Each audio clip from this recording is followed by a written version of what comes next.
Mélodie d'amour chante le cœur d'Emmanuel, qui bat cœur à corps perdu. Mélodie d'amour chante le corps d'Emmanuel, qui vit corps à cœur déçu. Lolita by Vladimir Nabokov. Part 1. Chapter 1. Lolita, light of my life, fire of my loins. My sin, my soul. Lolita, the tip of the tongue taking a trip of 3 steps down the palate to tap at 3 on the teeth. Low. Lee. Ta.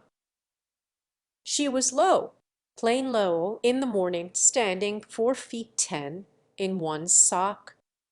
She was Lola in slacks. She was Dolly at school. She was Dolores on the dotted line. But in my arms she was always Lolita. Did she have a precursor? She did, indeed she did. In point of fact, there might have been no Lolita at all had I not loved one summer a certain initial girl child in a princedom by the sea. Oh, when? About as many years before Lolita was born as my age was that summer. You can always count on a murderer for a fancy prose style. Ladies and gentlemen of the jury, exhibit number 1 is what the seraphs, the misinformed, simple, noble-winged seraphs envy. Look at this tangle of thorns. Chapter 2.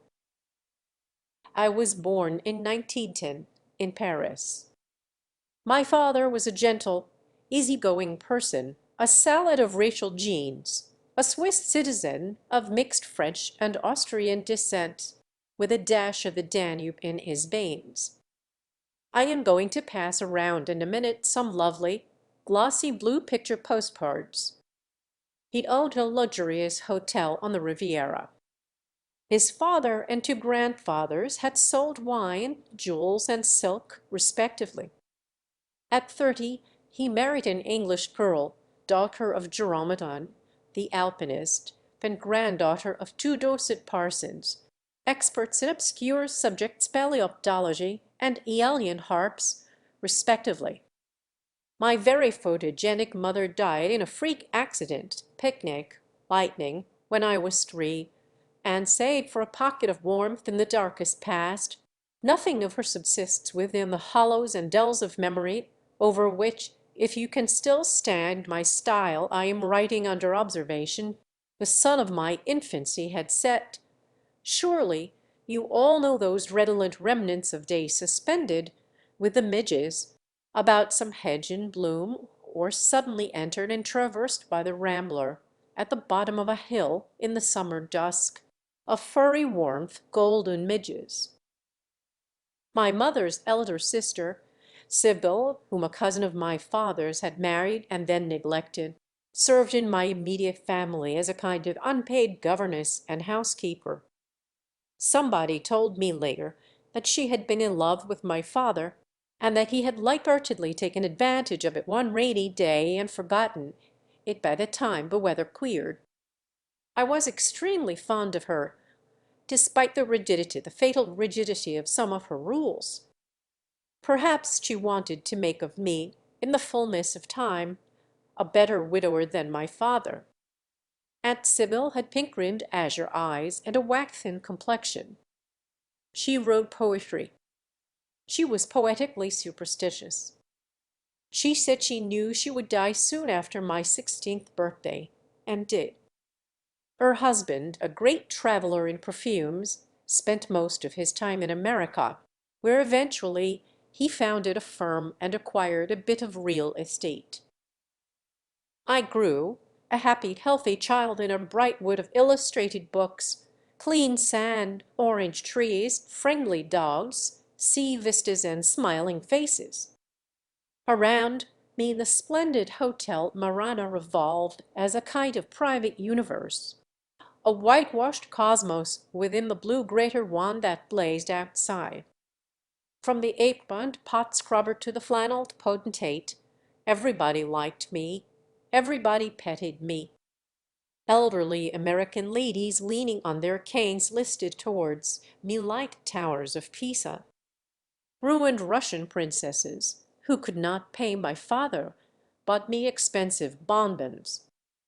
He, mon cher petit papa, took me out boating and biking, taught me to swim and dive and water ski, raved to me Don Quixote and Les Miserables, and I adored and respected him, and felt glad for him whenever I overheard the servants discuss his various lady friends, beautiful and kind beings who made much of me and cooed and shed precious tears over my cheerful motherlessness. I attended an English day school a few miles from home, and there I played rackets and fives and got excellent marks, and was on perfect terms with schoolmates and teachers alike.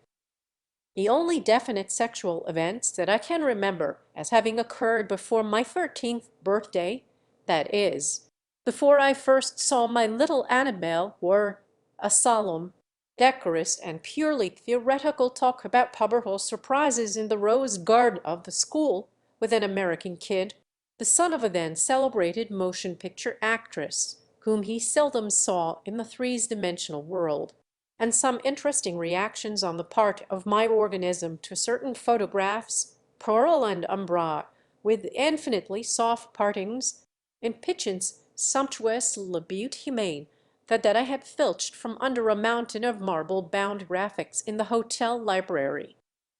Later, in his delightful debonair manner, my father gave me all the information he thought I needed about sex.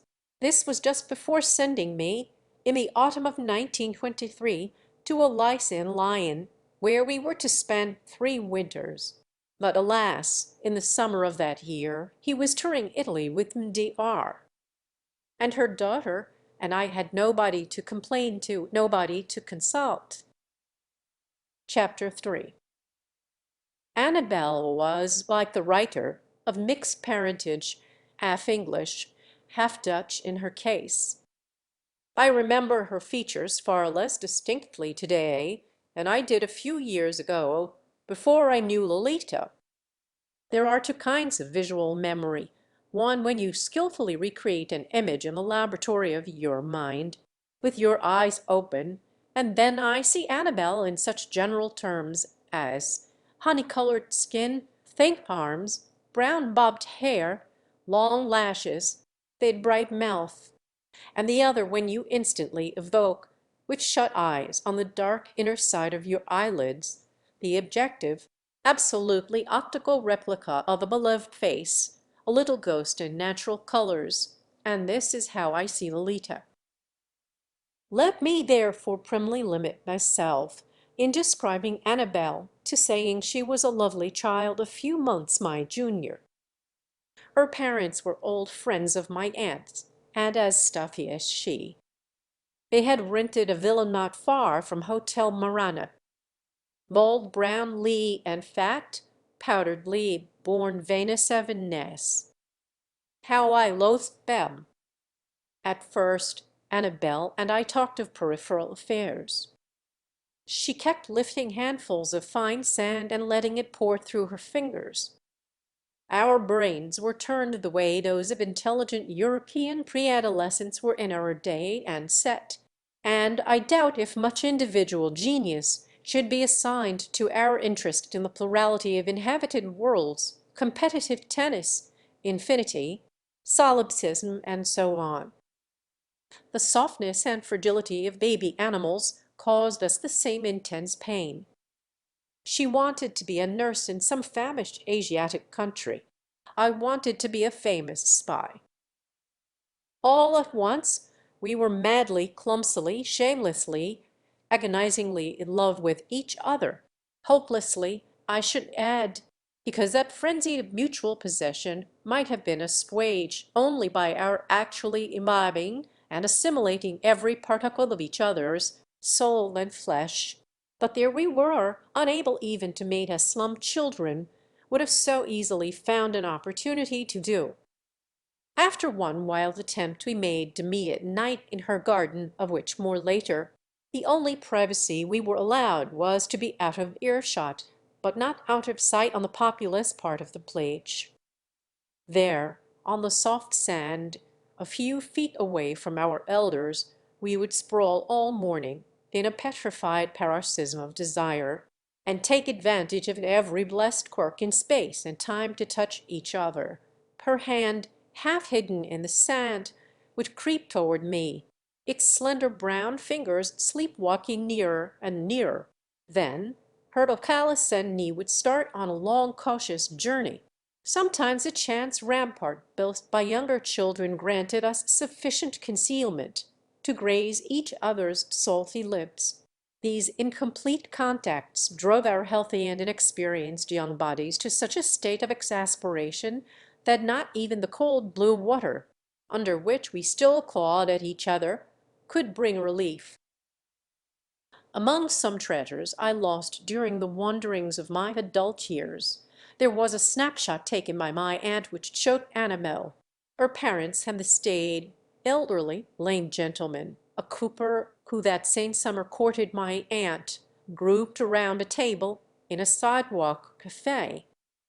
Annabel did not come out well, caught as she was in the act of bending over her chocolate lace, and her thin bare shoulders and the parting in her hair were about all that could be identified, as I remember that picture, amid the sunny blur into which her lost loveliness graded. But I, sitting somewhat apart from the rest, came out with a kind of dramatic conspicuousness, a moody, beetle-browed boy in a dark sport shirt and well-tailored white shorts, his legs crossed, sitting in profile, looking away. That photograph was taken on the last day of our fatal summer, and just a few minutes before we made our second and final attempt to thwart fate. Under the flimsiest of pretexts, this was our very last chance, and nothing really mattered. We escaped from the cafe to the beach, and found a desolate stretch of sand, and there, in the violet shadow of some red rocks forming a kind of cave, had a brief session of avid caresses, with somebody's lost pair of sunglasses for only witness.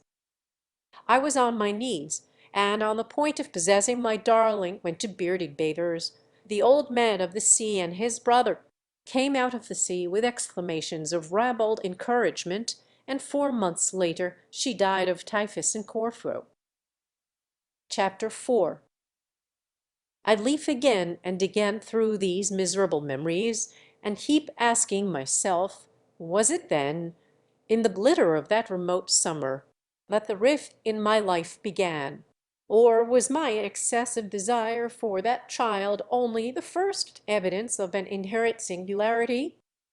When I try to analyze my own cravings, motives, actions, and so forth, I surrender to a sort of retrospective imagination which feeds the analytic faculty with boundless alternatives, and which causes each visualized route to fork and re-fork without end in the maddeningly complex prospect of my past. I am convinced, however, that in a certain magic and fateful way Lolita began with Annabel. I also know that the shock of Annabel's death consolidated the frustration of that nightmare summer, made of it a permanent obstacle to any further romance throughout the cold years of my youth. The spiritual and the physical had been blended in us with a perfection that must remain incomprehensible to the matter-of-fact, crude, standard-brained youngsters of today. Long after her death I felt her thoughts floating through mine. Long before we met we had had the same dreams, we compared notes. We found strange affinities. The same June of the same year, 1918, a stray canary had fluttered into her house and mine in two widely separated countries. Oh, Lolita, had you loved me thus! I have reserved for the conclusion of my Annabel phase the account of our unsuccessful first tryst. One night she managed to deceive the vicious vigilance of her family. In a nervous and slender-leaved mimosa grove at the back of their villa we found a perch on the ruins of a low stone wall. Through the darkness and the tender trees we could see the arabesques of lighted windows which, touched up by the colored inks of sensitive memory, appeared to me now like playing cards, presumably because a bridge game was keeping the enemy busy. She trembled and twitched as I kissed the corner of her parted lips and the hot lobe of her ear. A cluster of stars palely glowed above us between the silhouettes of long thin leads. That vibrant sky seemed as naked as she was under her light frock. I saw her face in the sky, strangely distinct, as if it emitted a faint radiance of its own.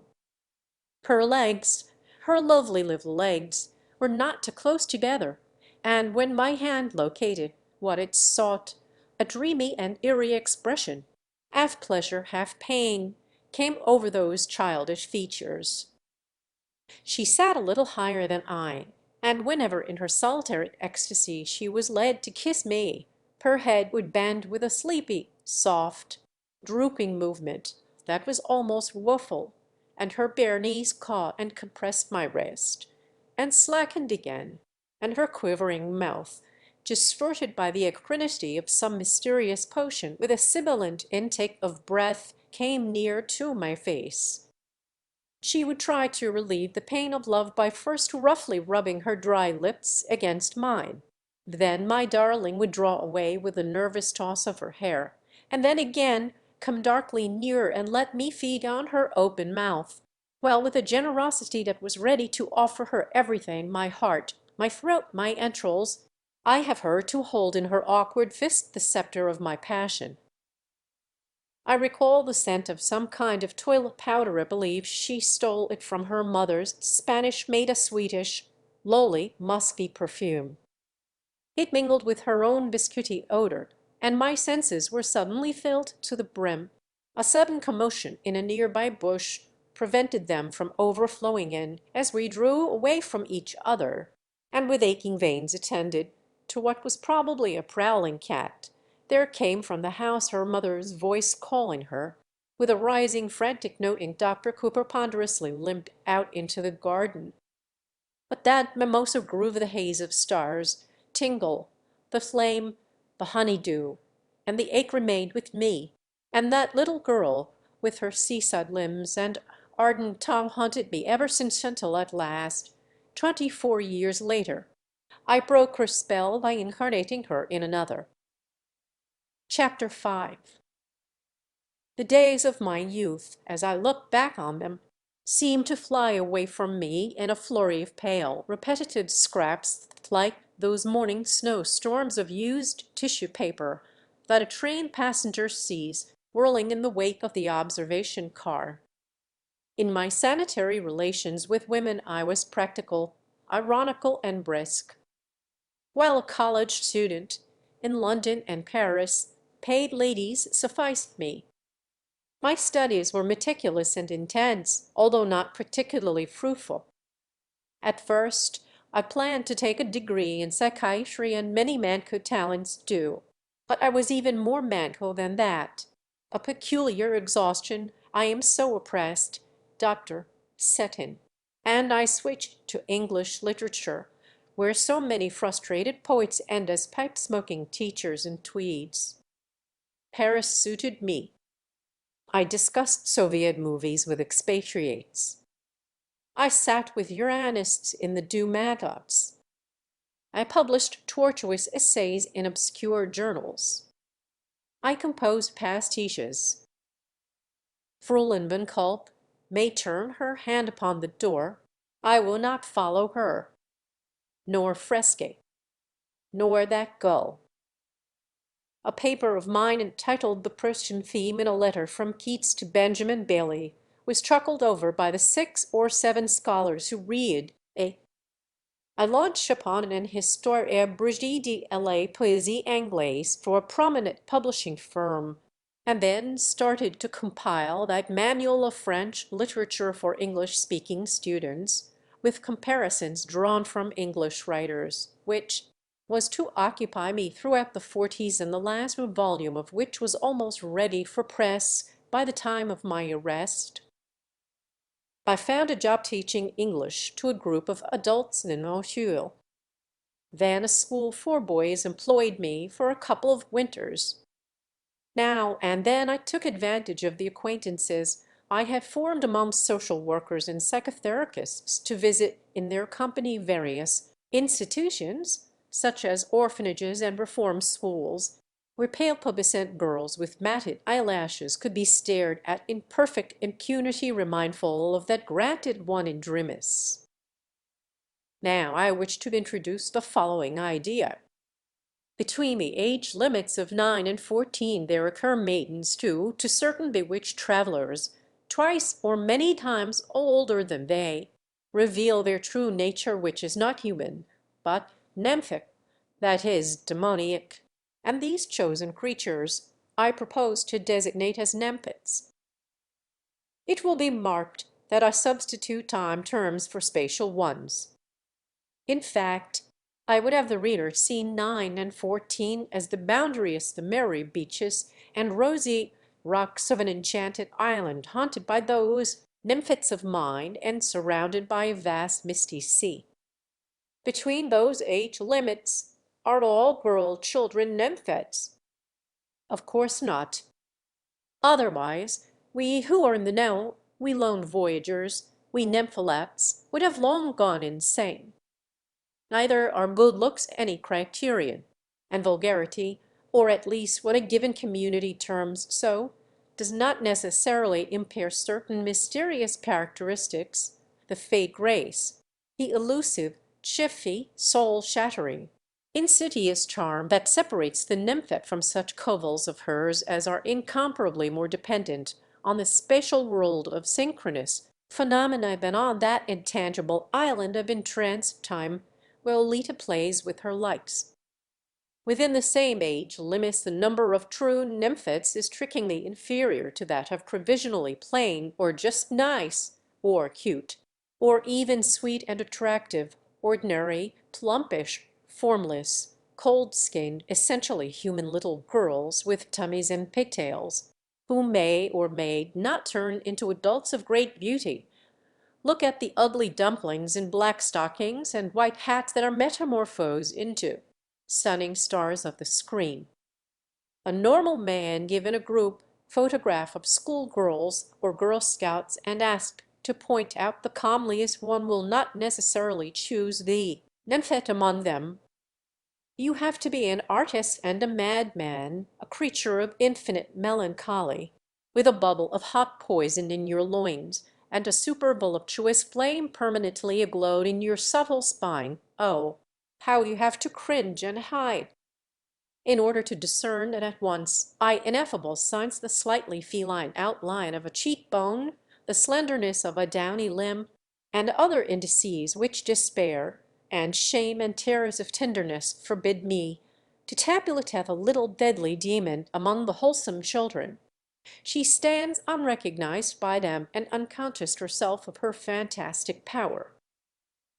Furthermore, since the idea of time plays such a magic part one, and the matter, the student should not be surprised to learn that there must be a gap of several years, never less than 10 I should say, generally 30 or 40, and as many as 90 in a few known cases, between maiden and man to enable the latter to come under a nymphet spell.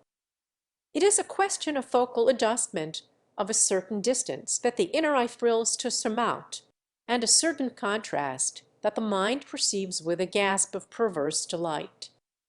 When I was a child and she was a child, my little Annabel was no nymphet to me. I was her equal, a faunlet in my own right, on that same enchanted island of time. But today, in September 1952, after 29 years have elapsed, I think I can distinguish in her the initial faithful elf in my life. We loved each other with a premature love marked by a fierceness that so often destroys adult lives. I was a strong lad and survived, but the poison was in the wound, and the wound remained ever open. And so I found myself maturing amid a civilization which allows a man of 25 to court a girl of 16, but not a girl of 12. No wonder, then, that my adult life during the European period of my existence proved monstrously to fold. Overtly, I had so-called normal relationships with a number of terrestrial women having pumpkins or pears for breasts. Inly, I was consumed by a hell furnace of localized lust for every passing nymphet, whom as a law-abiding poltroon I never dared approach. The human females I was allowed to wield were but palliative agents. I am ready to believe that the sensations I derived from natural fornication were much the same as those known to normal big males consorting with their normal big mates in that routine rhythm which shakes the world. The trouble was that those gentlemen had not, and I had, caught glimpses of an incomparably more poignant bliss. The dimmest of my pollutive dreams was 1,000 times more dazzling than all the adultery the most virile writer of genius or the most talented impotent might imagine. My world was split. I was aware of not one but two sexes, neither of which was mine. Both would be termed female by the anatomist. But to me, through the prism of my senses, they were as different as mist and mast. All this I rationalize now. In my 20s and early 30s, I did not understand my throes quite so clearly. While my body knew what it craved for, my mind rejected my body's every plea.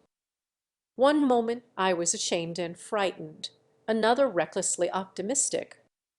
Taboos strangulated me. Psychoanalysts wooed me with pseudo-liberations of pseudo-liberties. The fact that to me the only object of amorous tremor were sisters of Annabels, her handmaids and girl pages, appeared to me at times as a forerunner of insanity. At other times I would tell myself that it was all question of attitude, that there was really nothing wrong in being moved to distraction by girl children. Let me remind my reader that in England, with the passage of the Children and Young Person Act in 1933, the term girl child is defined as a girl who is over 8 but under 14 years. After that, from 14 to 17, the statutory definition is young person. In Massachusetts, U.S. On the other hand, a wayward child is technically one between 7 and 17 years of age, who, moreover, habitually associates with vicious or immoral persons. Hugh Broughton, a writer of controversy in the reign of James I, has proved that Rahab was a harlot at 10 years of age. This is all very interesting, and I dare say you see me already frothing at the mouth in a fit. But no, I am not. I am just winking happy thoughts into a little tiddle cup. Here are some more pictures. Here is Virgil, who could the Nempit sing in a single tone, but probably prefer a latsperinium. Here are two of King Achnakens and Queen Nefertiti's prenuptial mild daughters. That royal couple had a litter of 6, wearing nothing but many necklaces of bright beads, relaxed on cushions, intact after 3,000 years, with their soft brown puppy bodies, cropped hair, and long ebony eyes. Here are some brides of 10 compelled to seat themselves on the fascinum, the virile ivory in the temples of classical scholarship. Marriage and cohabitation before the age of puberty are still not uncommon in certain East Indian provinces. Let your old men of 80 copulate with girls of 8, and nobody minds. After all, Dante fell madly in love with Beatrice when she was 9, a sparkling girline, painted and lovely, and bejewelled in a crimson frock, and this was in 1274 in Florence at a private feast in the merry month of May. And when Petrarch fell madly in love with his Laurine, she was a fair-haired nymphet of 12 running in the wind, in the pollen and dust, a flower in flight in the beautiful plain as described from the hills of Vaucluse. But let us be prim and civilized. Humbert Humbert tried hard to be good. Really and truly he had. He had the utmost respect for ordinary children, with their purity and vulnerability, and under no circumstances would he have interfered with the innocence of a child, if there was the least risk of a row. But how his heart beat when, among the innocent throng, he espied a demon child, enfant charmant at forbe Demais's bright lips, 10 years in jail if you only show her you are looking at her. So life went. Humbert was perfectly capable of intercourse with Eve, but it was Lilith he longed for. The bud stage of breast development appears early, 10. 7 years in the sequence of somatic changes accompanying pubescence. And the next maturational item available is the first appearance of pigmented pubic hair, 11.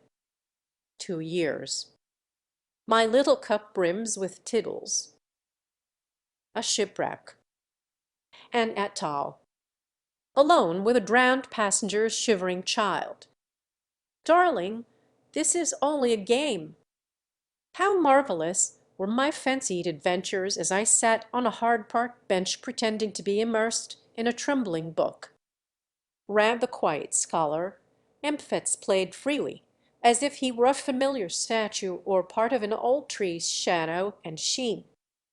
Once a perfect little beauty in a tartan frock, with a clatter put her heavily arm-foot near me upon the bench to dip her slim, barer arms into me and righten the strap of her roller skate, and I dissolved in the sun, with my book for fig-leaf, as her auburn ringlets fell all over her skin knee, and the shadow of leaves, as shared pulsated and melted on her radiant limb next to my chamolined cheek.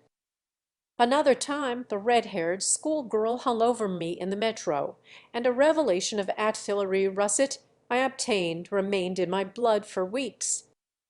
I could list a great number of these one-sided diminutive romances. Some of them ended in a rich flavor of hell. It happened, for instance, that from my balcony I would notice a lighted window across the street and what looked like a nymphet in the act of undressing before a cooperative mirror.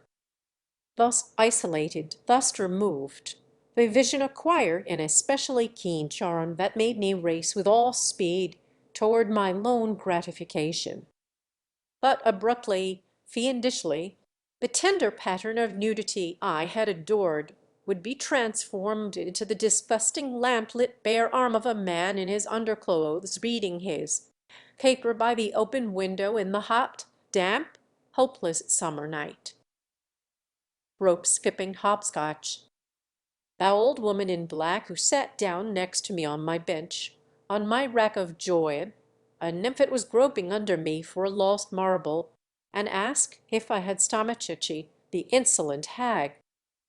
Ah, leave me alone in my pubescent park, in my mossy garden. Let them play around me forever. Never grow up. Chapter 6. Apropos, I have often wondered what became of those nymphets later. In this wrought ironwood of criss-cross cause and effect, could it be that the hidden throb I stole from them did not affect their future? I had possessed her and she never knew it. All right. But would it not tell some time later? Had I not somehow tampered with her fate by involving her image in my voluptas? Oh, it was and remains a source of great and terrible wonder. I learned, however, what they looked like, those lovely, maddening, fin-armed nymphets, when they grew up. I remember walking along an animated street on a gray spring afternoon somewhere near the Madeleine.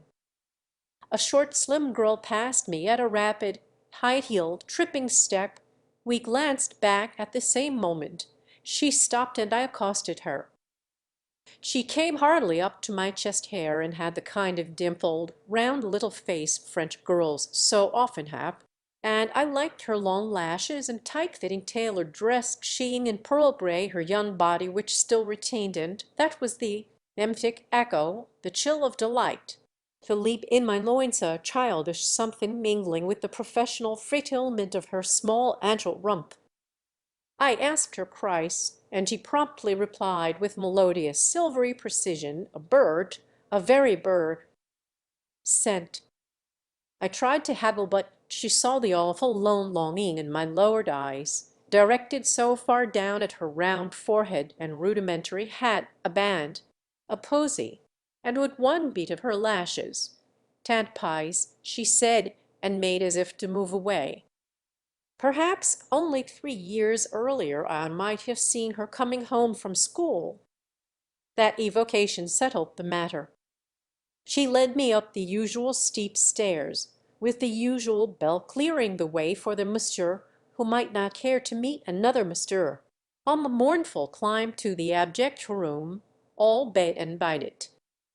As usual, she asked at once for her petit cadeau, and as usual I asked her name, Monique, and her age, 18. I was pretty well acquainted with the banal way of street walkers.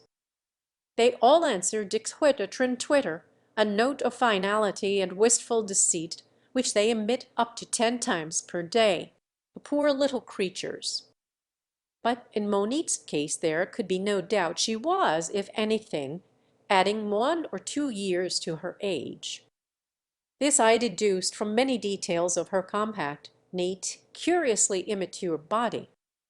Having shed her clothes with fascinating rapidity, she stood for a moment partly wrapped in the dingy gauze of the window curtain, listening with infantile pleasure, as Pat could be, to an organ grinder in the dust-brimming courtyard below.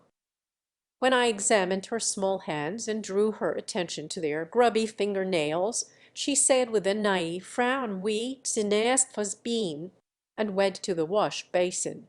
But I said it did not matter at all. With her brown bobbed hair, luminous gray eyes, and pale skin, she looked perfectly charming. Her hips were no bigger than those of a squatting lad. In fact, I do not hesitate to say, and indeed this is the reason why I linger gratefully in that gauze-bray room of memory with little Monique, that, among the 80 or so greuze I had had operate upon me, she was the only one that gave me a pang of genuine pleasure. "Il était malin, celui qui inventis truc elle," she commented amiably, and got back into her clothes with the same high-style speed. I'd asked for another, more elaborate, assignment later the same evening, and she said she would meet me at the corner Café 9, and swore she had never posed on Lapin in all her young life. We returned to the same room, and I could not help saying how very pretty she was, to which she answered demurely, "Tu es bien gentle de dire que," and then, noticing what I noticed too in the mirror reflecting our small and in the dreadful grimace of clenched teeth tenderness that distorted my mouth, dutiful little Monique, go, she had been a nymphet, all right. Wanted to know if she should remove the layer of red from her lips avant qu'on se couche in case I planned to kiss her. Of course I planned it. I let myself go with her more completely than I had with any young lady before, and my last vision, that night of long lash Monique, is touched up with a gaiety that I find seldom associated with any event in my humiliating, sordid, taciturn love life. She looked tremendously pleased with the bonus of 50 I gave her as she trotted out into the April night drizzle with Humberthumbert lumbering in her narrow wake. Stopping before a window display, she said with great gusto, "Je vais mettre des billets." And never may I forget the way her Parisian childish lips exploded on billets, pronouncing it with an appetite that all but changed yet into a brief, buoyant bursting as in Mott. I had a date with her next day at 2. 15 in my own rooms, but it was less successful. She seemed to have grown less juvenile, more of a woman overnight. A cold I caught from her led me to cancel a 4th assignment, nor was I sorry to break an emotional series that threatened to burden me with heart-rending fantasies and peter out in dull disappointment. So let her remain, sleek, slender Monique as she was for a minute or two, a delinquent nymphette shining through the matter-of-fact young whore. My brief acquaintance with her started a train of thought that may seem pretty obvious to the reader who knows the ropes. An advertisement in a lewd magazine landed me, one brave day, in the office of a Edith, who began by offering me to choose a kindred soul from a collection of rather formal photographs in a rather soiled album regarded as Musset Belbrune. When I pushed the album away and somehow managed to blurt out my criminal craving, she looked as if about to show me the door. However, after asking me what price I was prepared to disburse, she condescended to put me in touch with a person qui pourrait arranger LA chose.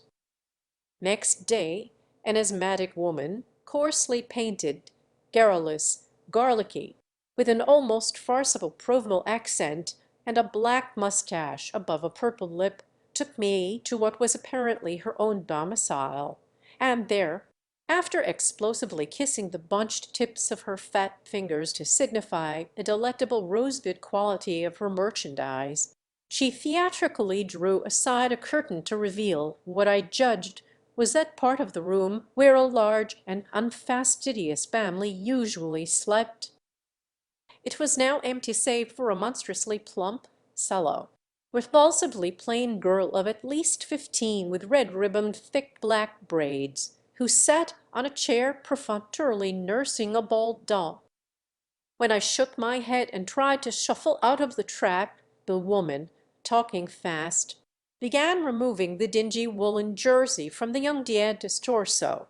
Then, seeing my determination to leave, she demanded some argent. A door at the end of the room was opened, and two men who had been dining in the kitchen joined in the squabble. They were misshapen, air-necked, very swarthy, and one of them wore dark glasses. A small boy and a begrimed, bolid toddler lurked behind them. With the insolent logic of a nightmare, the enraged procuress, indicating the man in glasses, said he had served in the police, Louis, so that I had better do as I was told. I went up to Marifa, that was her stellar name, who by then had quietly transferred her heavy haunches to a stool at the kitchen table, and resumed her interrupted suit while the toddler picked up the doll. With a surge of pity dramatizing my idiotic gesture, I thrust a banknote into her indifferent hand.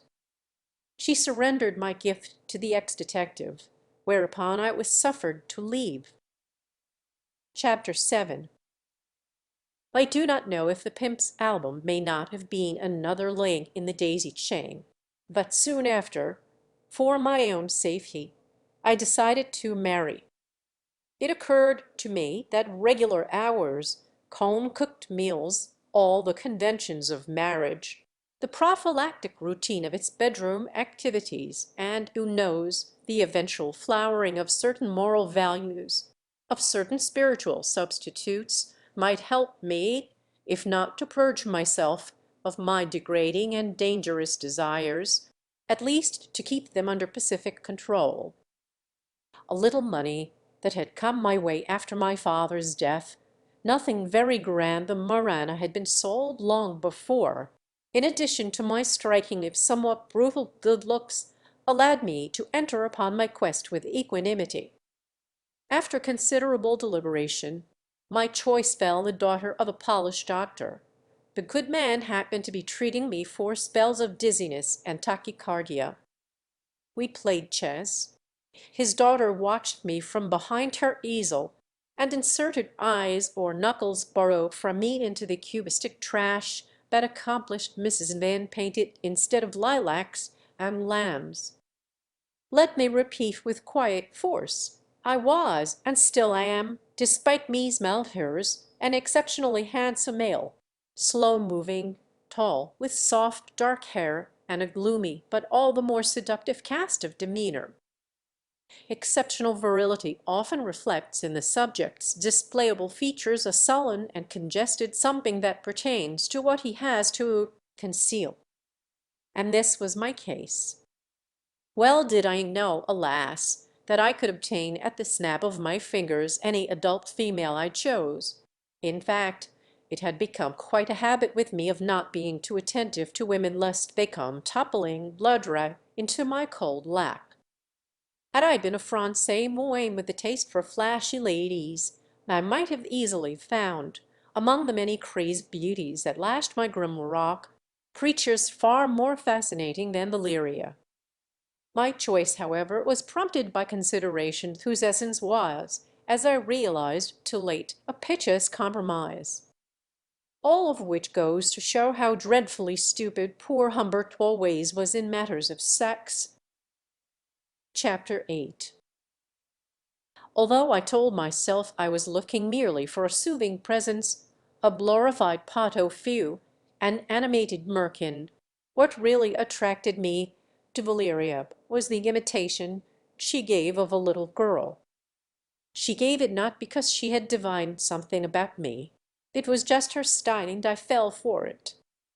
Actually, she was at least in her late 20s. I never established her exact age, for even her passport lied, and had mislaid her virginity under circumstances that changed with her reminiscent moods. I, on my part, was as naive as only a pervert can be. She looked fluffy and frolicsome, dressed at la gamin, showed a generous amount of smooth leg, knew how to stress the white of a bare instep by the black of a velvet slipper, and pouted, and dimpled, and brumped, and dirndled, and shook her short curly blonde hair in the cutest and treatest fashion imaginable.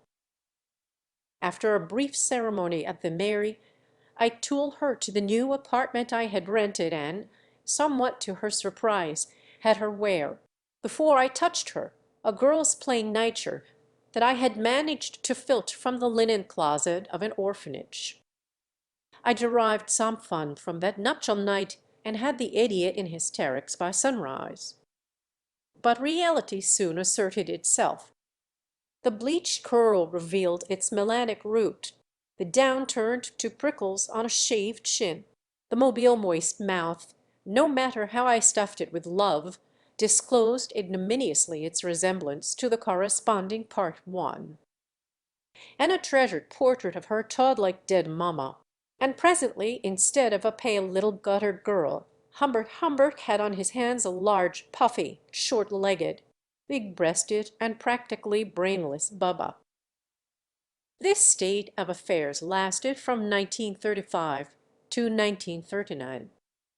Her only asset was a muted nature which did help to produce an odd sense of comfort in our small squalid flat, 2 rooms, a hazy view in one window, a brick wall in the other, a tiny kitchen, a shoe-shaped bathtub, within which I felt like Moret, but with no white-necked maiden to stab me.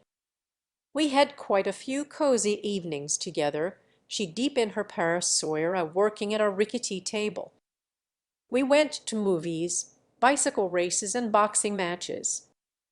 I appealed to her stale flesh very seldom, only in cases of great urgency and despair.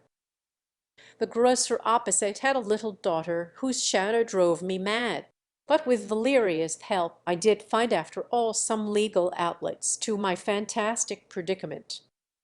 As to cooking, we tacitly dismissed the pot au feu and had most of our meals at a crowded place in Rue Bonaparte, where there were wine stains on the table, cloth, and a good deal of foreign battle.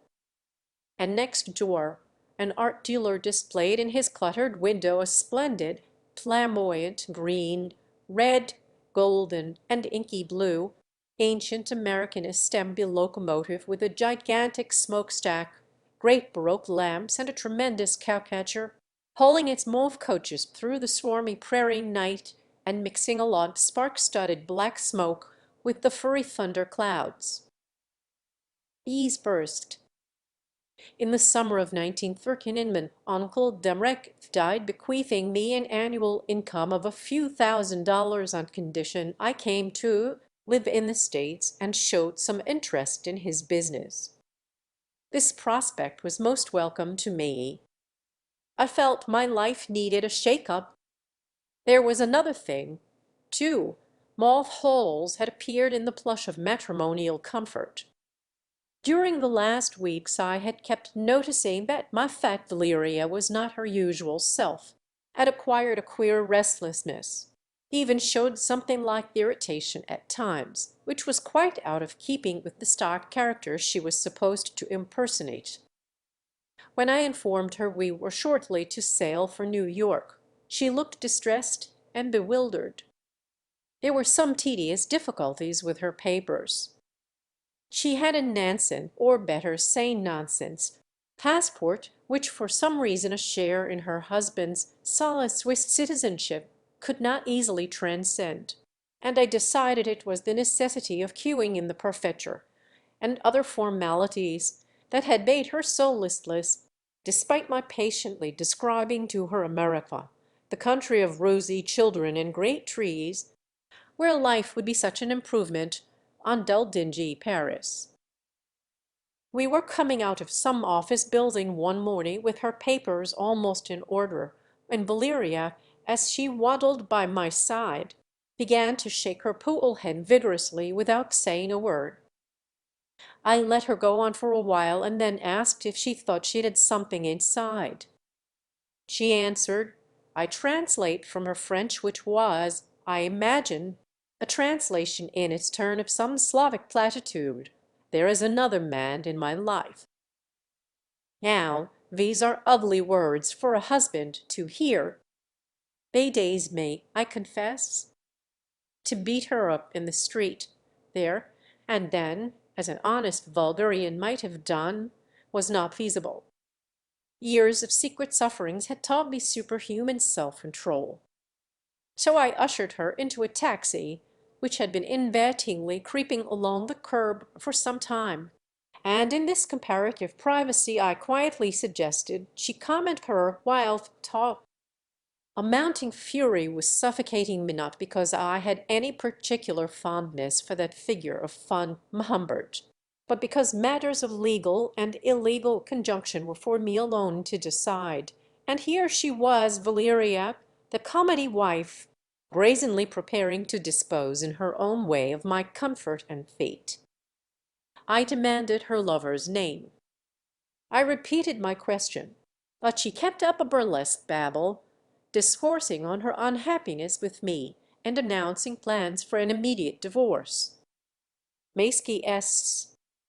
I shouted at last, striking her on the knee with my fist, and she, without even wincing, stared at me as if the answer were too simple for words, then gave a quick shrug and pointed at the thick neck of the taxi driver. He pulled up at a small cafe and introduced himself.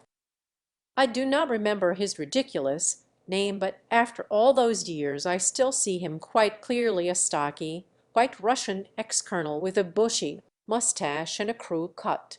There were thousands of them plying that fool's trade in Paris. We sat down at a table. The Tsarist ordered wine, and Valeria, after applying a wet napkin to her knee, went on talking into me rather than to me. She poured words into this dignified receptacle with a volubility I had never suspected she had in her. And every now and then she would volley a burst of Slavic at her stolid lover. The situation was preposterous, and became even more so when the taxi colonel, stopping Valeria with a possessive smile, began to unfold his views and plans. With an atrocious accent to his careful French, he delineated the world of love and work into which he proposed to enter hand in hand with his child wife Valeria. She by now was preening herself between him and me, rouging her pursed lips, tripling her chin to pick at her blouse bosom, and so forth, and he spoke of her as if she were absent, and also as if she were a kind of little ward that was in the act of being transferred, for her own good, from one wise guardian to another even wiser one. And although my helpless wrath may have exaggerated and disfigured certain impressions, I can swear that he actually consulted me on such things as her diet, her periods, her wardrobe, and the books she had read or should read. I think he said she will like Jane Christophe. Oh, he was quite a scholar, Tassovich. I put an end to this gibberish by suggesting Valeria pack up her few belongings immediately, upon which the platitudinous colonel gallantly offered to carry them into the car. Reverting to his professional state, he drove the Humberts to their residence, and all the way Valeria talked and Humbert the Terrible deliberated with Humbert the Small whether Humbert should kill her or her lover, or both, or neither. I remember once handling an automatic belonging to a fellow student. In the days, I have not spoken of them, I think, but never mind, when I toyed with the idea of enjoying his little sister, a most diaphanous nymphette with a black hair bow, and then shooting myself. I now wondered if Vallecca, as the colonel called her, was really worth shooting, or strangling, or drowning. She had very vulnerable legs, and I decided I would limit myself to hurting her very horribly as soon as we were alone. But we never were. Valleccaby, now shedding torrents of tears tinged with the mess of her rainbow make-up, started to fill anyhow a trunk, and to suitcases, and a bursting carton, and visions of putting on my mountain boots and taking a running kick at her rum were of course impossible to put into execution with the cursed colonel hovering around all the time. I cannot say he behaved insolently or anything like that. On the contrary, he displayed, as a small sideshow in the theatricals I had been inveigled in, a discreet old-world civility, punctuating his movements with all sorts of mispronounced apologies, "Je demand pardon, excuse me, je puis me," and so forth, and turning away tactfully when Vallecott took down with a flourish her pink panties from the clothes line above the tug. But he seemed to be all over the place at once, Legradin agreeing his frame with the anatomy of the flat, reading in my chair my newspaper, untying a knotted string, rolling a cigarette, counting the teaspoons, visiting the bathroom, helping his Moll to wrap up the electric fan her father had given her, and carrying streetward her luggage. I sat with arms folded, one hip on the window sill, dying of hate and boredom. At last both were out of the quivering apartment. The vibration of the door I had slammed after them still rang in my every nerve, a poor substitute for the backhand slap with which I ought to have hit her across the cheekbone according to the rules of the movies. Clumsily playing my part, I stomped to the bathroom to check if they had taken my English toilet water. They had not, but I noticed with a spasm of fierce disgust that the former counselor of the Czar, after thoroughly easing his bladder, had not flushed the toilet. That solemn pool of alien urine with a tawny cigarette, but disintegrating it struck me as a crowning insult, and I wildly looked around for a weapon. Actually, I dare say it was nothing but middle-class Russian courtesy with an Oriental tang, perhaps, that had prompted the good Colonel Maximovitch. His name suddenly taxies back to me, a very formal person as they all are, to muffle his private need in decorous silence, so as not to underscore the small size of his host's domicile with the rush of a gross cascade on top of his own hushed trickle. But this did not enter my mind at the moment, as groaning with rage I ransacked the kitchen for something better than a broom. Then, cancelling my search, I dashed out of the house with the heroic decision of attacking him barefisted. Despite my natural vigor, I am no pugilist, while the short but broad-shouldered Maximovitch seemed made of pig iron. The void of the street, revealing nothing of my wife's departure except a rhinestone button that she had dropped in the mud after preserving it for 3 unnecessary years in a broken box, may have spared me a bloody nose. But no matter. I had my little revenge in due time. A man from Pasadena told me one day that Maximovitch Nisber of Serre had died in childbirth around 1945. The couple had somehow back over to California and had been used there, for an excellent salary, in a year-long experiment conducted by a distinguished American ethnologist. The experiment dealt with human, and racial reactions to a diet of bananas and dates in a constant position on all fours. My informant, a doctor, swore he had seen with his own eyes obese Bellica and her colonel, by then gray-haired and also quite corpulent, diligently crawling about the well-swept floors of a brightly lit set of rooms, fruit in one, water in another, mats in a third, and so on, in the company of several other hired quadrupeds, selected from indigent and helpless groups. I tried to find the results of these tests in the Review of Anthropology, but they appear not to have been published yet. These scientific products take, of course, some time to fructuate. I hope they will be illustrated with photographs when they do get printed, although it is not very likely that a prison library will harbor such erudite works. The one to which I am restricted these days, despite my lawyer's favors, is a good example of the inane eclecticism governing the selection of books in prison libraries. They have the Bible, of course, and Dickens, an ancient Satin. Y. G. W. Dillingham, publisher, and the Children's Encyclopedia, with some nice photographs of sunshine-haired Girl Scouts in shorts, and a murder is announced by Agatha Christie. But they also have such coruscating trifles as a Vagabond in Italy by Percy Elphinstone, author of Venice Revisited, Boston, 1868, and a comparatively recent 1946, Who's Who in the Limelight actors, producers, playwrights, and shots of static scenes. In looking through the latter volume, I was treated last night to one of those dazzling coincidences that logicians loathe and poets love. I transcribed most of the page. Cain Rowland, born in Lundy, Mass. 1922. Received stage training at Elsinore Playhouse, Derby, N. Y. Made debut in Sunburst. Among his many appearances are 2 blocks from here, The Girl in Green, Scrambled Husbands, The Strange Mushroom, Touch and Go, John Lovely, I Was Dreaming of You. Quilty, Clare, American dramatist. Born in Ocean City, N. J. 1911. Educated at Columbia University. Started on a commercial career, but turned to playwriting. Author of The Little Nymph, The Lady Who Loved Lightning, in collaboration with Vivienne Arplon, Dark Age, The Strange Mushroom, Fatherly Love, and others.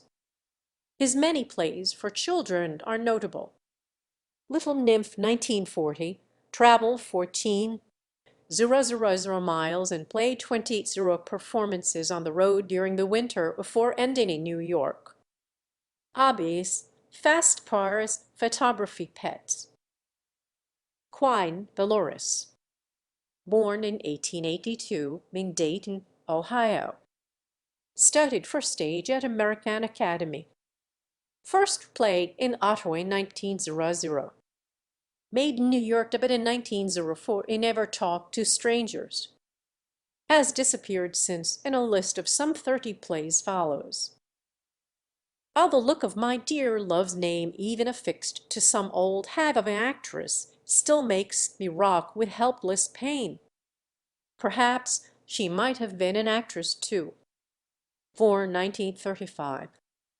Appeared, I notice, the slip of my pen in the preceding paragraph, but please do not correct it. Clarence in The Murdered Playwright. Quine the Swine. Guilty of killing Quilty. Oh, my Lolita, I have only words to play with. Chapter 9. Divorce proceedings delayed my voyage, and the gloom of yet another world war had settled upon the globe when, after a winter of ennui and pneumonia in Portugal, I at last reached the States. In New York, I eagerly accepted the soft job fate offered me. It consisted mainly of thinking up and editing perfume ads. I welcomed its desultory character and pseudo-literary aspects, attending to it whenever I had nothing better to do. On the other hand, I was urged by a wartime university in New York to complete my comparative history of French literature for English-speaking students. The first volume took me a couple of years, during which I put in seldom less than 15 hours of work daily. As I look back on those days, I see them divided tittily into ample light and narrow shade, the light pertaining to the solace of research in palatial libraries, the shade to my excruciating desires and insomnias, of which enough has been said. Knowing me by now, the reader can easily imagine how dusty and hot I got, trying to catch a glimpse of nymphets, alas, always remote, playing in Central Park, and how repulsed I was by the glitter of deodorized career girls that a gay dog in one of the offices kept unloading upon me. Let us skip all that. A dreadful breakdown sent me to a sanatorium for more than a year. I went back to my work only to be hospitalized again. Robust outdoor life seemed to promise me some relief. One of my favorite doctors, a charming cynical chap with a little brown beard, had a brother, and this brother was about to lead an expedition into Arctic Canada. I was attached to it as a recorder of psychic reactions. With two young botanists and an old carpenter I shared now and then, never very successfully, the favors of one of our nutritionists, Anita Johnson, who was soon flown back, I am glad to say. I had little notion of what object the expedition was pursuing. Judging by the number of meteorologists upon it, we may have been tracking to its lair somewhere on Prince of Wales Island, I understand, of wandering and wobbly North Magnetic Pole. One group, jointly with the Canadians, established a weather station on Pier Point in Melville Sound. Another group, equally misguided, collected plankton. A third studied tuberculosis in the tundra. Bert, a film photographer and insecure fellow with whom at one time I was made to partake in a good deal of menial work, he too had some psychic troubles, maintained that the big men on our team, the real leaders we never saw, were mainly engaged in checking the influence of climatic amelioration on the coats of the Arctic fox. We lived in prefabricated timber cabins amid a Precambrian world of granite. We had heaps of supplies to Reader's Digest, an ice cream mixer, chemical toilets, paper caps for Christmas. My health improved wonderfully in spite or because of all the fantastic blankness and boredom. Surrounded by such dejected vegetation as willow, scrub, and lichens, permeated and, I suppose, cleansed by a whistling gale, seated on a boulder under a completely translucent sky, through which, however, nothing of importance showed, I felt curiously aloof from my own self. No temptations maddened me. The plump, glossy little Eskimo girls with their fish smell, hideous raven hair, and guinea pig faces evoked even less desire in me than Johnson had. Nymphets do not occur in polar regions.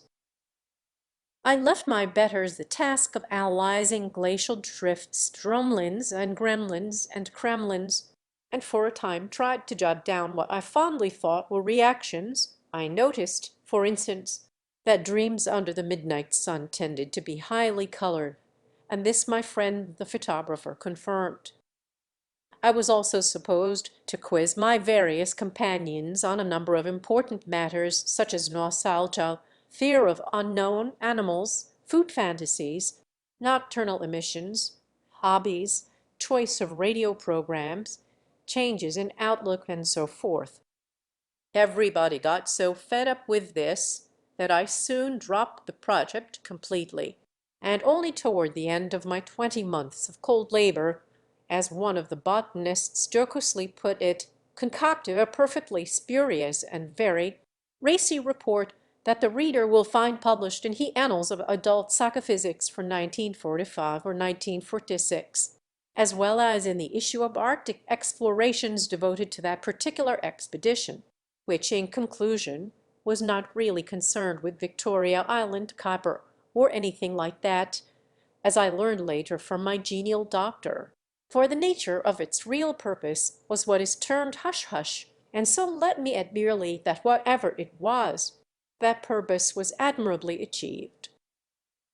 The reader will regret to learn that soon after my return to civilization I had another bout with insanity, if to melancholia and a sense of insufferable oppression that cruel term must be applied. I owe my complete restoration to a discovery I made while being treated at that particular very expensive sanatorium. I discovered there was an endless source of robust enjoyment in trifling with psychiatrists, cunningly leading them on, never letting them see that you know all the tricks of the trade, inventing for them elaborate dreams, pure classics in style, which make them, the dream extortionists, dream and wake up shrieking, teasing them with fake primal scenes, and never allowing them the slightest glimpse of one's real sexual predicament. By bribing a nurse I won access to some files and discovered, with glee, cards calling me potentially homosexual and totally impotent. The sport was so excellent, its results in my cases so ruddy, that I stayed on for a whole month after I was quite well, sleeping admirably and eating like a schoolgirl. And then I added another week just for the pleasure of taking on a powerful newcomer, a displaced and surely deranged celebrity, known for his knack of making patients believe they had witnessed their own conception. Chapter 10. Upon signing out, I cast around for some place in the New England countryside or sleepy small town, elms, white church, where I could spend a studious summer subsisting on a compact bottle of notes I had accumulated and bathing in some nearby lake. My work had begun to interest me again in my scholarly exertions. The other thing, my active participation in my uncle's posthumous perfumes, had by then been cut down to a minimum. One of his former employees, the scion of a distinguished family, suggested I spend a few months in the residence of his impoverished cousins, a McCoo, retired, and his wife, who wanted to let their upper story where a late aunt had delicately dwelt. He said they had two little daughters, one a baby, the other a girl of 12, and a beautiful garden, not far from a beautiful lake, and I said it sounded perfectly perfect. I exchanged letters with these people, satisfying them I was housebroken, and spent a fantastic night on the train, imagining in all possible detail the enigmatic nymphet I would coach in French and fondle in Humbertish. Nobody met me at the toy station where I alighted with my new expensive bag, and nobody answered the telephone.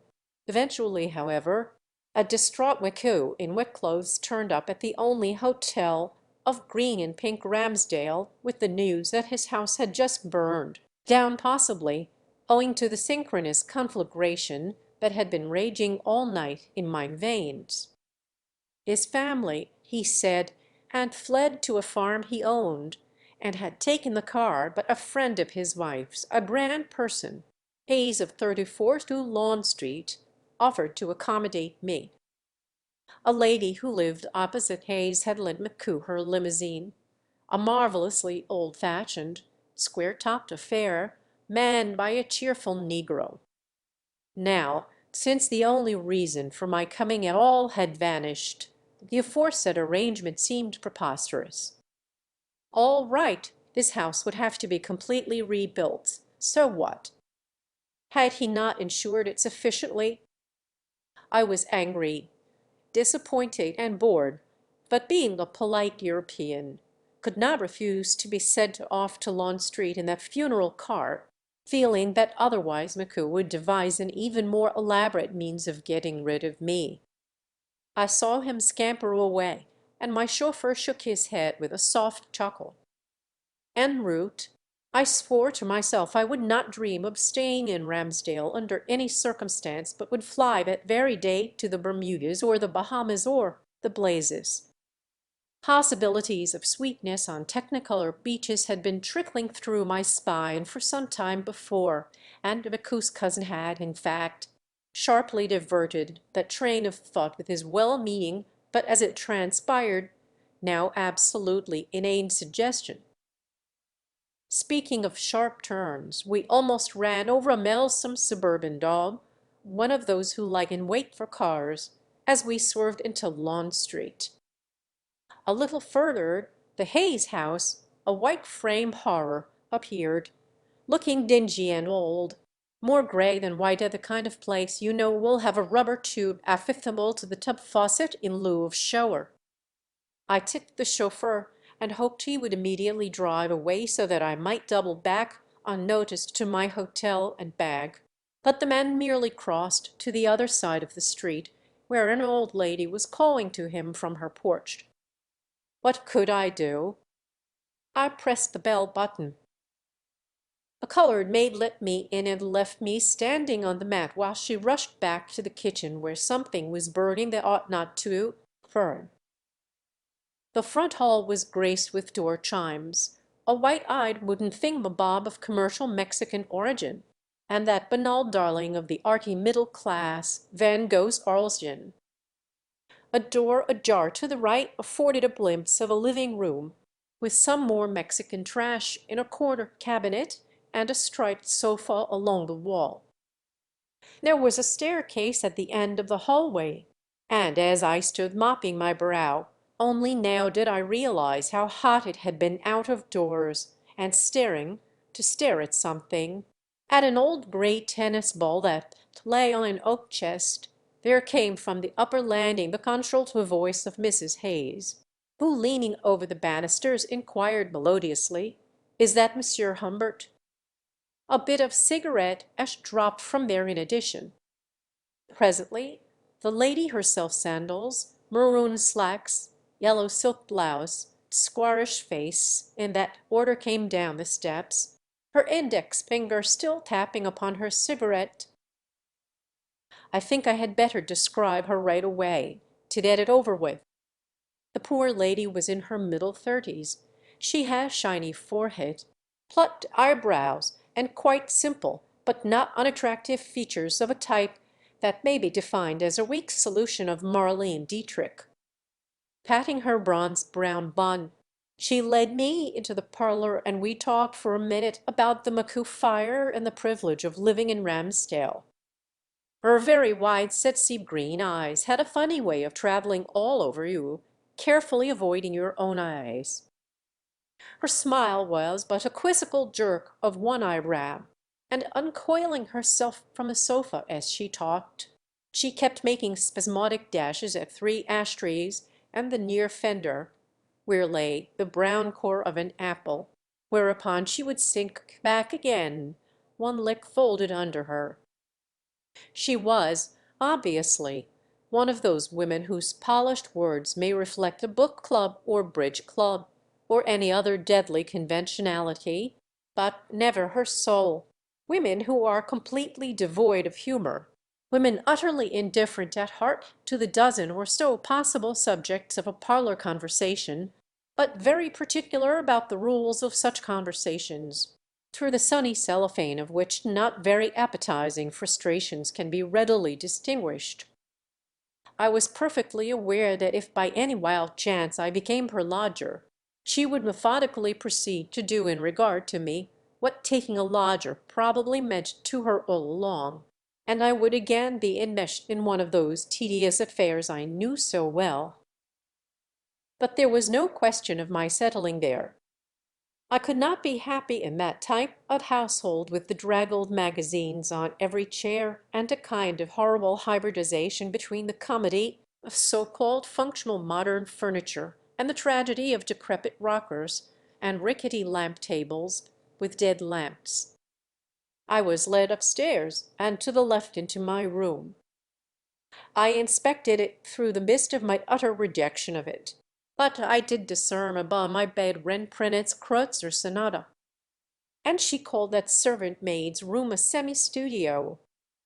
Let's get out of here at once, I firmly said to myself as I pretended to deliver it over the absurdly and ominously low price that my wistful hostess was asking for board and bed. Old Burl's politeness, however, obliged me to go on with the ordeal.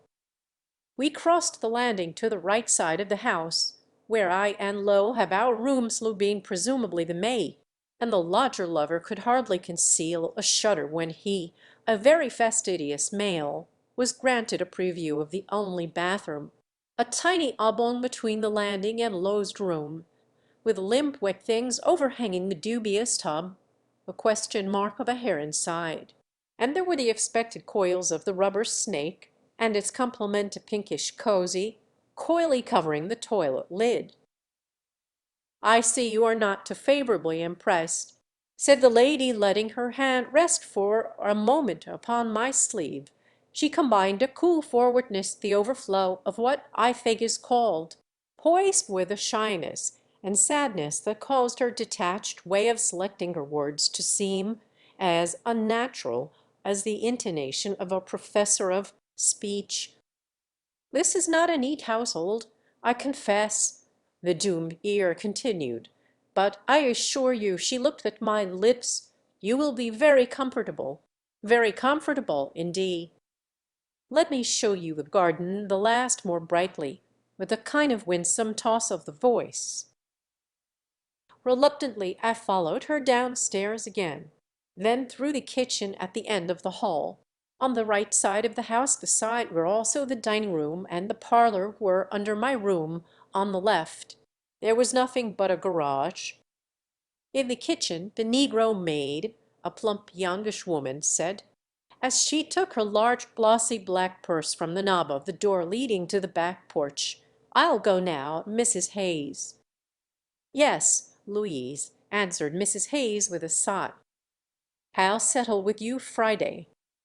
We passed on to a small pantry and entered the dining room, parallel to the parlor we had already admired. I noticed a white sock on the floor. With a deprecatory grunt, Mrs. Hayes stooped without stopping and threw it into a closet next to the pantry. He cursorily inspected a mahogany table with a fruit vase in the middle, containing nothing but the still glistening stone of one plum. I groped for the timetable I had in my pocket and surreptitiously fished out to look as soon as possible for a train.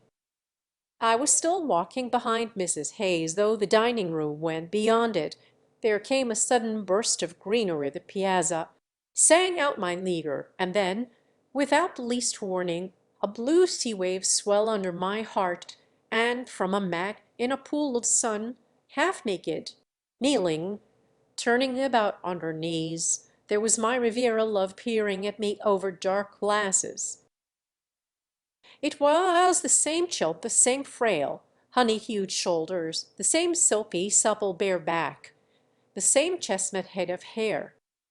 A polka-dotted black kerchief tied around her chest hid from my aging ape eyes, but not from the gaze of young memory, the juvenile breasts I had fondled one immortal day.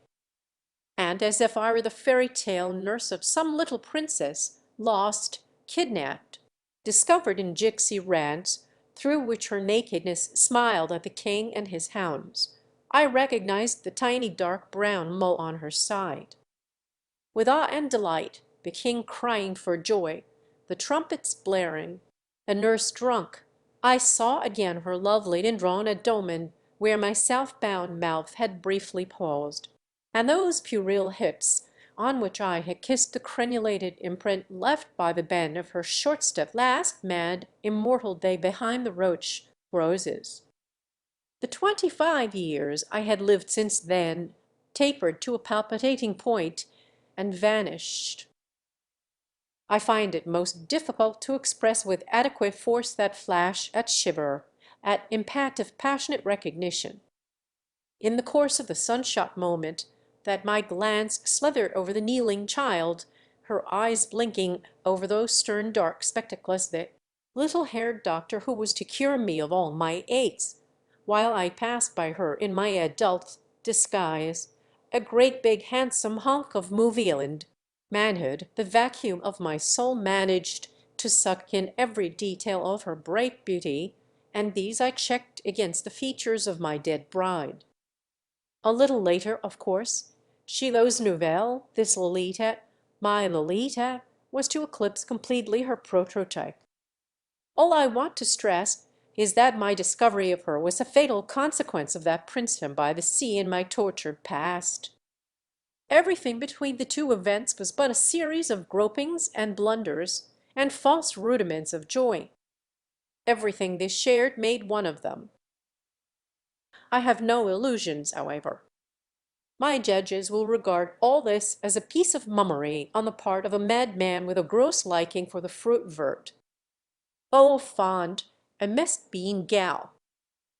All I know is that while the Hayes woman and I went down the steps into the breathless garden, my knees were like reflections of knees in rippling water, and my lips were like sand, and "That was my low," she said, "and these are my lilies." "Yes," I said, "yes.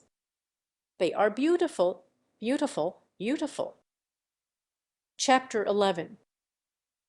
Exhibit number 2 is a pocket diary bound in black imitation leather with a golden year, 1947, and escalier, in its upper left-hand corner. I speak of this neat product of the blank blank Co.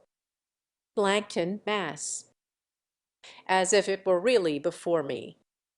Actually, it was destroyed 5 years ago, and what we examine now, by courtesy of a photographic memory, is but its brief materialization, a puny unfledged phoenix. I remember the thing so exactly because I wrote it really twice. First, I jotted down each entry in pencil, with many erasures and corrections, on the leaves of what is commercially known as a typewriter tablet. Then I copied it out with obvious abbreviations in my smallest, most satanic hand in the little black book just mentioned. May 30 is a fast day by proclamation in New Hampshire, but not in the Carolinas. That day an epidemic of abdominal flu, whatever that is, forced Ramsdale to close its schools for the summer. The reader may check the weather data in the Ramsdale Journal for 1947. A few days before that I moved into the Hayes house, and the little diary which I now propose to reel off, much as a spy delivers by heart the contents of the note he swallowed, covers most of June. Thursday. Very warm day. From a vantage point, bathroom window, saw Dolores taking things off a clothesline in the apple green light behind the house. Strolled out. She wore a plaid shirt, blue jeans, and sneakers. Every movement she made in the dappled sun plucked at the most secret and sensitive chord of my abject body. After a while she sat down next to me on the lower step of the back porch and began to pick up the pebbles between her feet. Pebbles, my God! Then a curled bit of milk bottle glass resembling a snarling lip, and chucked them at a can. King. You can't a second, Tony, you can't hit Edo. Marvelous. Tender and tanned, not the least blemish. Sundays cause acne. The excess of the oily substance called sebum, which nourishes the hair follicles of the skin, creates, when too profuse, an irritation that opens the way to infection. But nymphets do not have acne, although they gorge themselves on rich food. God, what agony, that silky shimmer above her temple grading into bright brown hair, and the little bone twitching at the side of her dust-powdered ankle. The McCoo girl. Ginny McCoo. Oh, she's a fright. And mean.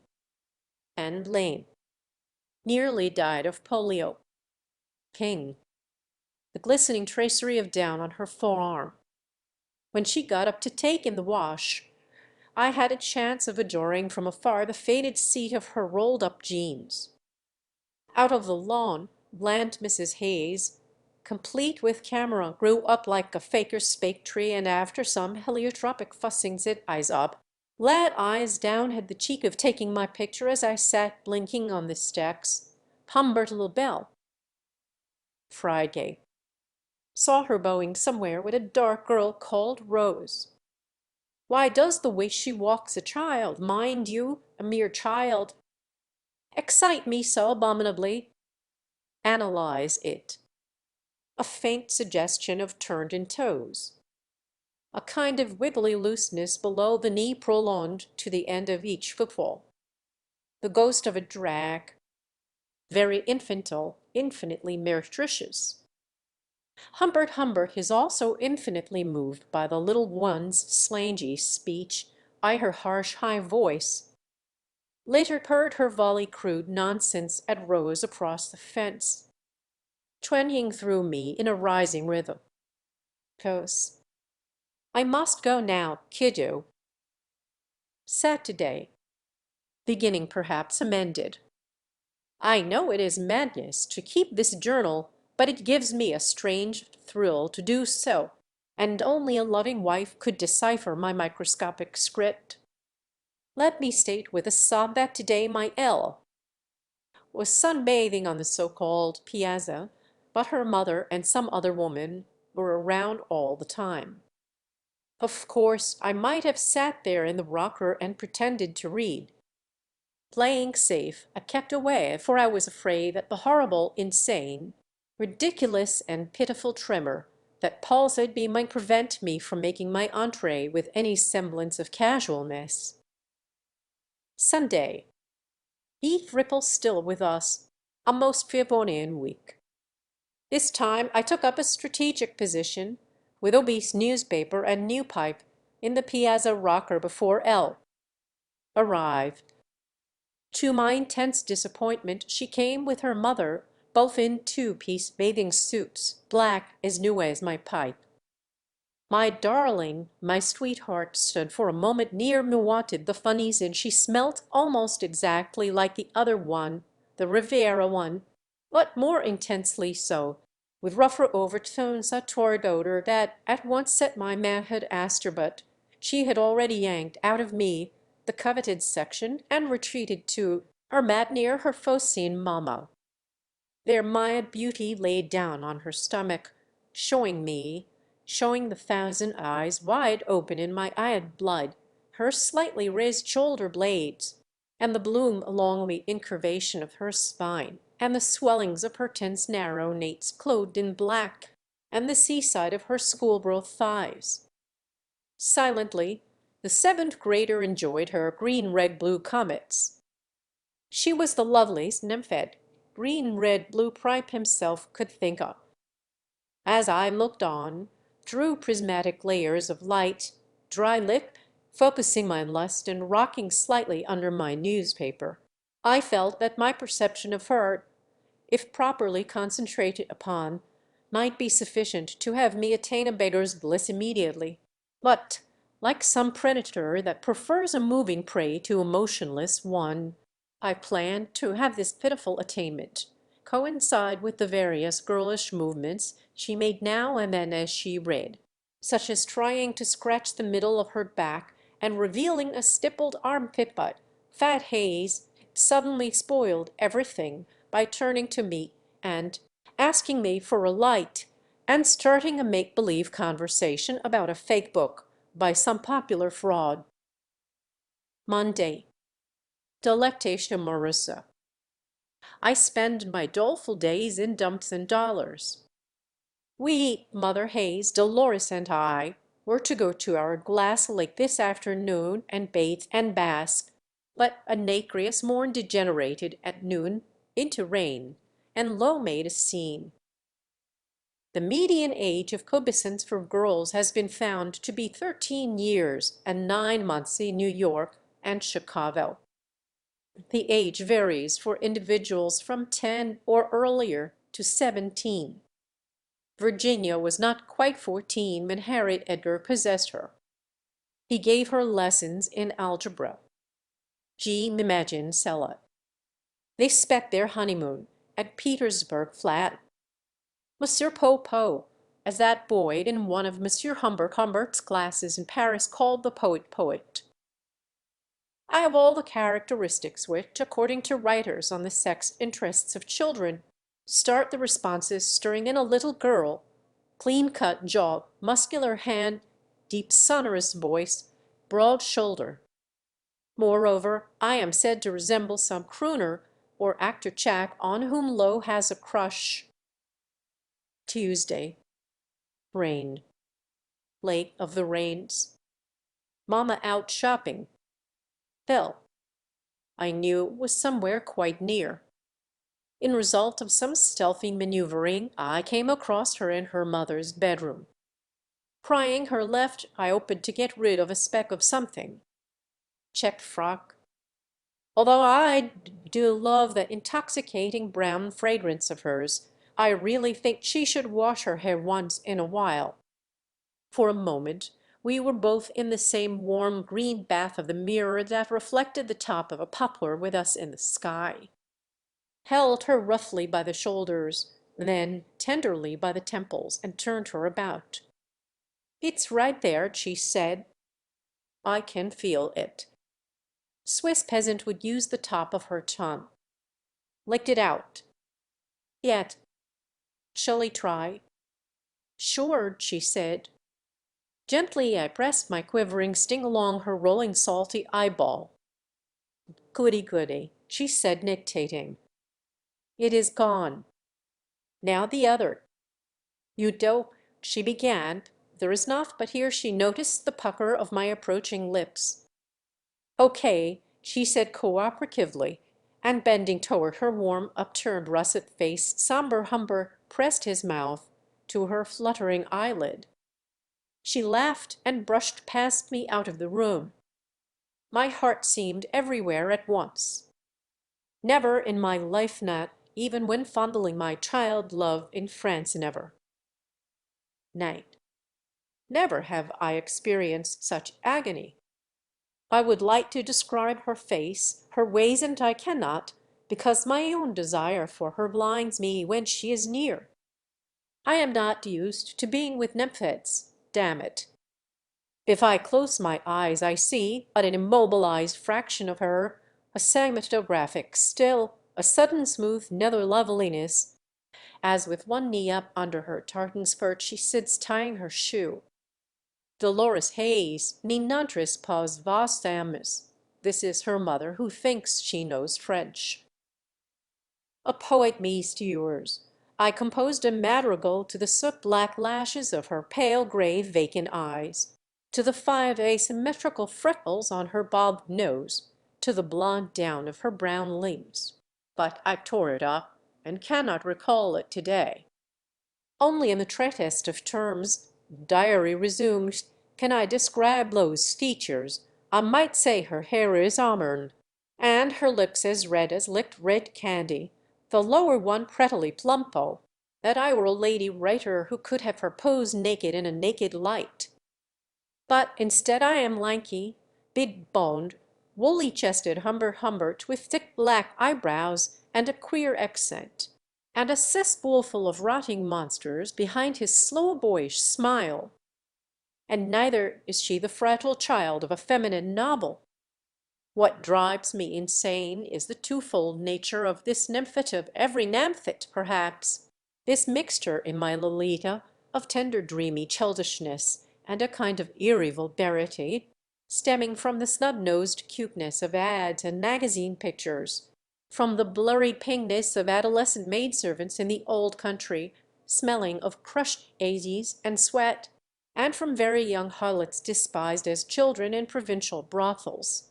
And then again, all this gets mixed up with the exquisite stainless tenderness seeping through the must and the mud, through the dirt and the death. Oh God, oh God!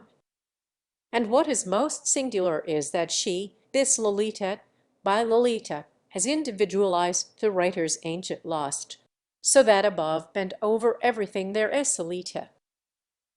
Wednesday. Look, make mother take you and me to our glass lake tomorrow. These were the textual words sent to me by my 12-year-old flame in a voluptuous whisper, as we happened to bump into one another on the front porch out, sheeing.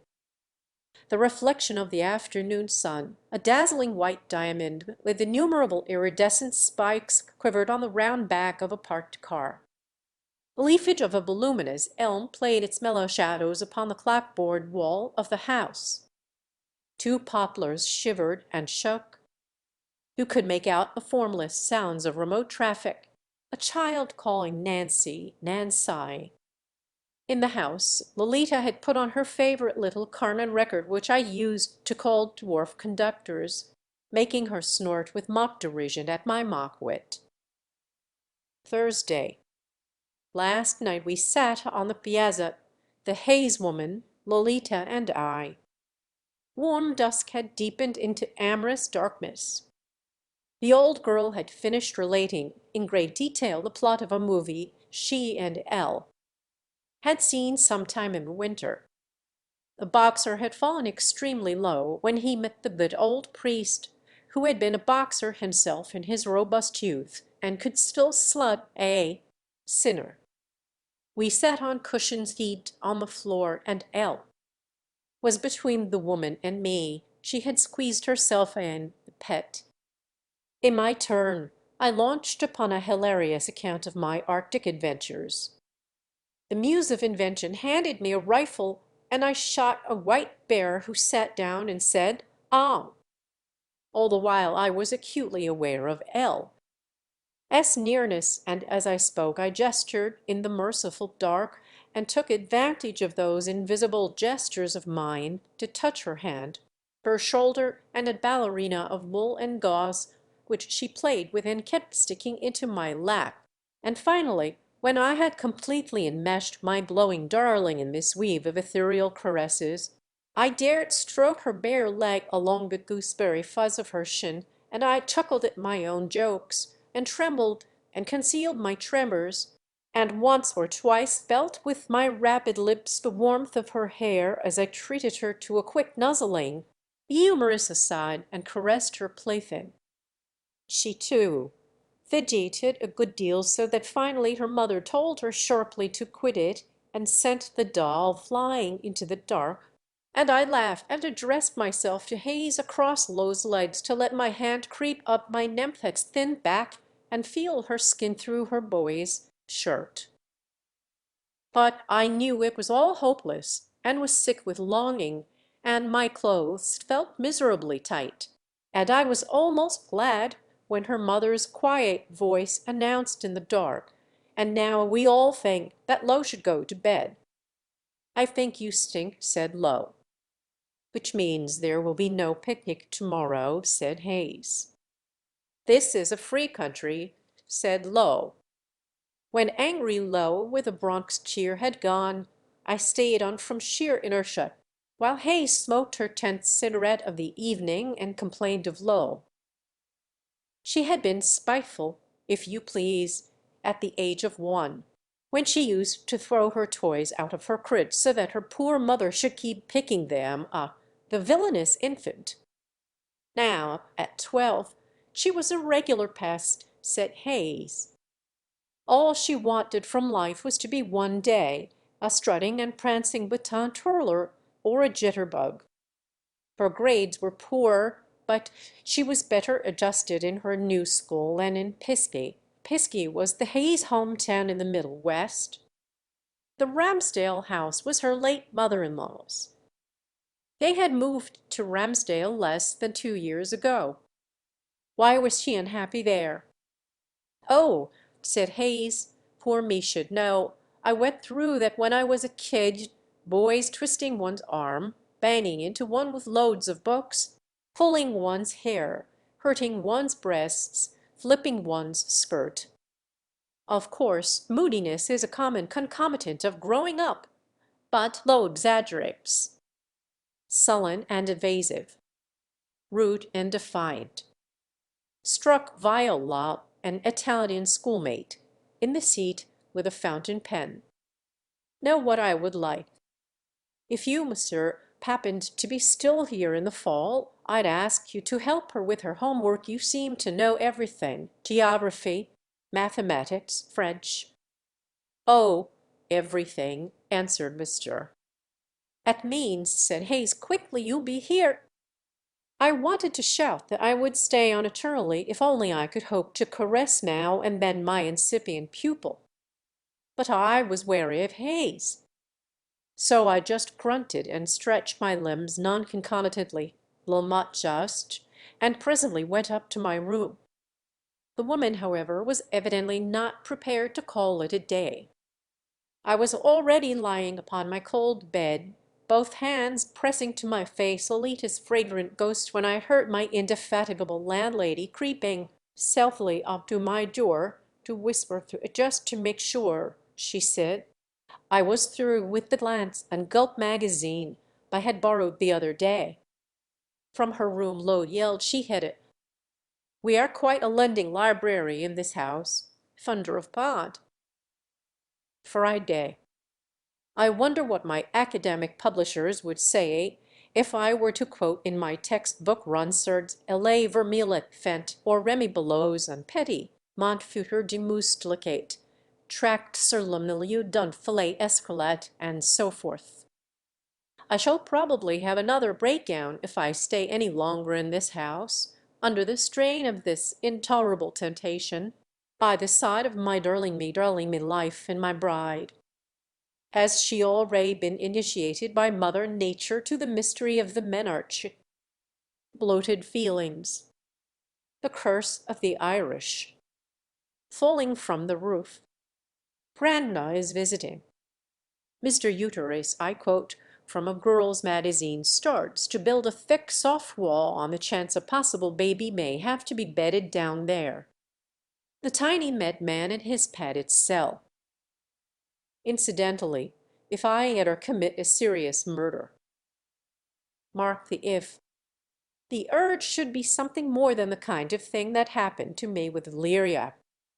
Carefully mark that then was rather inept. If and when you wish to sizzle me to death, remember that only a spell of insanity could ever give me the simple energy to be a brute. All this amended, perhaps. Sometimes I attempt to kill in my dreams, but do you know what happens? For instance, I aim at a bland, quietly interested enemy. Oh, I press the trigger all right, but one bullet after another feebly drops on the floor from the sheepish muzzle. In those dreams, my only thought is to conceal the fiasco from my foe, who is slowly growing annoyed. At dinner tonight, the old cat said to me with a sidelong gleam of motherly mockery directed at Lo I had just been describing, in a flippant vein, the delightful little touffish mustache I had not quite decided to grow. "Better don't if somebody's not to go absolutely dotty." Instantly Lo pushed her plate of boiled fish away, all but knocking her milk over, and bounced out of the dining room. "Would it bore you very much," quoth Hayes, "to come with us tomorrow for a swim in our Glass Lake if Lo apologizes for her manners?" Later, I heard a great banging of doors and other sounds coming from quaking caverns where the two rivals were having a ripping row. She had not apologized. A lake is out. It might have been fun. Saturday. For some days already I had been leaving the door ajar while I wrote in my room, but only today did the trap work. With a good deal of additional fidgeting, shuffling, scraping to despise her embarrassment at visiting me without having been called, or came in, and after pottering around, became interested in the nightmare curlicues I had penned on a sheet of paper. Oh no, they were not the outcome of a Bellatrist's inspired pause between two paragraphs. They were the hideous hieroglyphics, which she could not decipher, of my fatal lust.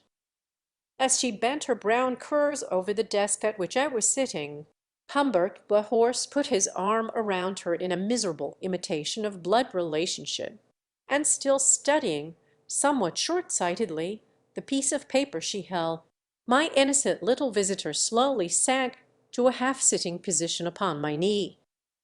Her adorable profile, parted lips, warm hair were some 3 inches from my bared eye-tooth, and I felt the heat of her limbs through her rough tomboy clothes. All at once I knew I could kiss her throat or the wick of her mouth with perfect impunity. I knew she would let me do so, and even close her eyes as Hollywood teaches. A double vanilla with hot fudge hardly more unusual than that. I cannot tell my learned reader, whose eyebrows, I suspect, have by now traveled all the way to the back of his bald head, I cannot tell him how the knowledge came to me. Perhaps my 8th year had unconsciously caught some slight change in the rhythm of her respiration, for now she was not really looking at my scribble, but waiting with curiosity and composure my limpet for the glamorous lodger to do what he was dying to do. A modern child, an avid reader of movie magazines, an expert in dream-slow close-ups, might not think it too strange, I guessed, if a handsome, intensely virile grown-up friend too late. The house was suddenly vibrating with voluble Louise's voice telling Mrs. Hayes, who had just come home, about a dead something she and Leslie Thompson had found in the basement, and little Lolita was not one to mace such a tale. Sunday. Changeful, bad-tempered, cheerful, awkward, graceful with the tart grace of her colfish subteens, excruciatingly desirable from head to foot, all New England for a lady writer's pen. From the black red-made bow and bobby pins holding her hair in place to the little scarf on the lower part of her neat calf, where Aade, roller skater, kicked her in pisquet a couple of inches above her rough white sock. Gone with her mother to the Hamiltons' birthday party or something. Full-skirted gingham frock. Her little doves seem well-formed already. Precocious pet. Monday. Rainy morning. C.S. Maitins' gristy dose. My white pajamas have a lilac design on the back. I am like one of those inflated pale spiders you see in old gardens, sitting in the middle of a luminous web and giving little jerks to this or that strand. My web is spread all over the house as I listen from my chair, where I sit like a wily wizard. Is Lo in her room? Gently I tug on the silk. She is not. Just heard the toilet paper cylinder make its staccato sound as it is turned, and no footfalls has my outflung filament traced from the bathroom back to her room. Is she still brushing her teeth, the only sanitary act Lo performs with real zest? No. The bathroom door has just slammed, so one has to feel elsewhere about the house for the beautiful warm-colored prey. Let us have a strand of silk descend the stairs. I satisfy myself by this means that she is not in the kitchen up banging the refrigerator door, or screeching at her detested mamma, who, I suppose, is enjoying her third, cooing and subduedly mirthful, telephone conversation of the morning. Well, let us grope and hope. Ray-like, I glide in through to the parlor and find the radio silent, and mamma still talking to Mrs. Chatfield or Mrs. Hamilton, very softly flushed, smiling, cupping the telephone with her free hand, denying by implication that she denies those amusing rumor, whispering intimately, as she never does, the clear-cut lady in face-to-face talk. So my nymphet is not in the house at all. Gone. What I thought was a prismatic weave turns out to be but an old gray cobweb. The house is empty, is dead. And then comes Lolita's soft, sweet chuckle through my half-open door. Don't tell, mother, but I've eaten all your bacon. Gone when I scuttle out of my room. Lolita, where are you? My breakfast tray, lovingly prepared by my landlady, leers at me toothlessly, ready to be taken in. Lola Lolita. Tuesday. Clouds again interfered with that picnic on that unattainable lake. Is it fate scheming? Yesterday I tried on before the mirror a new pair of bathing trunks. Wednesday. In the afternoon, Hayes, commonsensical shoes, tailor-made dress, said she was driving downtown to buy a present for a friend of hers, and would I please come to because I have such a wonderful taste in textures and perfumes. Choose your favorite seduction, she purred. What could Humbert, being in the perfume business, do? She had me cornered between the front porch and her car. "Hurry up," she said as I laboriously doubled up my large body in order to crawl in, still desperately devising a means of escape. She had started the engine, and was genteelly swearing at a backing and turning truck in front that had just brought old invalid Miss Opposite a brand-new wheeled chair, when my Lolita's sharp voice came from the parlor window, "You." "Where are you going?" "I'm coming too."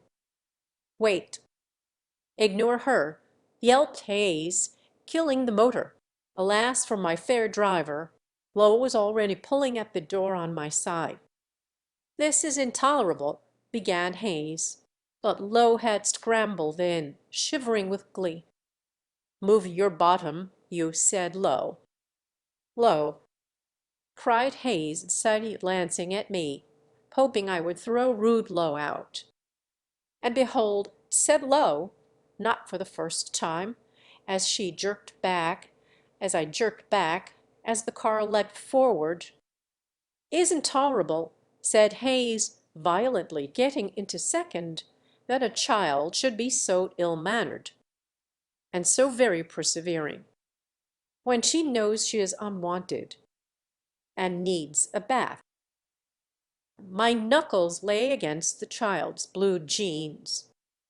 She was barefooted.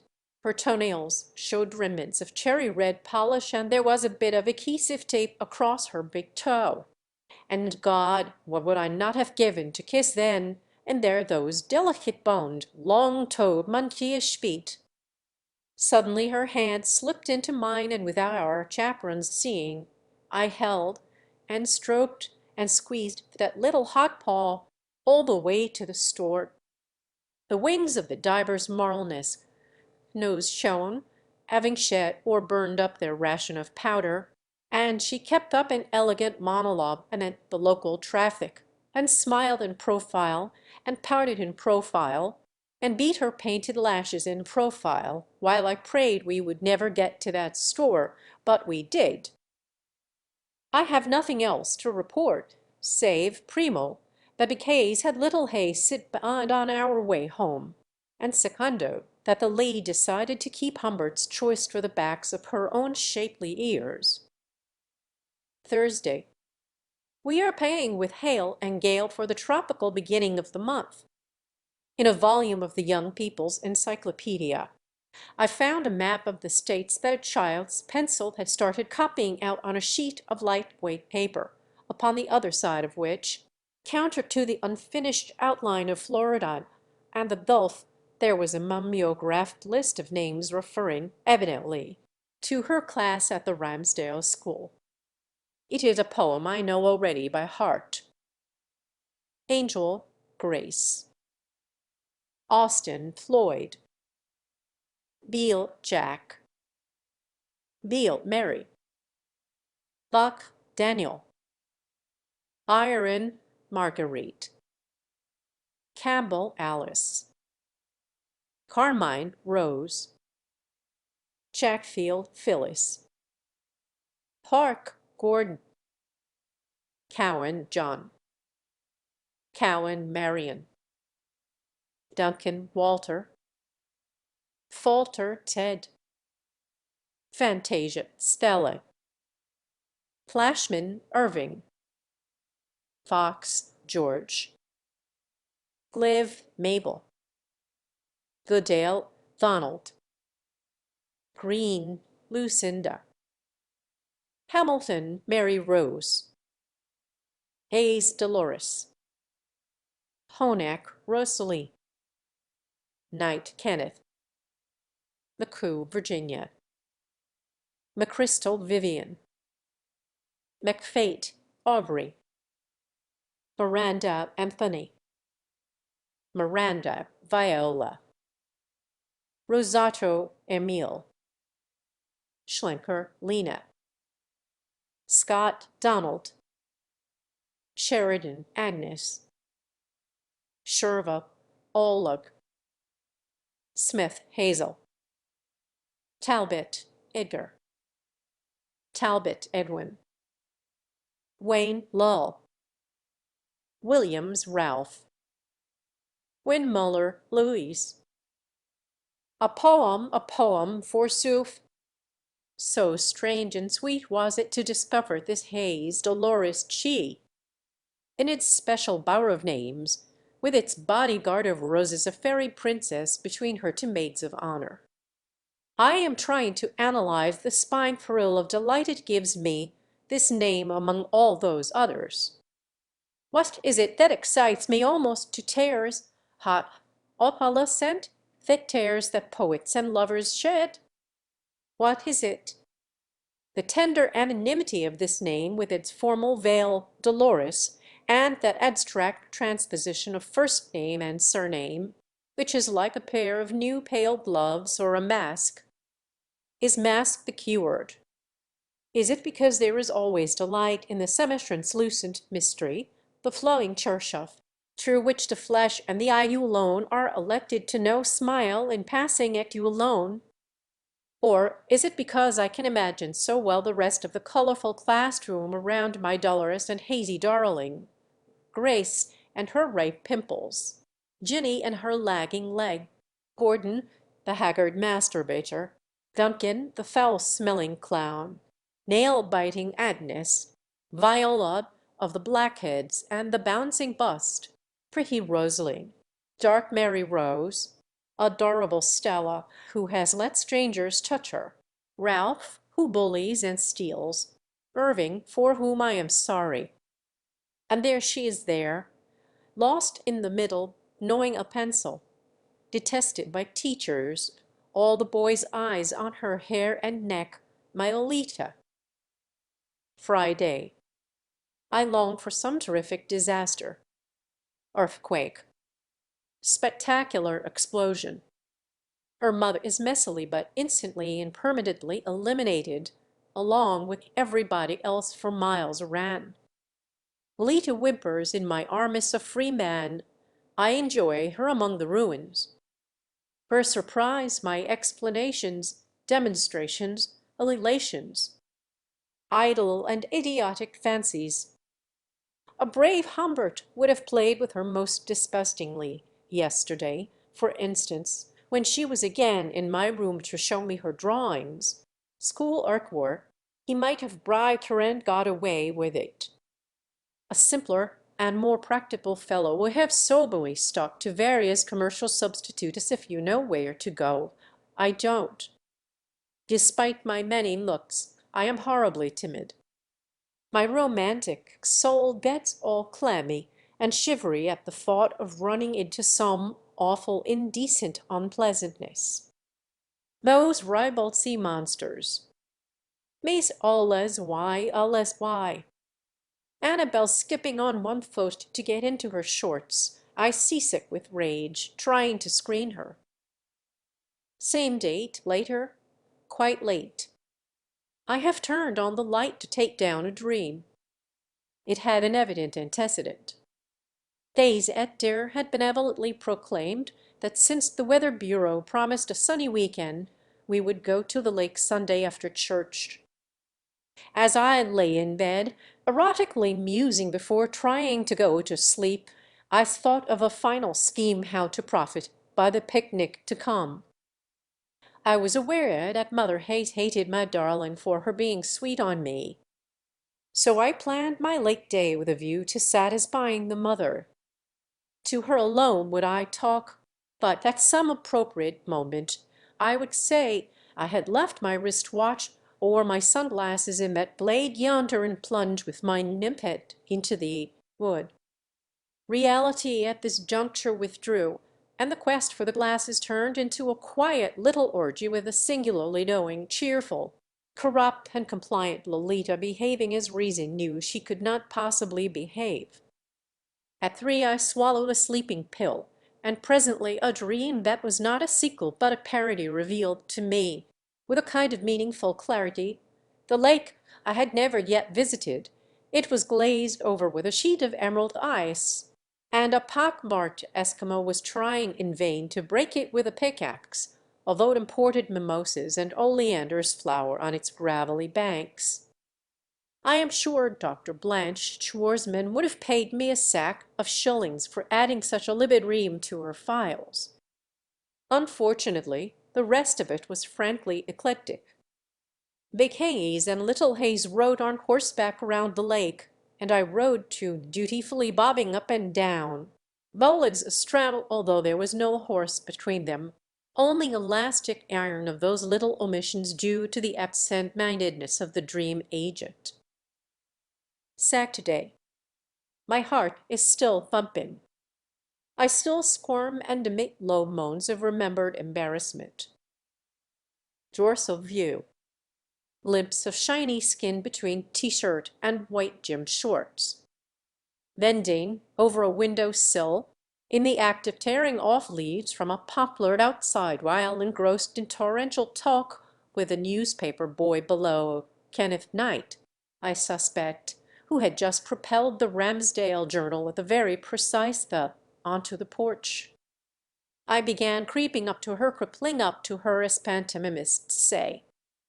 My arms and legs were convex surfaces between which rather than upon which is slowly progressed by some neutral means of locomotion. Humbert they, wounded spider. I must have taken hours to reach her. I seemed to see her through the wrong end of a telescope, and toward her taut little rear I moved like some paralytic, on soft distorted limbs, in terrible concentration. At last I was right behind her when I had the unfortunate idea of blustering a trifle, shaking her by the scruff of the neck and that sort of thing to cover my real mange, and she said in a shrill brief whine, "Cut it out!" Most coarsely the little wench, and with a ghastly grin, Humbert, a humbled beat a bloomy reshriek while she went on wisecracking streetward. But now listen to what happened next. After lunch I was reclining in a low chair trying to read. Suddenly two deft little hands were over my eyes. She had crept out from behind as if reenacting, in a ballet sequence, my morning maneuver. Her fingers were a luminous crimson as they tried to blot out the sun, and she uttered hiccups of laughter and jerked this way and that as I stretched my arm sideways and backwards without otherwise changing my recumbent position. My hand swept over her agile giggling legs, and the book like a sleigh left my lap, and Mrs. Hayes strolled up and said indulgently, "Just slap her heart if she interferes with your scholarly meditations." How I love this garden! No exclamation mark in her tone. Isn't it divine in the sun? No question mark either. And with a sign of feigned content, the obnoxious lady sank down on the grass and looked up at the sky as she leaned back on her splay-out hands, and presently an old gray tennis ball bounced over her, and Lo's voice came from the house haughtily, "Hardinet's mother. I was not aiming at you." "Of course not, my hot Danny darling." Chapter 12. This proved to be the last of 20 entries or so. It will be seen from them that for all the devil's inventiveness, the scheme remained daily the same. First he would tempt me, then thwart me, leaving me with a dull pain in the very root of my being. I knew exactly what I wanted to do and how to do it without impinging on a child's chastity. After all, I had had some experience in my life of Péderoses, had visually possessed dappled nymphets in parks, and wedged my wary and bestial way into the hottest, most crowded corner of a city bus full of Strephanian school children. that for almost 3 weeks I had been interrupted in all my pathetic machinations. The agent of these interruptions was usually the Hayes woman, who, as the reader will mark, was more afraid of Lowe's deriving some pleasure from me than of my enjoying Lowe. The passion I had developed for that nymphet, for the first nymphet in my life that could be reached at last by my awkward, aching, timid claws, would have certainly landed me again in a sanatorium, had not the devil realized that I was to be granted some relief if he wanted to have me as a plaything for some time longer. The reader has also marked the curious mirage of the lake. It would have been logical on the part of Aubrey McFate, as I would like to dub that devil of mine, to arrange a small treat for me on the promised beach in the presumed forest. Actually, the promise Mrs. Hayes had made was a fraudulent one. She had not told me that Mary Rose Hamilton, a dark little beauty in her own right, was to come too, and that the two nymphets would be whispering apart, and playing apart, and having a good time all by themselves, while Mrs. Hayes and her handsome lodger conversed sedately in the semi-nude, far from prying eyes. Incidentally, eyes did pry and tongues did wag. How queer life is! We hastened to alienate the very fates we intended to woo.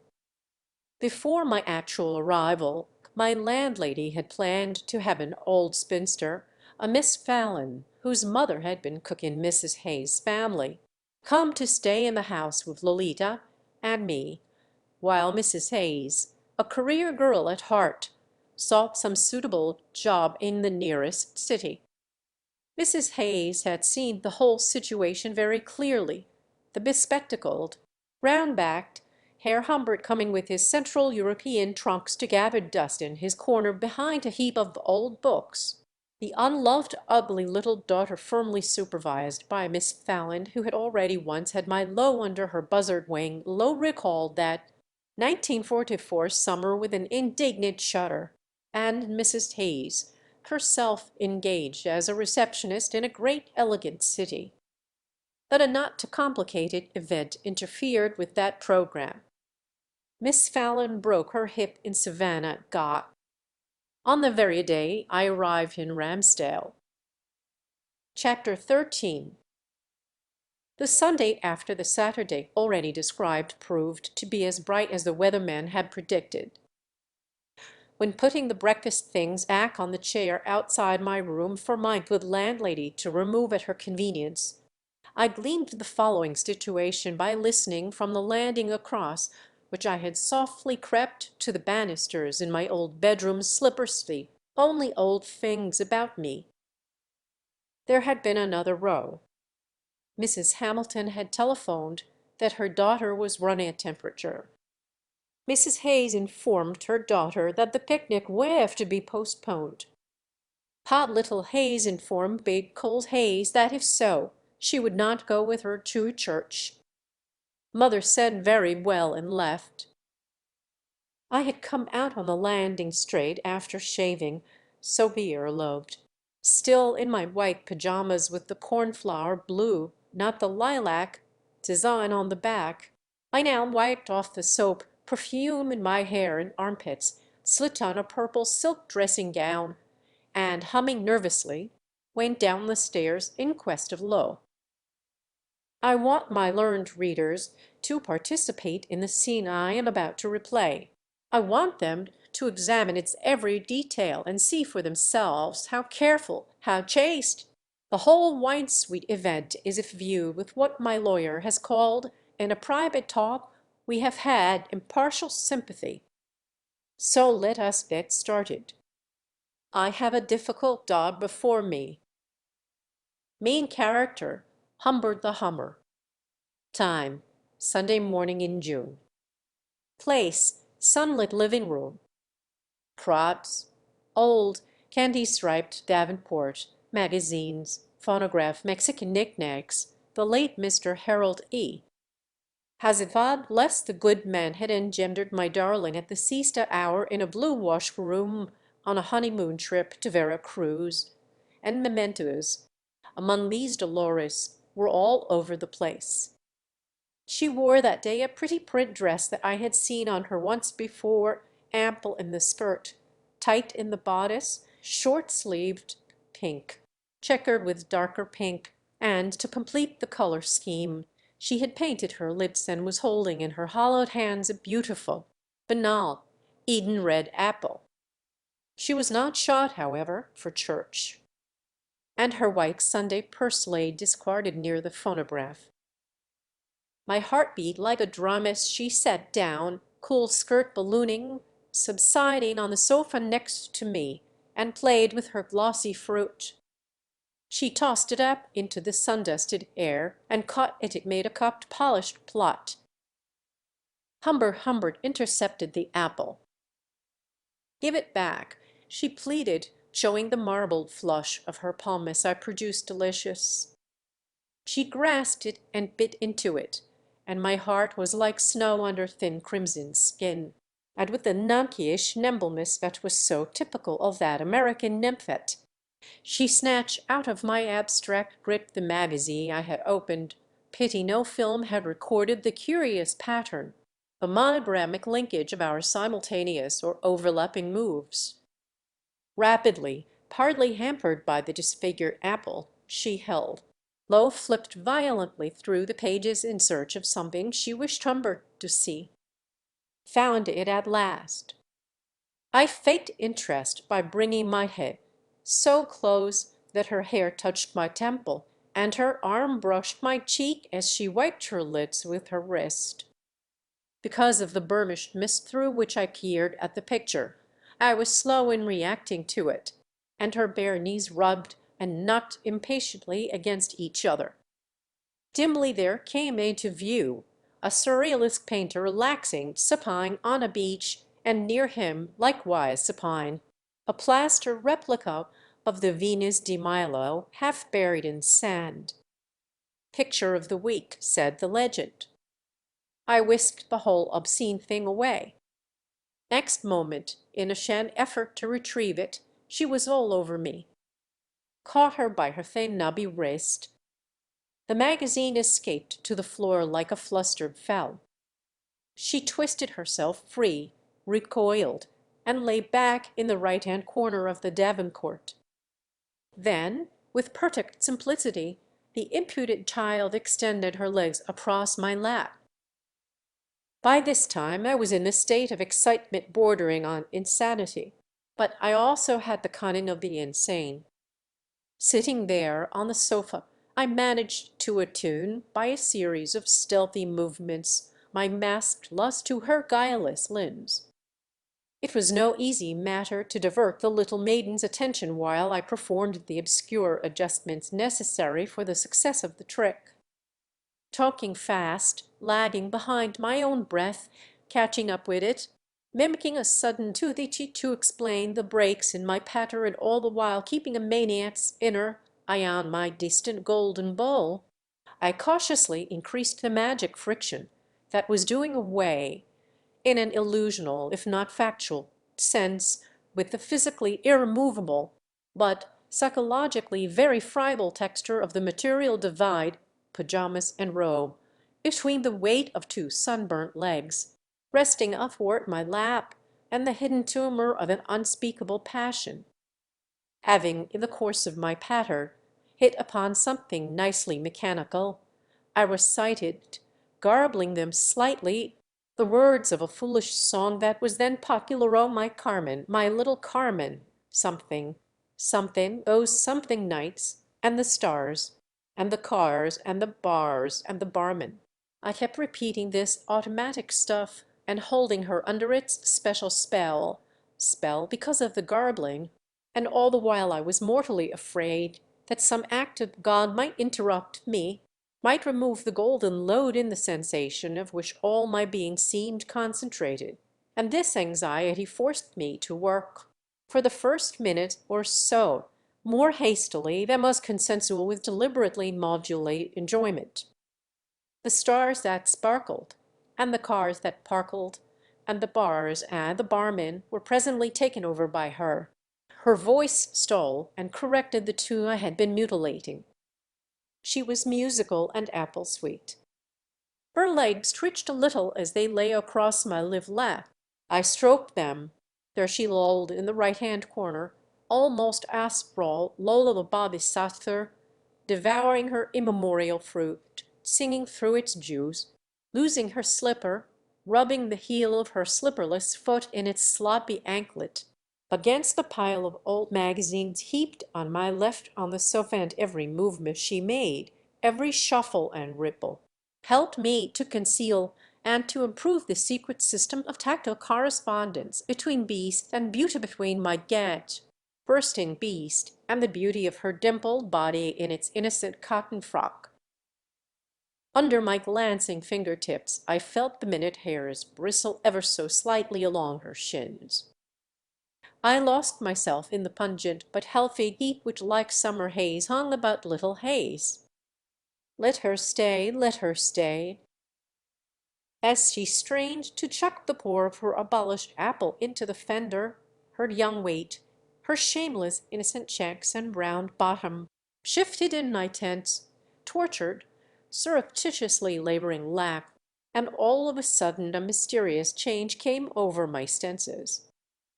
I entered a plane of being where nothing mattered save the infusion of joy brewed within my body. What had begun as a delicious distension of my innermost rocks became a glowing tingle, which now had reached that state of absolute security, confidence, and reliance not found elsewhere in conscious life. With the deep hot sweetness thus established and well on its way to the ultimate convulsion, I felt I could slow down in order to prolong the glow. Lolita had been safely solipsized. The implied sun pulsated in the supplied poplars. We were fantastically and divinely alone. I watched her rosy, gold-dusted, beyond the veil of my controlled delight, unaware of it, alien to it, and the sun was on her lips, and her lips were apparently still forming the words of the Carmen Barman ditty that no longer reached my consciousness. Everything was now ready. The nerves of pleasure had been laid bare. The corpuscles of cross were entering the phase of frenzy. The least pressure would suffice to set all paradise loose. I had ceased to be Humbert the hound, the sad-eyed degenerate clasping the boot that would presently kick him away. I was above the tribulations of ridicule, beyond the possibilities of retribution. In my self-made Seraglio I was a radiant and robust Turk, deliberately, in the full consciousness of his freedom, postponing the moment of actually enjoying the youngest and frailest of his slaves. Suspended on the brink of that voluptuous abyss, a nicety of physiological equipoise comparable to certain techniques in the arts, I kept repeating the chance words after her: barmen, alarmen, my charmin, my Carmen, amen. A haminous one talking and laughing in his sleep while my happy hand crept up her sunny leg as far as the shadow of decency allowed. The day before she had collided with the heavy chest in the hall, and look, I gasped, but look what you've done, what you've done to yourself. Ah, look, for there was, I swear, a yellowish violet bruise on her lovely nymphette thigh which my huge hairy hand massaged and slowly enveloped, and because of her very perfunctory under-things, there seemed to be nothing to prevent my muscular thumb from reaching the hot hollow of her groin, just as you might tickle and caress a giggling Chulja spittened. Oh, it's nothing at all, she cried with a sudden shrill note in her voice, and she wiggled and squirmed and threw her head back, and her teeth rested on her glistening underlip as she half turned away, and my moaning mouth, gentlemen of the jury, almost reached her bare neck, while I crushed out against her left butt hip the last throb of the longest ecstasy man or monster had ever known. Immediately afterward, as if we had been struggling and now my grip had eased, she rolled off the sofa and jumped to her feet, to her foot, rather in order to attend to the formidably loud telephone that may have been ringing for ages as far as I was concerned. There she stood and blinked, cheeks aflame, hair awry, her eyes passing over me as lightly as they did over the furniture. And as she listened or spoke to her mother, who was telling her to come to lunch with her at the Chapfoots, neither Low nor Hum knew yet what Bezabai Hayes was plotting. She kept tapping the edge of the table with the slippers she held in her hand. Lest Vibelore she had noticed nothing. With a handkerchief of multicolored silk on which her listening eyes rested in passing, I wiped the sweat off my forehead and, immersed in a euphoria of release, rearranged my royal robes. She was still at the telephone, haggling with her mother, wanted to be fetched by car, my little Carmen, when, singing louder and louder, I swept up the stairs and set a deluge of steaming water roaring into the tub. At this point, I may as well give the words of that song hit in full to the best of my recollection. At least I don't think I'd ever had it right. Here it goes. Oh, my Carmen, my little Carmen. Something, something those, something nights, and the stars, and the cars, and the bars, and the barmen, and, oh, my Charmin, our dreadful fights. And the something town where so gaily arm in arm we went, and our final row, and the gun I killed you with, oh, my Carmen, the gun I am holding now. Drew his .32 automatic, I guess, and put a bullet through his Moll's eye. Chapter 14. I had lunch in town, had not been so hungry for years. A house was still low less when I strolled back. I spent the afternoon musing, scheming, blissfully digesting my experience of the morning. I felt proud of myself. I had stolen the honey of a spasm without impairing the morals of a minor. Absolutely no harm done. The conjurer had poured milk, molasses, foaming champagne into a young lady's new white purse. And lo, the purse was intact. Thus had I delicately constructed my ignoble, ardent, sinful dream, and still Lolita was safe and I was safe. What I had madly possessed was not she, but my own creation, another, fanciful Alita perhaps, more real than Alita, overlapping, encasing her, floating between me and her, and having no will, no consciousness indeed, no life of her own. The child knew nothing. I had done nothing to her, and nothing prevented me from repeating a performance that affected her as little as if she were a photographic image rippling upon a screen, and I a humble hunchback abusing myself in the dark. The afternoon drifted on, in ripe silence, and the sappy tall trees seemed to be in the know, and desire, even stronger than before, began to afflict me again. Let her come soon, I prayed, addressing alone God, and while mamma is in the kitchen, let a repetition of the Davenport scene be staged. Please, I adore her so horribly. No, horribly is the wrong word. The elation with which the vision of new delights filled me was not horrible but pathetic. I qualify it as pathetic. Pathetic because despite the insatiable fire of my venereal appetite, I intended, with the most fervent force and foresight, to protect the purity of that 12-year-old child. And now see how I was repaid for my pains. No Lolita came home. She had gone with the Chatfields to a movie. The table was laid with more elegance than usual. Candlelight, if you please. In this mawkish aura, Mrs. Hayes gently touched the silver on both sides of her plate as if touching piano keys, and smiled down on her empty plate, was on a diet, and said she hoped I liked the salad recipe lifted from a woman's magazine. She hoped I liked the cold cuts, too. It had been a perfect day. Mrs. Chatfield was a lovely person. Phyllis, her daughter, was going to a summer camp tomorrow. For 3 weeks.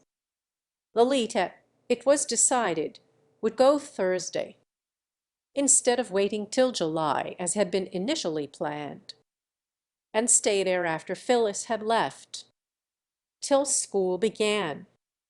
A pretty prospect, my heart. Oh, how I was taken aback, for did it not mean I was losing my darling, just when I had secretly made her mine? To explain my grim mood, I had to use the same toothage I had already simulated in the morning. Must have been an enormous molar with an abscess as big as a maraschino cherry. We have, said Hayes, an excellent dentist. Our neighbor, in fact, Dr. Quilty, uncle or cousin, I think, of the playwright. Think it will pass? Well, just as you wish. In the fall I shall have him brace her, as my mother used to say. It make her blow a little. I am afraid she has been bothering you frightfully all these days. And we are in for a couple of stormy ones before she goes. She has flatly refused to go, and I confess I left her with the Chatfields because I dreaded to face her alone just yet. The movie may mollify her. Phyllis is a very sweet girl, and there is no earthly reason for Lowe to dislike her.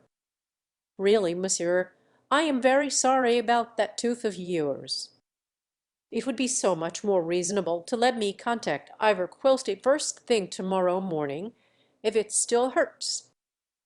And you know, I think a summer camp is so much healthier, and well, is all so much more reasonable, as I say, than to mow on a suburban lawn and use mamma's lipstick, and pursue shy studious gentlemen, and go into tantrums at the least provocation. Are you sure, I said at last, that she will be happy there? Lame, lamentably lame. She'd better, said Hayes. And it won't be all play either. The camp is run by Shirley Holmes, you know, the woman who wrote Campfire Girl. Camp will teach Dolores Hayes to grow in many things, health, knowledge, temper, and particularly in a sense of responsibility towards other people. Shall we take these candles with us and sit for a while on the piazza, or do you want to go to bed and nurse that tooth? Nurse that tooth. Chapter 15. Next day they drove downtown to buy things needed for the camp. Any wearable purchase worked wonders with Lowe. She seemed her usual sarcastic self at dinner. Immediately afterwards, she went up to her room to plunge into the comic books acquired for rainy days at Camp Kew. They were so thoroughly sampled by Thursday that she left them behind. I too retired to my lair and wrote letters. My plan now was to leave for the seaside, and then, when school began, resume my existence in the Hayes household, for I knew already that I could not live without the child. On Tuesday they went shopping again, and I was asked to answer the phone if the camp mistress ran up during their absence. She did, and a month or so later we had occasion to recall our pleasant chat. That Tuesday Lowe had her dinner in her room. She had been crying after a routine row with her mother, and, as had happened on former occasions, had not wished me to see her swollen eyes. She had one of those tender complexions that after a good cry get all blurred and inflamed, and morbidly alluring. I regretted keenly her mistake about my private aesthetics, for I simply love that tinge of Botticellian pink, that raw rose about the lips, those wet, matted eyelashes, and naturally her bashful whim deprived me of many opportunities of specious consolation. There was, however, more to it than I thought. As we sat in the darkness of the veranda, a rude wind had put out her red candles. Hayes, with a dreary laugh, said she had told Lowe that her beloved Humber thoroughly approved of the whole camp idea, and now, added Hayes, the child throws a fit. Pretext, you and I want to get rid of her. Actual reason, I told her we would exchange tomorrow for plainer stuff so much too cute night things that she bullied me into buying for her. You see, she sees herself as a stud. I see her as a sturdy, healthy, but decidedly homely kid. This, I guess, is at the root of our troubles. On Wednesday I managed to waylay Lo for a few seconds. She was on the landing, in sweatshirt and green-stained white shorts, rummaging in a trunk. I said something meant to be friendly and funny, but she only emitted a snort without looking at me. Desperate, dying Humbert patted her clumsily on her coccyx, and she struck him, quite painfully, with one of the late Mr. Hayes' shoe trees.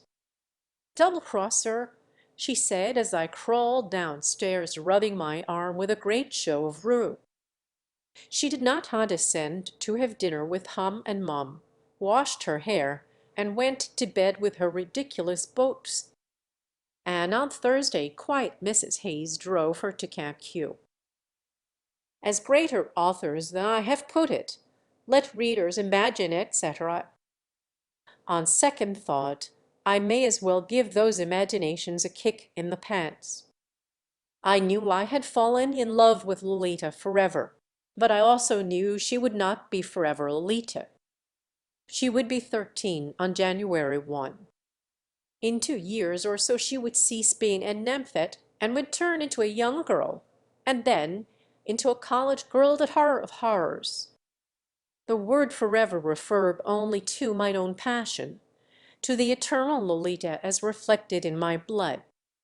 The Lolita whose iliac crests had not yet flared, the Lolita that today I could touch and smell and hear and see, the Lolita of the strident voice and rich brown hair of the bangs, and the swirls and the sides and the curls at the back, and the sticky hot neck, and the vulgar vocabulary revolting, superb, luscious, goon, drip that Lolita, my Lolita, poor Catullus would lose forever.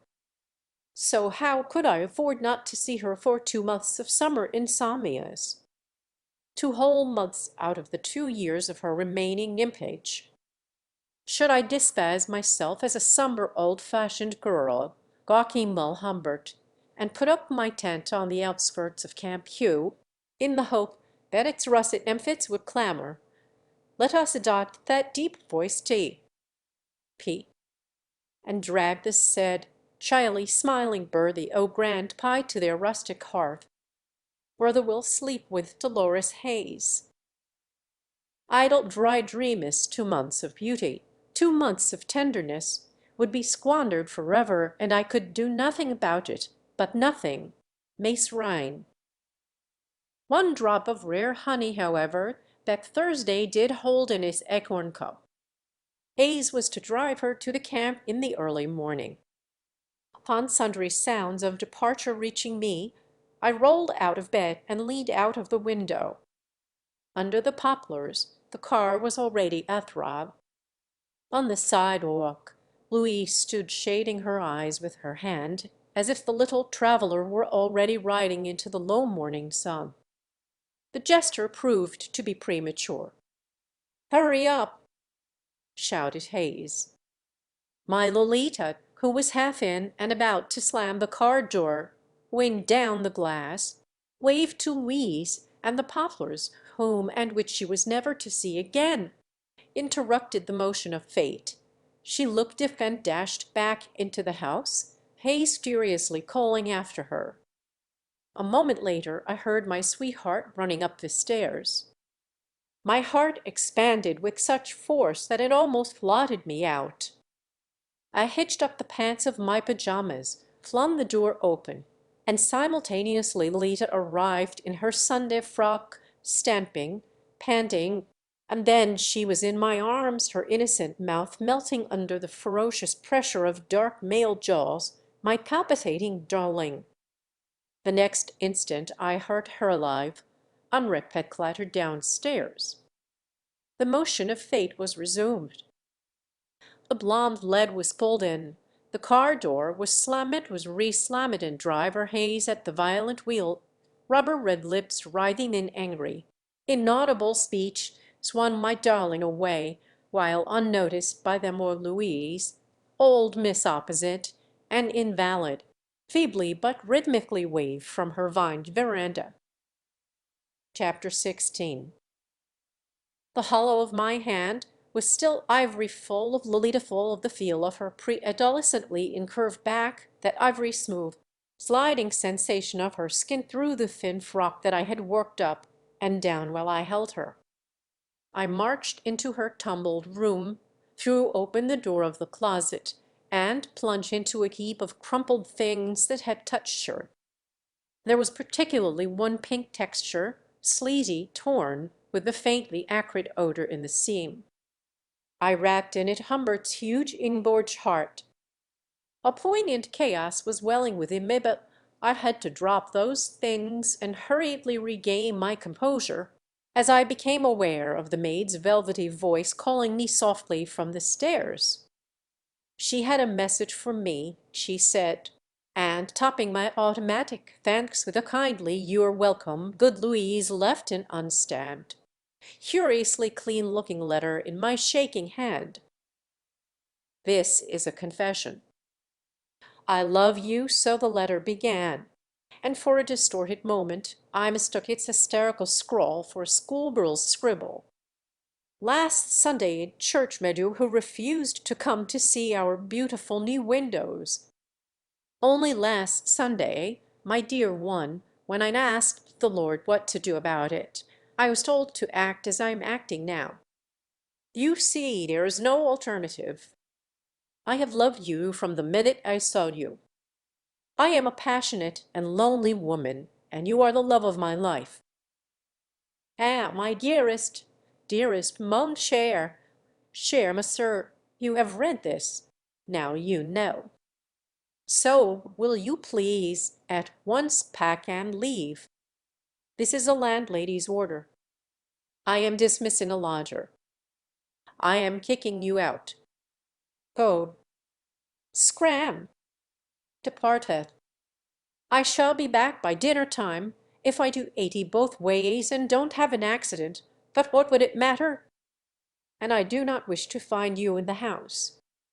Please, please, leave at once. Now, do not even read this absurd note to the end. Whoa. Bedu. The situation, cry, is quite simple. Of course, I know with absolute certainty that I am nothing to you, nothing at all to you, nothing at all. Oh yes, you enjoy talking to me and kidding poor me. You have grown fond of our friendly house, of the books and like, of my lovely garden, even of Lowe's noisy ways, but I am nothing to you. Right, right. Nothing to you whatever. But if, after reading my confession, you decided, in your dark romantic European way, that I am attractive enough for you to take advantage of my letter and make a pass at me, then you would be a criminal worse than a kidnapper who rapes a child. You see, cry. If you decided to say, if I found you at home, which I know I won't, and that's why I am able to go on like this, the fact of your remaining would only mean one thing, that you want me as much as I do you, as a lifelong mate, and that you are ready to link up your life with mine forever and ever, and be a father to my little girl. Let me rave and ramble on for a teeny while more, my dearest, since I know this letter has been by now torn by you, and its pieces, illegible, in the vortex of the toilet. My dearest, mon cher, what a world of love I have built up for you during this miraculous June. I know how reserved you are, how British. Your old world reticence, your sense of decorum may be shocked by the boldness of an American girl. You who conceal your strongest feelings must think me a shameless little idiot for throwing open my poor bruised heart like this. In years gone by, many disappointments came my way. Mr. Hayes was a splendid person, a sterling soul, but he happened to be 20 years my senior, and well, let us not gossip about the past. My dearest, Your curiosity must be well satisfied if you have ignored my request and read this letter to the bitter end. Never mind. Destroy it and go.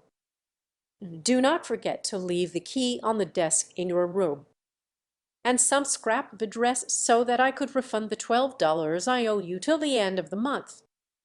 Goodbye, dear one. Pray for me if you ever pray. C. H. Why, present here it is what I remember of the letter, and what I remember of the letter I remember verbatim, including that awful French. It was at least twice longer. I have left out a lyrical passage which I more or less skipped at the time, concerning Lolita's brother who died at when she was 4, and how much I would have liked him. Let me see, what else can I say? Yes. There's just a chance that the vortex of the toilet, where the letter did go, is mine own matter-of-fact contribution. She probably begged me to make a special fire to consume it. My first movement was one of repulsion and retreat. My second was like a friend's calm hand falling upon my shoulder and bidding me take my time. I did. I came out of my daze and found myself still in Lowe's room. A full page and ripped out of a slick magazine was affixed to the wall above the bed between a crooner's mop and the lashes of a movie actress. It represented a dark-haired young husband with a kind of drained look in his Irish eyes. He was modeling a robe by so-and-so and holding a bridge-lac tray by so-and-so, with breakfast for 2. The legend by the Rev. Thomas Morell called him a conquering hero. The thoroughly conquered lady, not shown, was presumably propping herself up to receive her half of the tray. How her bedfellow was to get under the bridge without some messy mishap was not clear. Lowe had drawn a jocose arrow to the haggard lover's face, and had put, in block letters, H. H. And indeed, despite a difference of a few years, the resemblance was striking. Under this was another picture, also a colored ad. A distinguished playwright was solemnly smoking a drum. He always smoked drums. The resemblance was slight. Under this was Lowe's chaise bed, littered with comics. The enamel had come off the bedstead, leaving black, more or less rounded, marks on the white. Having convinced myself that Louise had left, I got into Lowe's bed and reread the letter. Chapter 17. Gentlemen of the jury, I cannot swear that certain motions pertaining to the business in hand, if I may coin an expression, had not drifted across my mind before.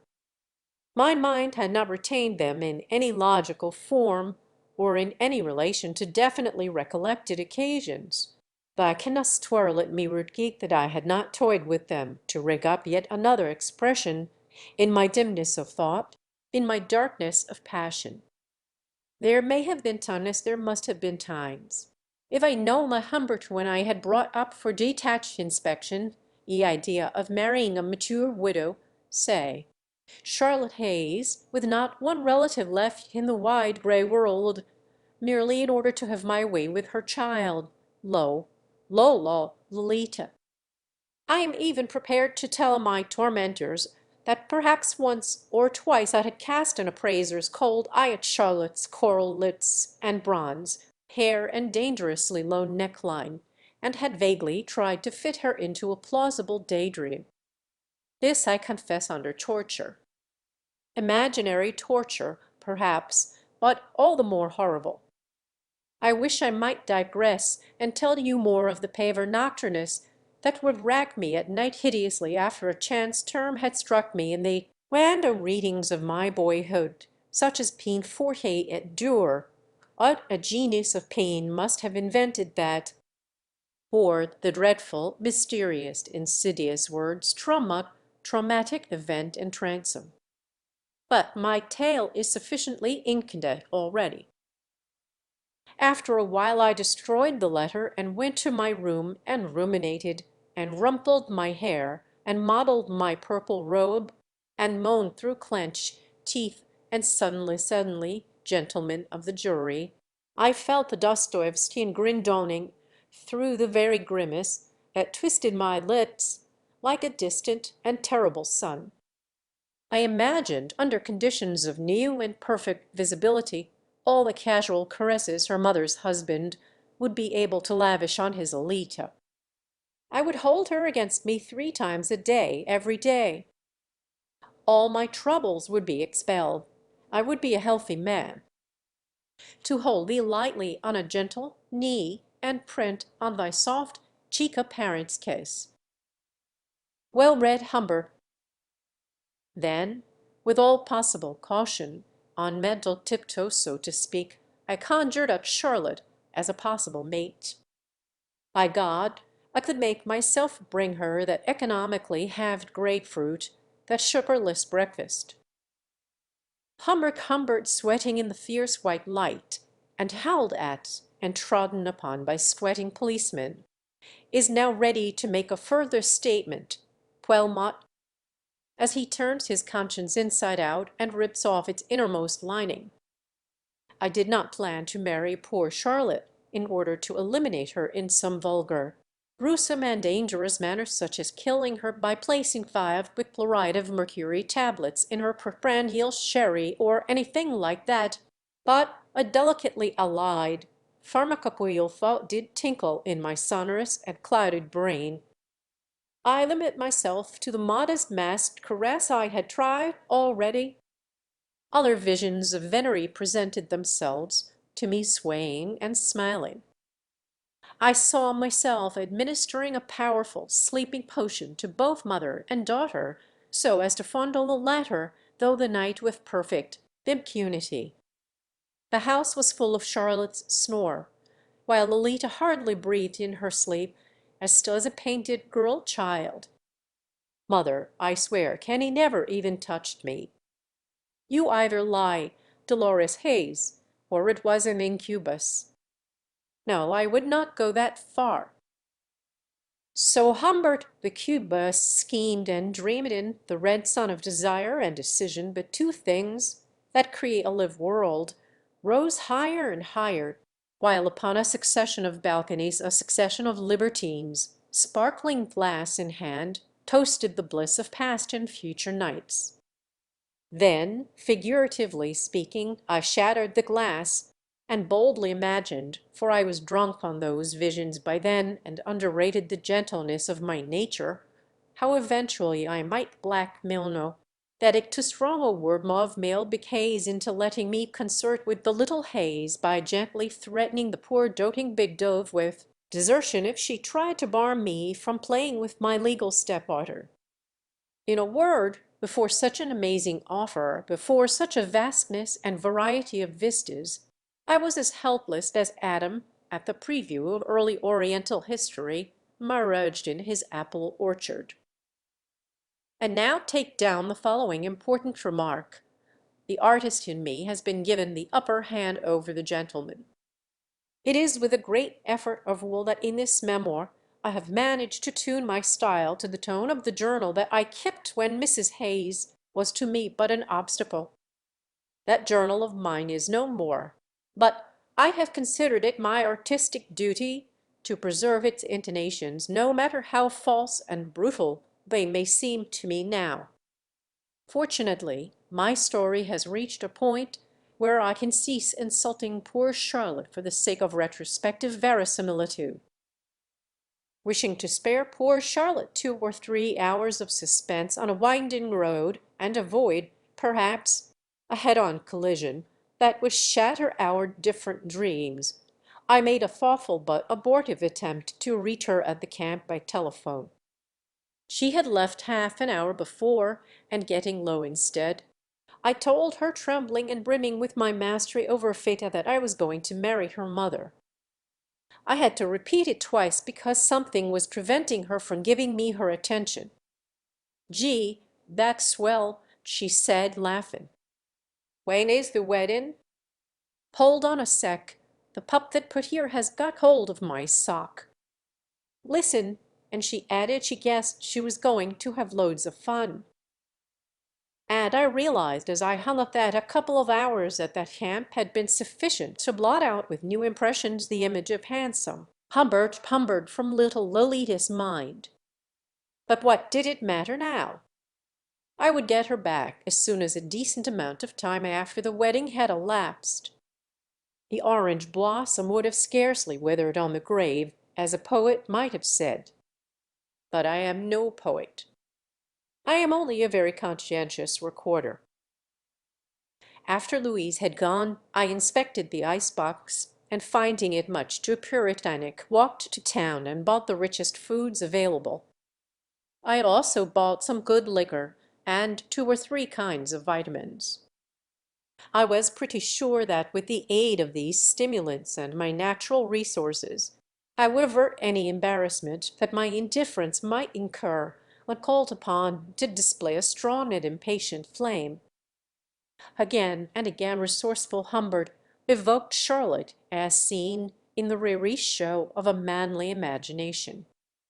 She was well groomed and shapely, as I could say for her, and she was my Lolita's big sister. This notion, perhaps, I could keep up if only I did not visualize too realistically her heavy hips, round knees, right bust, the coarse pink skin of her neck, coarse by comparison with silk and honey, and all the rest of that sorry and dull thing, a handsome woman.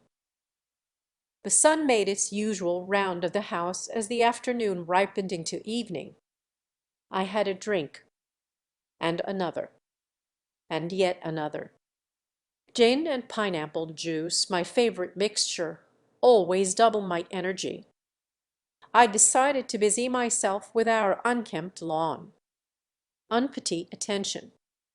It was crowded with dandelions, and a cursed Dodge and low dogs had defiled the flat stones where a sundial had once stood. Most of the dandelions had changed from suns to moons. The gin and Lolita were dancing in me, and I almost fell over the folding chairs that I attempted to dislodge. Incarnadine zebras. There are some eructations that sound like cheers at least. Mine did. An old fence at the back of the garden separated us from the neighbors' garbage, receptacles, and lilacs. But there was nothing between the front end of our lawn, where it sloped along one side of the house, and the street. Therefore I was able to watch, with the smirk of one about to perform a good action, for the return of Charlotte. That tooth should be extracted at once. As I lurched and lunged with the hand mower, bits of grass optically twittering in the low sun, I kept an eye on that section of suburban street. It curved in from under an archway of huge shade trees, then sped towards us down, quite sharply, past old Miss Opposite's evade brick house and high sloping lawn, much trimmer than ours, and disappeared behind our own front porch, which I could not see from where I happily belched and labored. The dandelions perished. A reek of sap mingled with the pineapple. 2 little girls, Marian and Mabel, whose comings and goings I had mechanically followed late, but who could replace my Lolita, went toward the avenue from which our lawn street cascaded, one pushing a bicycle, the other feeding from a paper bag, both talking at the top of their sunny voices. Leslie, old Miss Opposite's gardener and chauffeur, a very amiable and athletic Negro, grinned at me from afar and shouted, re-shouted, commented by gesture, that I was mighty energetic today. The fool dog of the prosperous junk dealer next door ran after a blue Carnot Charlotte's. The prettier of the 2 little girls, Mabel, I think, short halter with little two-halt, bright hair nempit, ran back down the street crumpling her paper bag, and was hidden from this green goat by the frontage of Mr. and Mrs. Humbert's residence.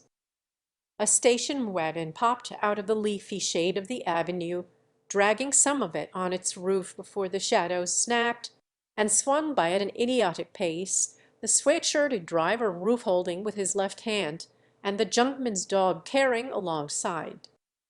There was a smiling pausing then. With a flutter in my breast, I witnessed the return of the blue sedan. I saw it glide downhill and disappear behind the corner of the house. I had a glimpse of her calm, pale profile. It occurred to me that until she went upstairs she would not know whether I had gone or not. A minute later, with an expression of great anguish on her face, she looked down at me from the window of Lowe's room. By sprinting upstairs, I managed to reach that room before she left it. Chapter 18.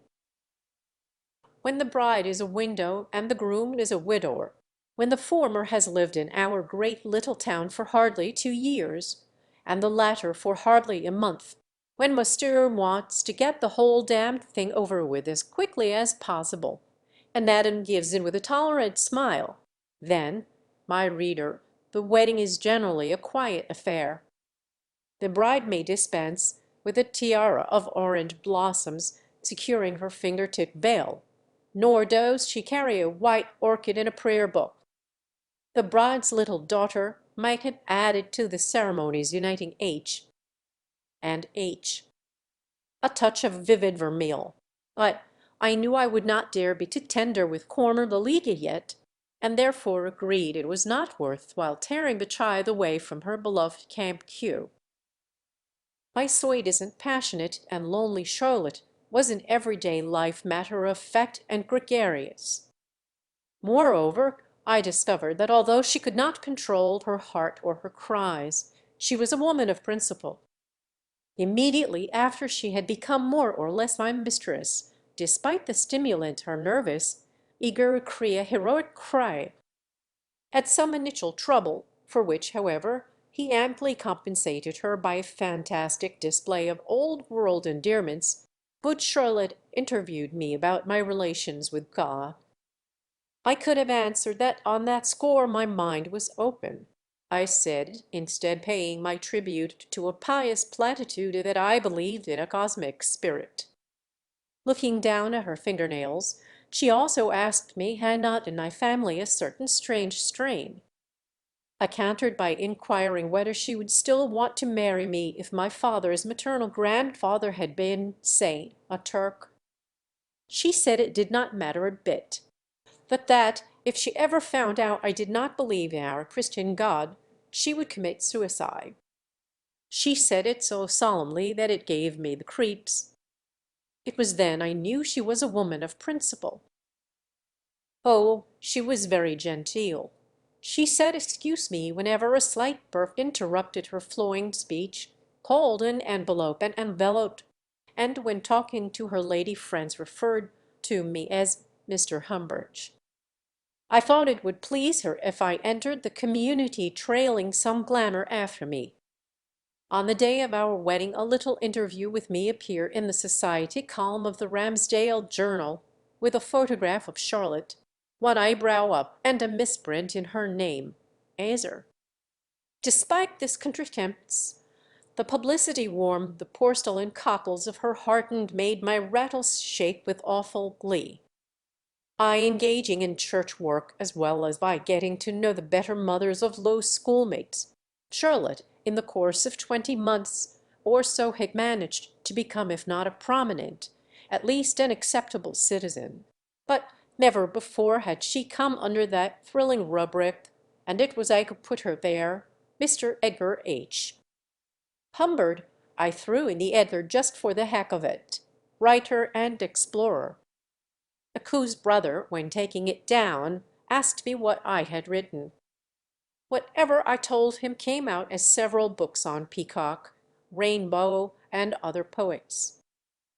It was also noted that Charlotte and I had known each other for several years, and that I was a distant relation of her first husband. I hinted I had had an affair with her 13 years ago, but this was not mentioned in print. To Charlotte I said that society columns should contain a shimmer of errors.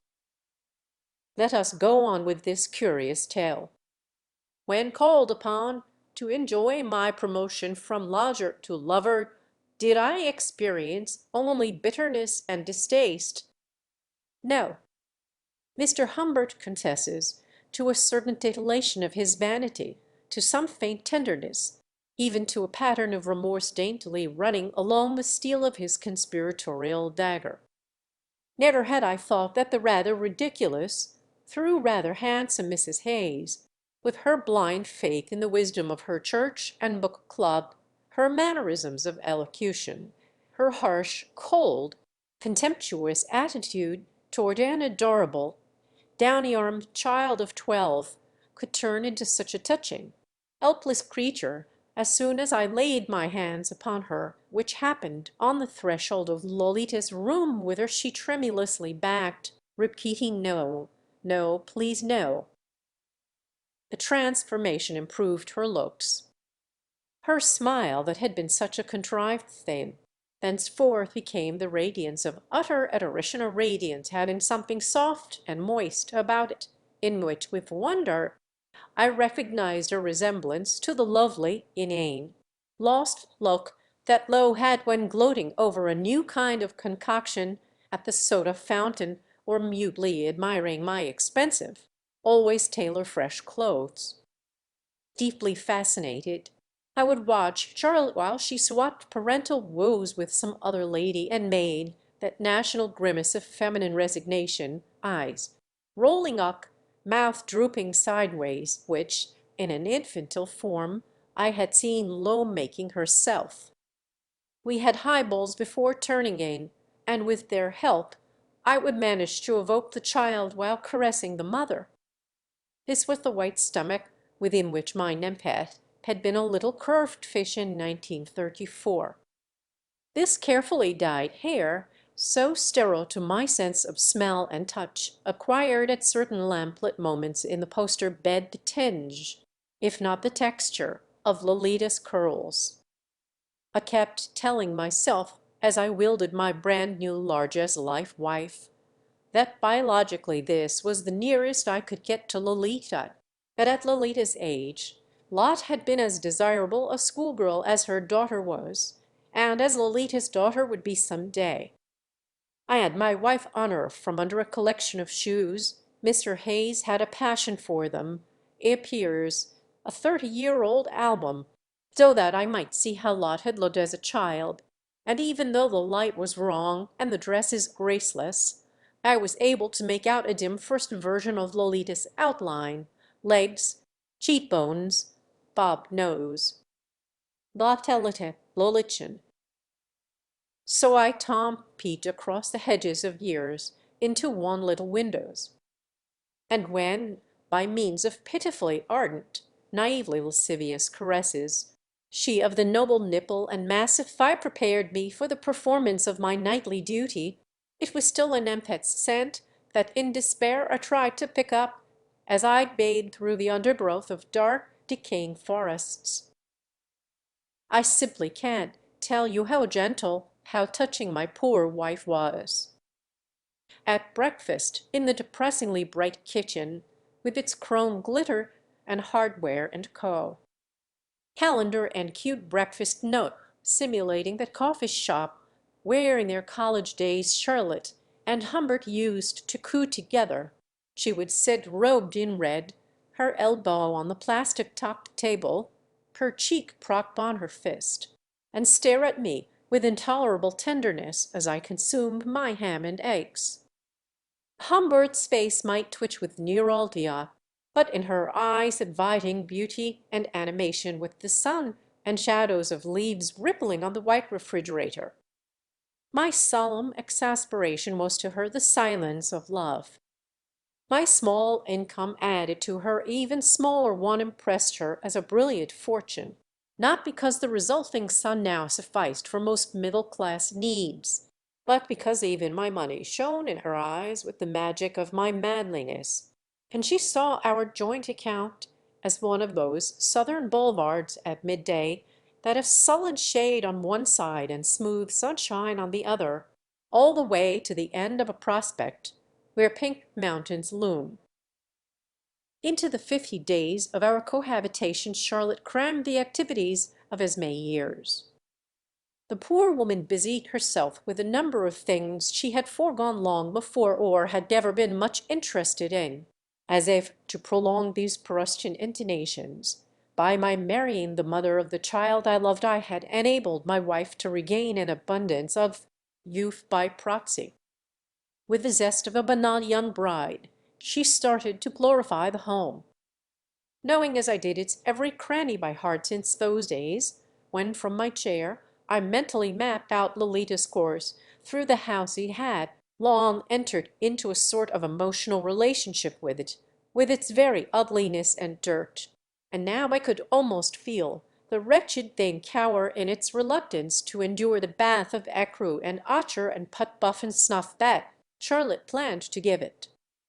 She never got as far as that, thank God, but she did use up a tremendous amount of energy in washing window shades, waxing the slats of Venetian blinds, purchasing new shades and new blinds, returning them to the store, replacing them by others, and so on, in a constant chiaroscuro of smiles and frowns, outs and pouts. She dabbled in cretonnes and chintzes. She changed the colors of the sofa, the sacred sofa, where a bubble of paradise had once burst in slow motion within me. She rearranged the furniture and was pleased when she found in a household treatise that it is permissible to separate a pair of sofa commodes and their companion lamps. With the authoress of your home as you, she developed a hatred for little lean chairs and spindle tables. She believed that a room having a generous expanse of glass and lots of rich wood paneling was an example of the masculine type of room, whereas the feminine type was characterized by lighter-looking windows and frailer woodwork. The novels I had found her reading when I moved in were now replaced by illustrated catalogues and homemaking guides. From a firm located at 4640 Roosevelt Boulevard, Philadelphia, she ordered for our double-bed Adamas-covered 312-coil mattress, although the old one seemed to me resilient and durable enough for whatever it had to support. A Midwesterner, as her late husband had also been, she had lived in Coy Ramsdale, the gem of an Eastern state, not long enough to know all the nice people. She knew slightly the jovial dentist, who lived in a kind of ramshackle wooden chateau behind our lawn. She had met at a church tea the snooty wife of the local junk dealer who owned the colonial white horror at the corner of the avenue. Now and then she visited with old Miss Opposite, but the more patrician matrons among those she called upon or met at lawn functions, or had telephone chats with such dainty ladies as Mrs. Glave, Mrs. Sheridan, Mrs. McChrystal, Mrs. Knight, and others, seldom seemed to call on my neglected Charlotte. Indeed, the only couple with whom she had relations of real cordiality, devoid of any awry pence or practical foresight, were the Farlows, who had just come back from a business trip to Chile in time to attend our wedding with the Chatfields McCoos, and a few others, but not Mrs. Juck or the even prouder Mrs. Talbot. John Farlow was a middle-aged, quietly athletic, quietly successful dealer in sporting goods who had an office at Parkington, 40 miles away. It was he who bought me the cartridges for that Colt and showed me how to use it during a walk in the woods one Sunday. He was also what he called with a smile a part-time lawyer, and had handled some of Charlotte's affairs. Jean, his youngish wife and first cousin, was a long-limbed girl in harlequin glasses with 2 boxer dawns, 2 pointed breasts, and a big red mouth.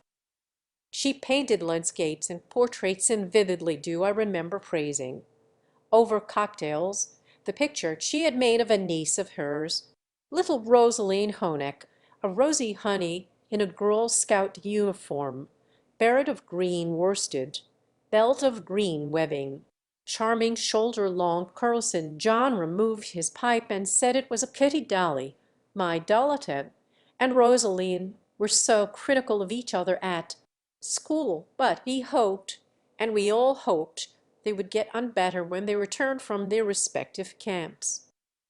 We talked of the school. It had its drawbacks and it had its virtues. Of course, too many of the tradespeople here are Italians, said John, but on the other hand, we are still spared, I wish, interrupted Jean with a laugh. Dolly and Rosaline were spending the summer together. Suddenly I imagined Lo returning from Campbrown, warm, drowsy, drudged, and was ready to weep with passion and impatience. Chapter 19. A few words more about Mrs. Humbert while the going is good. A bad accident is to happen quite soon. I had been always aware of the possessive streak in her, but I never thought she would be so crazily jealous of anything in my life that had not been she. She showed a fierce, insatiable curiosity for my past. She desired me to resuscitate all my loves so that she might make me insult them and trample upon them and revoke them apostately and totally, thus destroying my past. She made me tell her about my marriage to Valeria, who was of course a scream, but I also had to invent, or to pat atrociously, a long series of mistresses for Charlotte's morbid delectation. To keep her happy, I had to present her with an illustrated catalogue of them, all nicely differentiated, according to the rules of those American ads where school children are pictured in a subtle ratio of races, with only one, but as cute as they make the chocolate-colored, round-eyed little lad, almost in the very middle of the front row. So I presented my women, and had them smile and sway the languorous blonde, the fiery brunette, the sensual copperhead as if on parade in a bordello. The more popular and platitudinous I made them, the more Mrs. Humbert was pleased with the show. Never in my life had I confessed so much or received so many confessions. The sincerity and artlessness with which she discussed what she called her love life, from first necking to connubial catch as catch can, were, ethically, in striking contrast with my glib compositions. But technically the two sets were congeneric since both were affected by the same stuff, soap operas, psychoanalysis, and cheap novelettes, upon which I drew for my characters and she for her mode of expression. I was considerably amused by certain remarkable sexual habits that the good Harold Hayes had had according to Charlotte, who thought my mirth improper, but otherwise her autobiography was as devoid of interests as her autopsy would have been. I never saw a healthier woman than she, despite thinning diets. Of my Lolita she seldom spoke, more seldom, in fact, than she did of the blurred, blonde male baby whose photograph to the exclusion of all others adorned our bleak bedroom. In once of her tasteless reveries, she predicted that the dead infant's soul would return to earth in the form of the child she would bear in her present wedlock.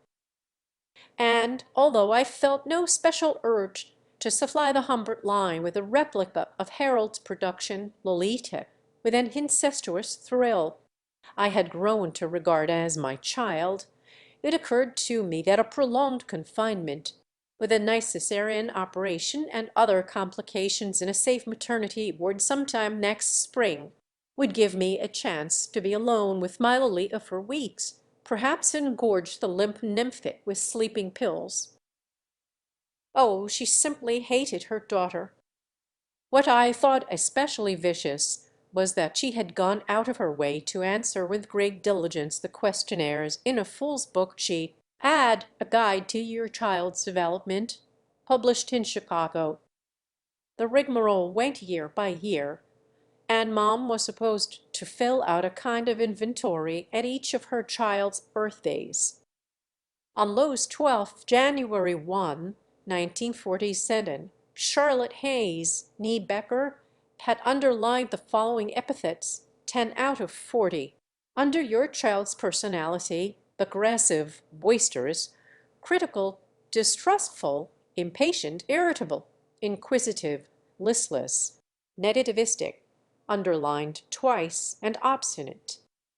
She had ignored the 30 remaining adjectives, among which were cheerful, cooperative, energetic, and so forth. It was really maddening. With a brutality that otherwise never appeared in my loving wife's mild nature, she attacked and rooted such of Lo's little belongings that had wandered to various parts of the house to freeze there like so many hypnotized bunnies.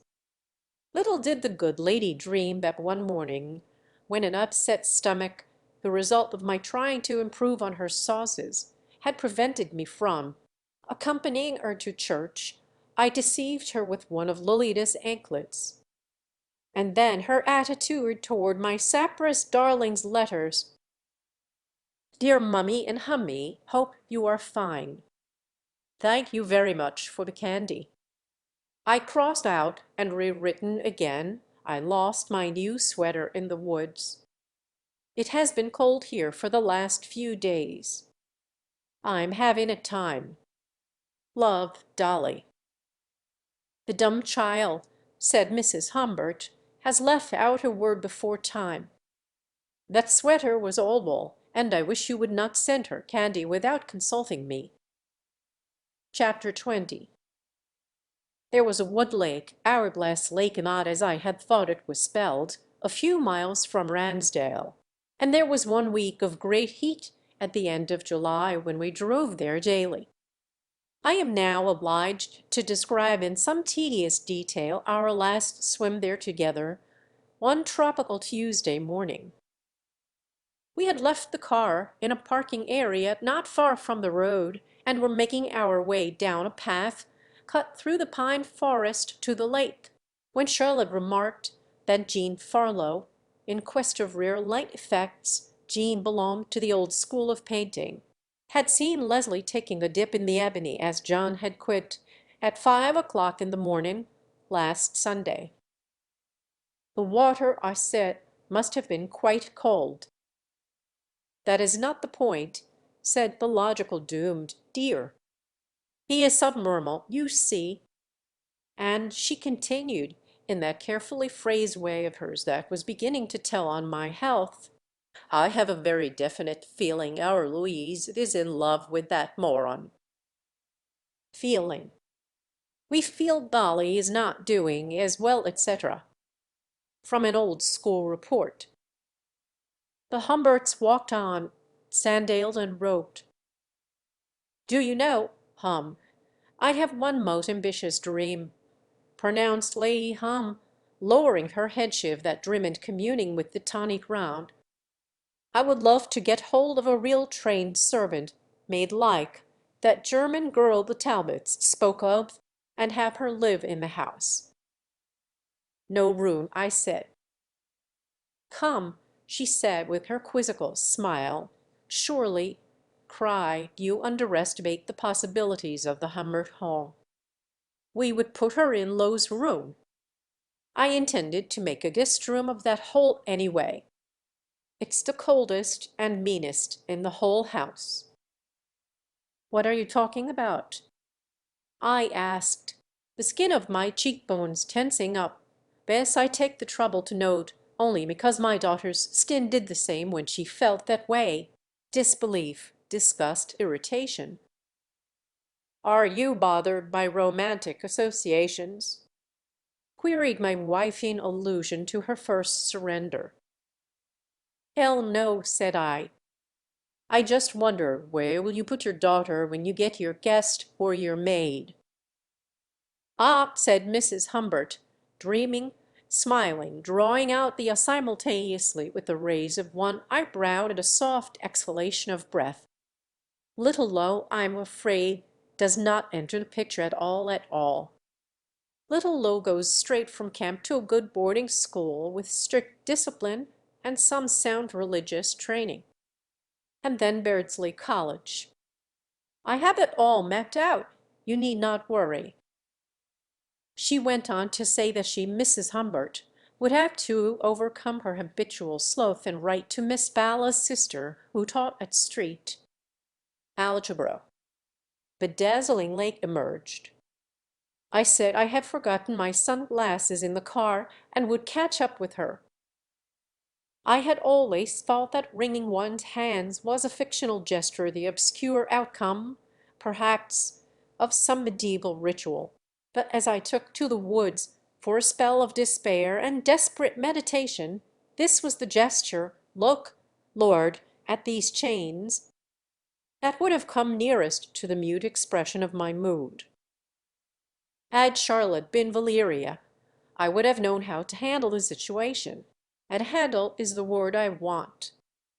In the good old days, by merely twisting Fat Vallecqua's brittle wrist, the one she had fallen upon from a bicycle, I could make her change her mind instantly. That anything of the sort in regard to Charlotte was unthinkable. Bland American Charlotte frightened me. My light-hearted dream of controlling her through her passion for me was all wrong. I dared not do anything to spoil the image of me she had set up to adore. I had tutted to her when she was the awesome doing of my darling, and a groveling something still persisted in my attitude toward her. The only ace I held was her ignorance of my monstrous love for her Lowe. She had been annoyed by Lowe's liking me, but my feelings she could not divine. To Valeria I might have said, "Look here, you fat fool, c'est moi qui decide what is good for Dolores Humbert." To Charlotte I could not even say with ingratiating calm, "Excuse me, my dear, I disagree. Let us give the child one more chance. Let me be her private tutor for a year or so. You once told me yourself, in fact, I could not say anything at all to Charlotte about the child without giving myself away. Oh, you cannot imagine, as I had never imagined, what these women of principle are." Charlotte, who did not notice the falsity of all the everyday conventions and rules of behavior, and foods, and books, and people she duted upon, would distinguish at once a false intonation in anything I might say with a view to keeping Lowe near. She was like a musician who may be an odious vulgarian in ordinary life, devoid of tact and taste, but who will hear a false note in music with diabolical accuracy of judgment. To break Charlotte's will, I would have to break her heart. If I broke her heart, her image of me would break too. If I said, "Either I have my way with Lolita, and you help me to keep the matter quiet, or we part at once," she would have turned as pale as a woman of clouded glass and slowly replied, "All right, whatever you add or retract, this is the end." And the end it would be. Such, then, was the mess. I remember reaching the parking area and pumping a hatful of rust-tasting water and drinking it as avidly as if it would give me magic wisdom, youth, freedom, a tiny concubine. For a while, purple-robed, heel-dangling, I sat on the edge of one of the rude tables under the whooshing pines. In the middle distance, two little maidens in shorts and halters came out of a sun-dappled privy-marked women. Gum-chewing Mabel, or Mabel's understudy, laboriously, absent-mindedly straddled a bicycle, and Marian, shaking her hair because of the flies, settled behind, legs wide apart, and wobbling, they slowly, absently merged with the light and shade. Lolita, father and daughter melting into these woods. The natural solution was to destroy Mrs. Humbert. But how? No man can bring about the perfect murder. Chance, however, can do it. There was the famous dispatch of Mlicourt in Arles, southern France, at the close of last century. An unidentified bearded six-footer, who, it was later conjectured, had been the lady's secret lover, walked up to her in a crowded street, soon after her marriage to Colonel Lecourt, and mortally stabbed her in the back 3 times, while the colonel, a small bulldog of a man, hung onto the murderer's arm. By a miraculous and beautiful coincidence, right at the moment when the operator was in the act of loosening the angry little husband's jaws, while several onlookers were closing in upon the group. A cranky Italian in the house nearest to the scene set off by sheer accident some kind of explosive he was tinkering with, and immediately the street was turned into a pandemonium of smoke, falling bricks, and running people. The explosion hurt no one except that it knocked out game Colonel Lacour, but the lady's vengeful lover ran when the others ran lived happily ever after. Now look what happens when the operator himself plans a perfect removal. I walked down to our glass lake, the spot from which we and a few other nice couples of Farlows, the Chatfields, bathed was a kind of small cove. Why, Charlotte liked it because it was almost a private beach. The main bathing facilities, or drowning facilities as the Ramsdale Journal had had occasion to say, were in the left eastern part of the hourglass, and could not be seen from our coverlete. To our right the pines soon gave way to a curve of marshland which turned again into forest on the opposite side. I sat down beside my wife so noiselessly that she started. "Shall we go in?" she asked. "We shall in a minute. Let me follow a train of thought." I thought. More than a minute passed. "All right. Come on." "Was I on that train?" "You certainly were." "I hope so," said Charlotte, entering the water. It soon reached the goose flesh of her thick thighs, and then, joining her outstretched hands, shutting her mouth tight, very plain-faced in her black rubber headgear, Charlotte flung herself forward with a great splash. Slowly we swam out into the shimmer of the lake. On the opposite bank, at least 1,000 paces away, if one could walk across water, I could make out the tiny figures of 2 men working like beavers on their stretch of shore. I knew exactly who they were, a retired policeman of Polish descent and the retired plumber who owned most of the timber on that side of the lake. And I also knew they were engaged in building, just for the dismal fun of the thing, a wharf. The knocks that reached us seemed so much bitter than what could be distinguished of those dwarfs' arms and tools. Indeed, one suspected the director of those acrosonic effects to have been at odds with the puppet master, especially since the hefty crack of each diminutive blow lagged behind its visual version. The short white sand strip of our beat from which by now we had gone a little way to reach deep water was empty on weekday mornings. There was nobody around except those 2 tiny, very busy figures on the opposite side, and a dark red private plane that droned overhead and then disappeared in the blue. The setting was really perfect for a brisk, bubbling murder, and here was the subtle point. The man of law and the man of water were just near enough to witness an accident and just far enough not to observe a crime. They were near enough to hear a distracted bather thrashing about and bellowing for somebody to come and help him save his drowning wife. And they were too far to distinguish, if they happened to look too soon, that the anything but distracted swimmer was finishing to tread his wife underfoot. I was not yet at that stage. I merely want to convey the ease of the act, the nicety of the setting. So there was Charlotte swimming on with dutiful awkwardness.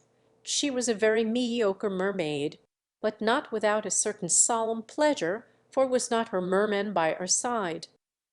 And as I watched, with the stark lucidity of a future recollection, you know, trained to see things as you will remember having seen them, the glossy whiteness of her wet face, so little tanned despite all her endeavors, and her pale lips and her naked convex forehead, and the tight black cap and the plump wet neck, I knew that all I had to do was to drop back, take a deep breath, then grab her by the ankle and rapidly dive with my captive corpse. I say corpse, because surprise, panic, and inexperience would cause her to inhale at once a lethal gallon of lake, while I would be able to hold on for at least a full minute, open-eyed under water. The fatal gesture passed like the tail of a falling star across the blackness of the contemplated crime. It was like some dreadful silent alley, the male dancer holding the ballerina by her foot and streaking down through watery twilight. I might come up for a mouthful of air while still holding her down, and then would dive again as many times as would be necessary, and only when the curtain came down on her for good would I permit myself to yell for help. And when some 20 minutes later the two puppets steadily growing arrived in a rowboat, one half newly painted, poor Mrs. Humbert Humbert, the victim of a cramp or coronary occlusion, or both, would be standing on her head in the ink hues, some 30 feet below the smiling surface of Hourglass Lake. Simple, was it not? What Di know, folks just could not make myself do it. She swam beside me, a trustful and clumsy seal, and all the logic of passion screamed in my ear, "Now is the time!" And, folks, I just couldn't. In silence I turned shoreward, and gravely, dutifully, she also turned, and still hell screamed its counsel, and still I could not make myself drown the poor, slippery, big-bodied creature. The scream grew more and more remote as I realized the melancholy fact that neither tomorrow, nor Friday, nor any other day or night, could I make myself put her to death.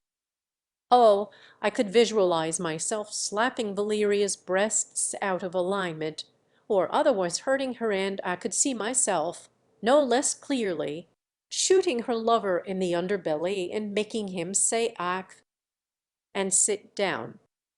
But I could not kill Charlotte specially, when things were on the whole not quite as hopeless, perhaps, as they seemed at first went on that miserable morning. Were I to catch her by her strong kicking foot, were I to see her amazed look, hear her awful voice, were I still to go through with the ordeal, her ghost would haunt me all my life. Perhaps if the year were 1447 instead of 1947, I might have hoodwinked my gentle nature by administering her some classical poison from a hollow attic, some tender philtre of death. But in our middle-class nosy era it would not have come off the way it used to in the brocaded palaces of the past. Nowadays you have to be a scientist if you want to be a killer. No, no, I was neither. Ladies and gentlemen of the jury, the majority of sex offenders that hanker for some throbbing, sweet moaning, physical but not necessarily coital relation with a girl child are innocuous, inadequate, passive, timid strangers who merely ask the community to allow them to pursue their practically harmless, so-called aberrant behavior, their little hot, wet private acts of sexual deviation without the police and society cracking down upon them. We are not sex fiends. We do not rape as good soldiers do. We are unhappy, mild, daub-eyed gentlemen sufficiently well integrated to control our urge in the presence of adults, but ready to give years and years of life for one chance to touch a nymphet. Emphatically, no killers are we. Poets never kill. Oh, my poor Charlotte, do not hate me in your eternal heaven among an eternal alchemy of asphalt and rubber and metal and stone, but thank God, not water, not water. None the less, it was a very close shave, speaking quite objectively. And now comes the point of my perfect crime parable. We sat down on our towels in the thirsty sun. She looked around, loosened her bra, and turned over on her stomach to give her back a chance to be feasted upon. She said she loved me. She sighed deeply. She extended one arm and groped in the pocket of her robe for her cigarettes. She sat up and smoked. She examined her right shoulder. She kissed me heavily with open smoky mouth. Suddenly, down the sand bank behind us, from under the bushes and pines, a stone rolled, then another. "Those disgusting prying kids," said Charlotte, holding up her big bra to her breast and turning prone again. "I shall have to speak about that to Peter Christopsky." From the debudgement of the trail came a rustle, a footfall, and Jean Farlow marched down with her easel and things. "You scared us," said Charlotte. Jean said she had been up there in a place of green concealment, spying on nature. Spies are generally shot, trying to finish a lakescape, but it was no good. She had no talent whatever, which was quite true in Have You Ever Tried Painting, Humbert. Charlotte, who was a little jealous of Jean, wanted to know if John was coming. He was. He was coming home for lunch today. He had dropped her on the way to Parkington and should be picking her up any time now. It was a grand morning. She always felt a traitor to Cavell and Melampus for leaving them roped on such gorgeous days. She sat down on the white sand between Charlotte and me. She wore shorts. Her long brown legs were about as attractive to me as those of a chestnut mare. She showed her gums when she smiled.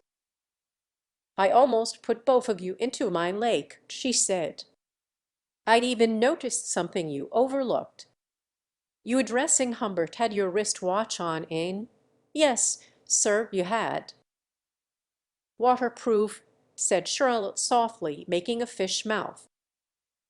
Jean took my wrist upon her knee and examined Charlotte's gift, then put back Humbert's hand on the sand, palm up. "You could see anything that way," remarked Charlotte coquettishly. Jean sighed. "I once saw," she said, "two children, male and female, at sunset right here making love. Their shadows were giants. And I told you about Mr. Thompson at daybreak.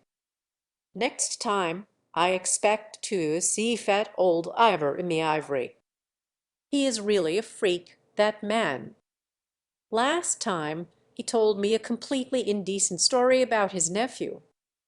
It appears." "Hullo there," said John's voice. Chapter 21. My habit of being silent when displeased, or, more exactly, the cold and scaly quality of my displeased silence, used to frighten Valeria out of her wits. She used to whimper and wail, sayings qui me rend folle, sestque G nices quae to pens quan tu escam e. I tried being silent with Charlottine. She just chirked on or tucked my silence under the chin. An astonishing woman. I would retire to my former room, now a regular studio, mumbling I had, after all, a learned opus to write, and cheerfully Charlotte went on beautifying the home, warbling on the telephone and writing letters. From my window, through the lacquered shiver of poplar leaves, I could see her crossing the street and contentedly mailing her letter to Miss Fallon's sister. The week of scattered showers and shadows which elapsed after our last visit to the motionless sands of our last lake was one of the gloomiest I can recall. Then came 2 or 3 dim rays of hope before the ultimate sunburst. It occurred to me that I had a fine brain in beautiful working order, and that I might as well use it. If I dared not meddle with my wife's plans for her daughter, getting warmer and browner every day in the fair weather of hopeless distance, I could surely devise some general means to assert myself in a general way that might be later directed toward a particular occasion. One evening Charlotte herself provided me with an opening. "I have a surprise for you," she said, looking at me with fond eyes over a spoonful of soup. "In the fall we two are going to England." I swallowed my spoonful, wiped my lips with pink paper. Oh, the cool rich linens of Marana Hotel, and said, "I have also a surprise for you, my dear. We two are not going to England." "Why, what's the matter?" she said, looking with more surprise than I had counted upon at my hands. I was involuntarily folding and tearing and crushing and tearing again that innocent pink napkin. My smiling face set her somewhat at ease, however. "The matter is quite simple," I replied. "Even in the most harmonious of households, as ours is, not all decisions are taken by the female partner. There are certain things that the husband is there to decide. I can well imagine the thrill that you, a healthy American gal, must experience at crossing the Atlantic on the same ocean liner with Lady Bumbly or Sam Bumble, the frozen meat king or a Hollywood harlot.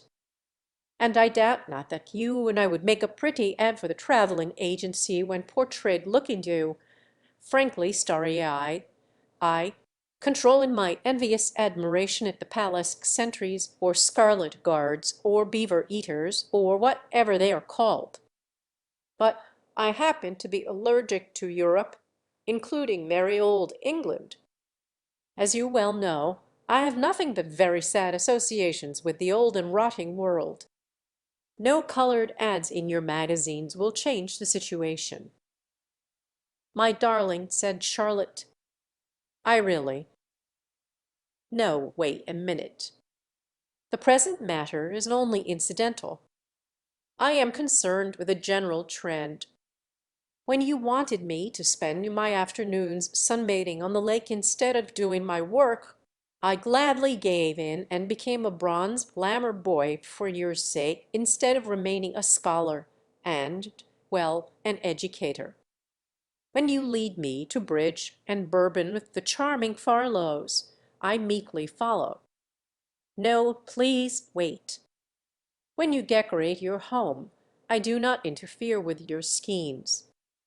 When you decide all kinds of matters, I may be incomplete or impartial, let us say disagreement, but I say nothing. I ignore the particular. I cannot ignore the general. I love being bossed by you, but every game has its rules. I am not cross. I am not cross at all. Don't do that. But I am one half of this household and have a small but distinct voice." She had come to my side and had fallen on her knees and was slowly, but very vehemently, shaking her head and clawing at my trousers. She said she had never realized. She said I was her ruler and her god.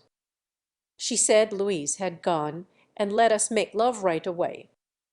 She said I must forgive her or she would die. This little incident filled me with considerable elation. I told her quietly that it was a matter not of asking forgiveness, but of changing one's ways, and I resolved to press my advantage and spend a good deal of time, aloof and moody, working at my book or at least pretending to work. The studio bed in my former room had long been converted into the sofa it had always been at heart, and Charlotte had warned me since the very beginning of our cohabitation that gradually the room would be turned into a regular writer's den. A couple of days after the British incident, I was sitting in a new and very comfortable easy chair with a large volume in my lap, when Charlotte rapped with her ring finger and sauntered in. How different were her movements from those of my Lolita when she used to visit me in her dear dirty blue jeans, smelling of orchards in Nempetland, awkward and fade and dimly depraved, the lower buttons of her shirt unfastened. Let me tell you, however, something. Behind the brashness of little Hayes and the poise of big Hayes, a trickle of shy life ran that tasted the same, that murmured the same. A great French doctor once told my father that in near relatives the faintest gastric gurgle has the same voice. So Charlotte sauntered in. She felt all was not well between us. I had pretended to fall asleep the night before, and the night before that, as soon as we had gone to bed, I had risen at dawn. Tenderly, she inquired if she were not interrupting.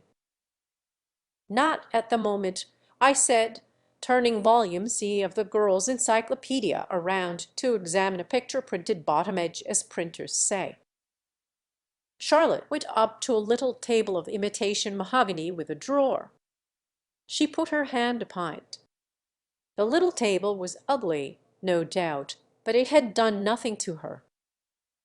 "I have always wanted to ask you," she said, businesslike, not coquettish, "why is this thing locked up?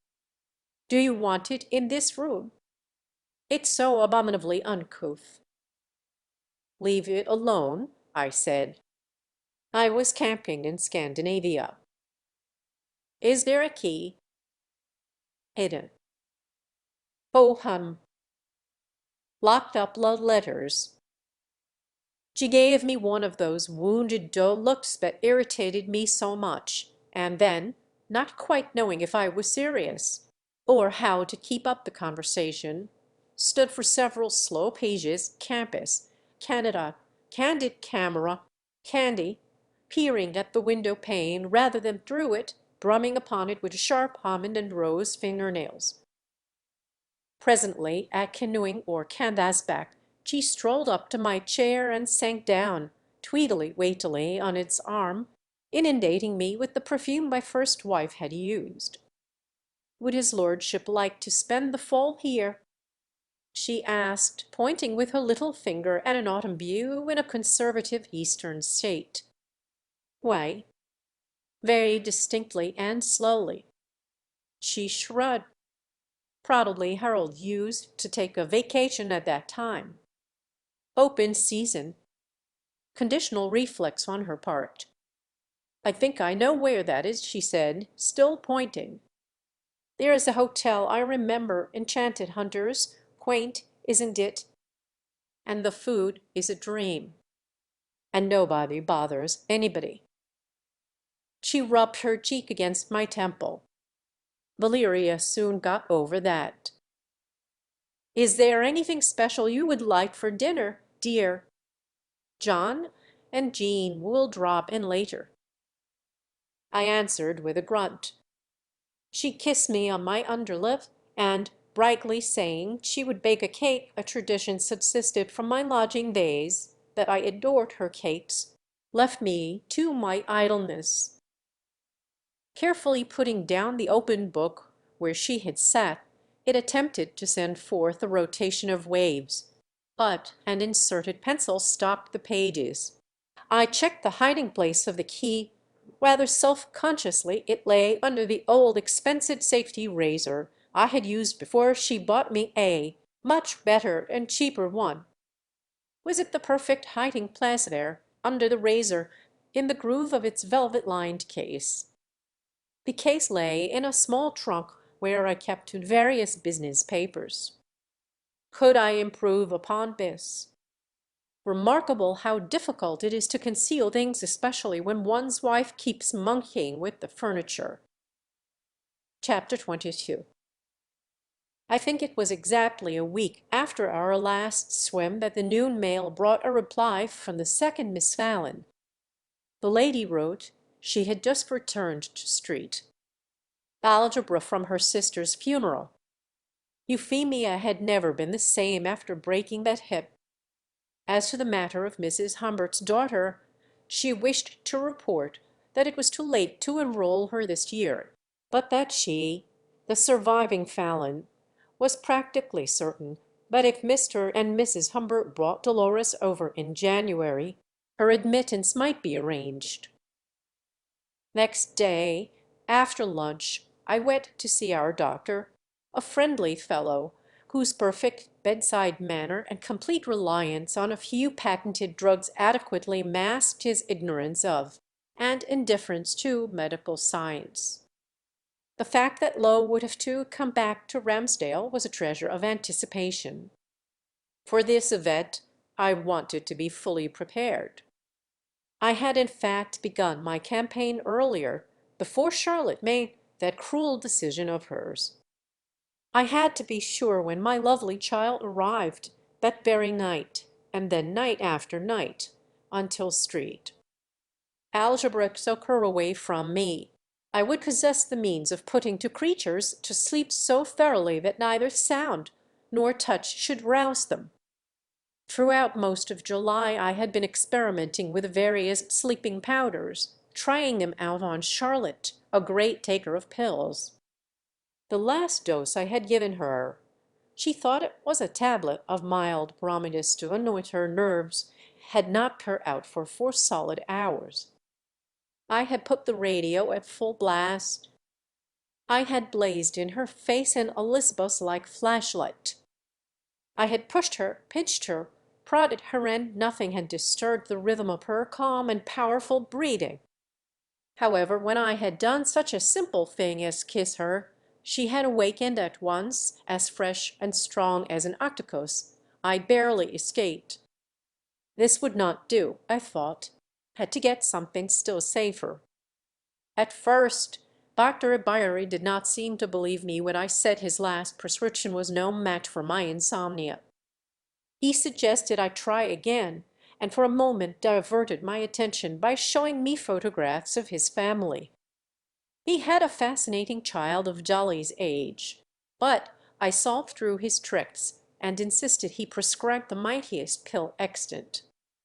He suggested I play golf, but finally agreed to give me something that he said would really work, and going to a cabinet, he produced a vial of violet blue capsules, banded with dark purple at one end, which, he said, had just been placed on the market and were intended not for neurotics whom a draught of water could calm if properly administered, but only for great sleepless artists who had to die for a few hours in order to live for centuries. I loved two fool doctors, and though inwardly rejoicing, pocketed the pills with a skeptical shrug. Incidentally, I had had to be careful with him. Once, in another connection, a stupid lapse on my part made me mention my last sanatorium, and I thought I saw the tips of his ears twitch. Be not at all keen for Charlotte or anybody else to know that period of my past. I had hastily explained that I had once done some research among the insane for a novel. But no matter, the old rogue certainly had a sweet berline. I left in great spirits. Steering my wife's car with one finger, I contentedly rolled homeward. Ramsdale had, after all, lots of charm. The cicadas whirred. The avenue had been freshly watered. Smoothly, almost silkily, I turned down into our steep little street. Everything was somehow so right that day, so blue and green. I knew the sun shone because my ignition key was reflected in the windshield, and I knew it was exactly 3:30 because the nurse, who came to massage Miss Opposite every afternoon, was tripping down the narrow sidewalk in her white stockings and shoes. As usual, Junk's hysterical setter attacked me as I rolled downhill, and as usual, the local paper was lying on the porch where it had just been hurled by Kenny. The day before I had ended the regime of aloofness I had imposed upon myself, and now uttered a cheerful homecoming call as I opened the door of the living room. With her ream-whitened nape and bronze bun to me, wearing the yellow blouse and maroon slacks she had on when I first met her, Charlotte sat at the corner bureau writing a letter. My hand still on the doorknob, I repeated my hearty cry. A writing hand stopped. She sat still for a moment. Then she slowly turned in her chair and rested her elbow on its curved back. Her face, disfigured by her emotion, was not a pretty sight as she stared at my legs and said, "The Hayes woman, the big bitch, the old cat, the obnoxious mamma, the old stupid Hayes is no longer your dupe. She has. My fair accuser stopped, swallowing her venom, and her tears. Whatever Humbert said or attempted to say is inessential. She went on. "You're a monster. You're a detestable, abominable, criminal fraud. If you come near, I'll scream out the window. Get back." Again, whatever H murmured may be omitted, I think. "I am leaving tonight. This is all yours. Only you'll never see that miserable brat again. Get out of this room." Reader, I did. I went up to the ex semi-studio. Arms akimbo, I stood for a moment quite still and self-composed, surveying from the threshold the raked little table with its open drawer, a key hanging from the lock, for other household keys on the table-top. I walked across the landing into the Humberts' bedroom and calmly removed my diary from under her pillow into my pocket. Then I started to walk downstairs, but stopped halfway. She was talking on the telephone, which happened to be plugged just outside the door of the living room.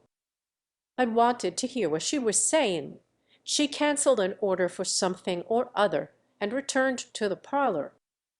I rearranged my respiration and went through the hallway to the kitchen. There I opened a bottle of Scotch. She could never resist Scotch. Then I walked into the dining room, and from there, through the half-open door, contemplated Charlotte's broad back. "You are ruining my life and yours," I said quietly. "Let us be civilized people. It is all your hallucination. You are crazy, Charlotte. The notes you found were fragments of a novel. Your name and hers were put in by mere chance, just because they came handy. Think it over. I shall bring you a drink." She neither answered nor turned, but went on writing in a scorching scrawl whatever she was writing. A third letter, presumably 2 in stamped envelopes, were already laid out on the desk. I went back to the kitchen. I set out to glasses, to Street, algebra, to Low, and opened the refrigerator. It roared at me viciously while I removed the ice from its heart. Right. Let her read it again. She will not recall details. Change forge. Write a fragment and show it to her or leave it lying around. Why do faucets sometimes whine so horribly? A horrible situation, really. The little pillow-shaped blocks of ice pillows for Polar teddy bear, limited rasping, crackling, tortured sounds as the warm water loosened them in their cells. I bumped down the glasses side by side. I poured in the whiskey and a dram of soda. She had tabooed my pen. Bark and bang went the icebox. Carrying the glasses, I walked through the dining room and spoke through the parlor door, which was a fraction ajar, not quite space enough for my elbow. "I have made you a drink," I said. She did not answer, the mad bitch, and I placed the glasses on the sideboard near the telephone, which had started to ring. Leslie speaking. "Leslie Thompson," said Leslie Thompson, who favored a dip at dawn. "Mrs. Humbert, sir, has been run over, and you'd better come quick." I answered, perhaps a bit testily, that my wife was safe and sound, and still holding the receiver, I pushed open the door and said, "There's this man saying you've been killed, Charlotte." But there was no Charlotte in the living room. Chapter 23. I rush out. The far side of our steep little street presented a peculiar sight.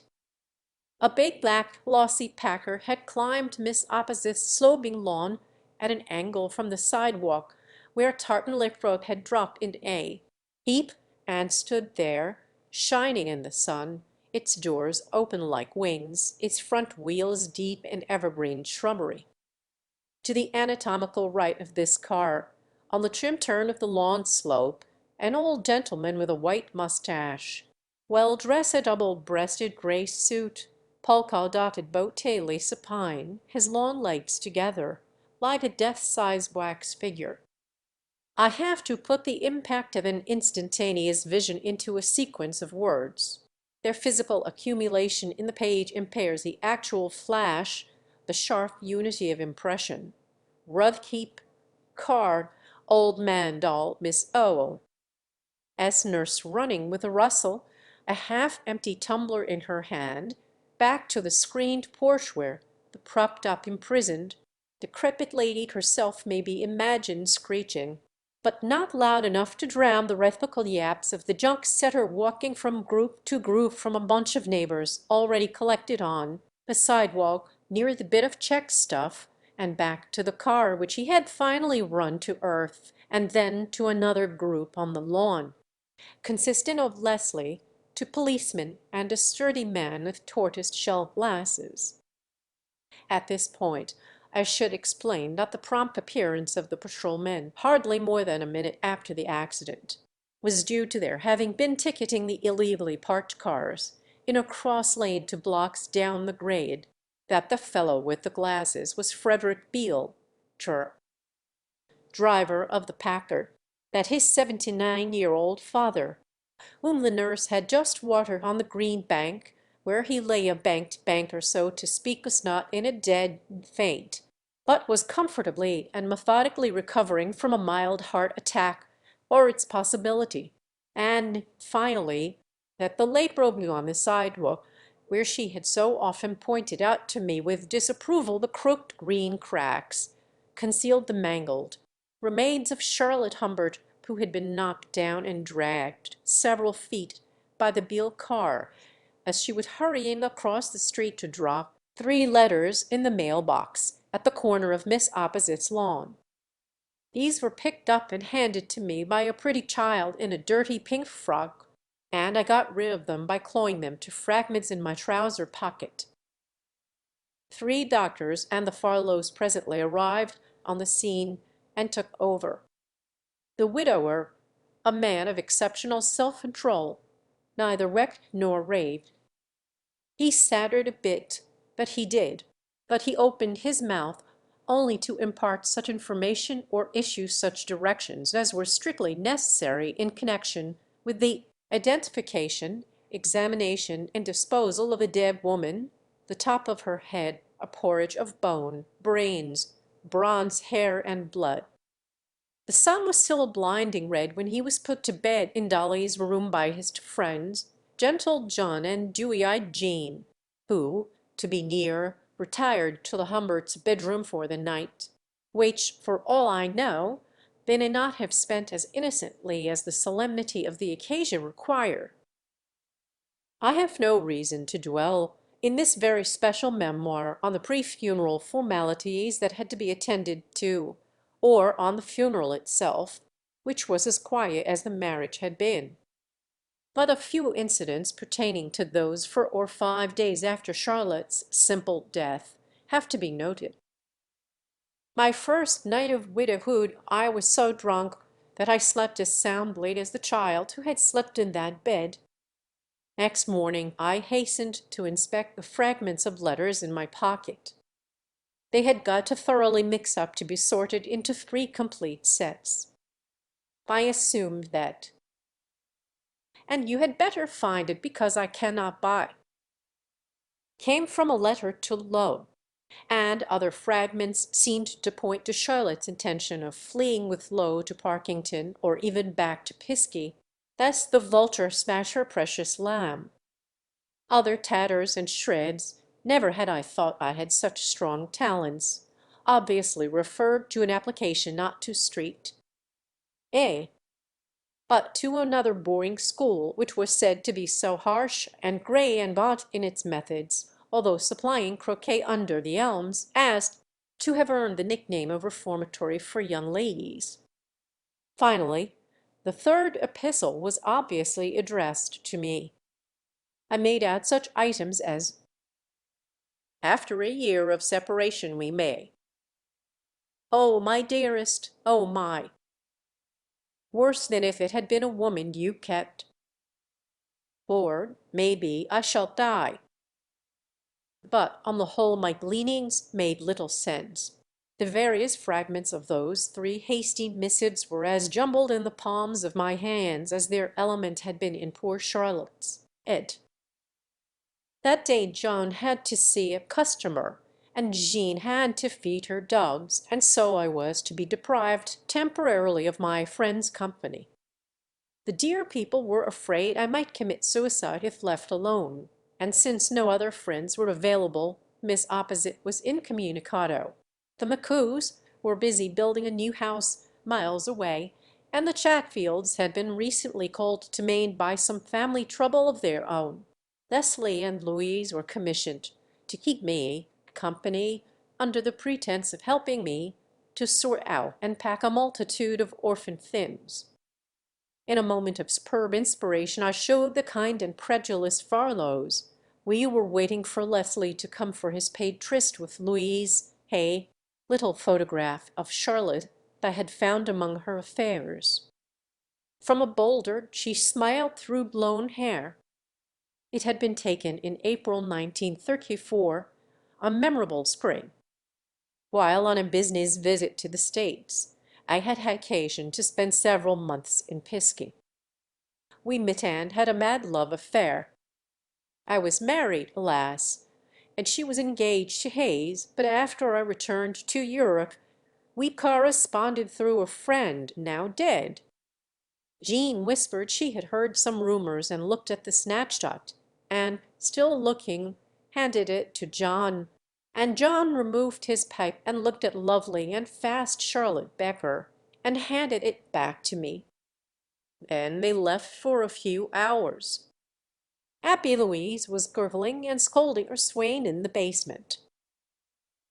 Hardly had the Farlows gone than a blue-chinned cleric called, and I tried to make the interview as brief as was consistent with neither hurting his feelings nor arousing his doubts. Yes, I would devote all my life to the child's welfare. Here, incidentally, was a little cross that Charlotte Becker had given me when we were both young. I had a female cousin, a respectable spinster in New York. There we would find a good private school for Dolly. Oh, what a crafty Humbert! For the benefit of Leslie and Louise, who might, and did, report it to John and Jean, I made a tremendously loud and beautifully enacted long-distance call and simulated a conversation with Shirley Holmes. When John and Jean returned, I completely took them in by telling them, in a deliberately wild and confused mutter, that Lowe had gone with the intermediate group on a 5-day hike and could not be reached. "Good Lord," said Jean, "what shall we do?" John said it was perfectly simple. He would get the Climax police to find the hikers. It would not take them an hour. In fact, he knew the country and— "Look," he continued, "why don't I drive there right now? And you may sleep with Jean." He did not really add that, but Jean supported his offer so passionately that it might be implied. I broke down. I pleaded with John to let things remain the way they were. I said I could not bear to have the child all around me, sobbing, clinging to me. She was so high-strung. The experience might react on her future. Psychiatrists have analyzed such cases. There was a sudden pause. "Well, you are the doctor," said John a little bluntly. "But after all I was Charlotte's friend and adviser. One would like to know what you are going to do about the child anyway." "John," cried Jean, "she is his child, not Harold Hayes. Don't you understand? Humbert is Dolly's real father." "I see," said John. "I am sorry. Yes, I see. I did not realize that. It simplifies matters, of course. And whatever you feel is right." The distraught father went on to say he would go and fetch his delicate daughter immediately after the funeral, and would do his best to give her a good time in totally different surroundings, perhaps a trip to New Mexico or California granted, of course. He lived. So artistically did I impersonate the calm of ultimate despair, the hush before some crazy outburst, that the perfect Farlows removed me to their house. They had a good cellar, as cellars go in this country, and that was helpful, for I feared insomnia and a ghost. Now I must explain my reasons for keeping Dolores away.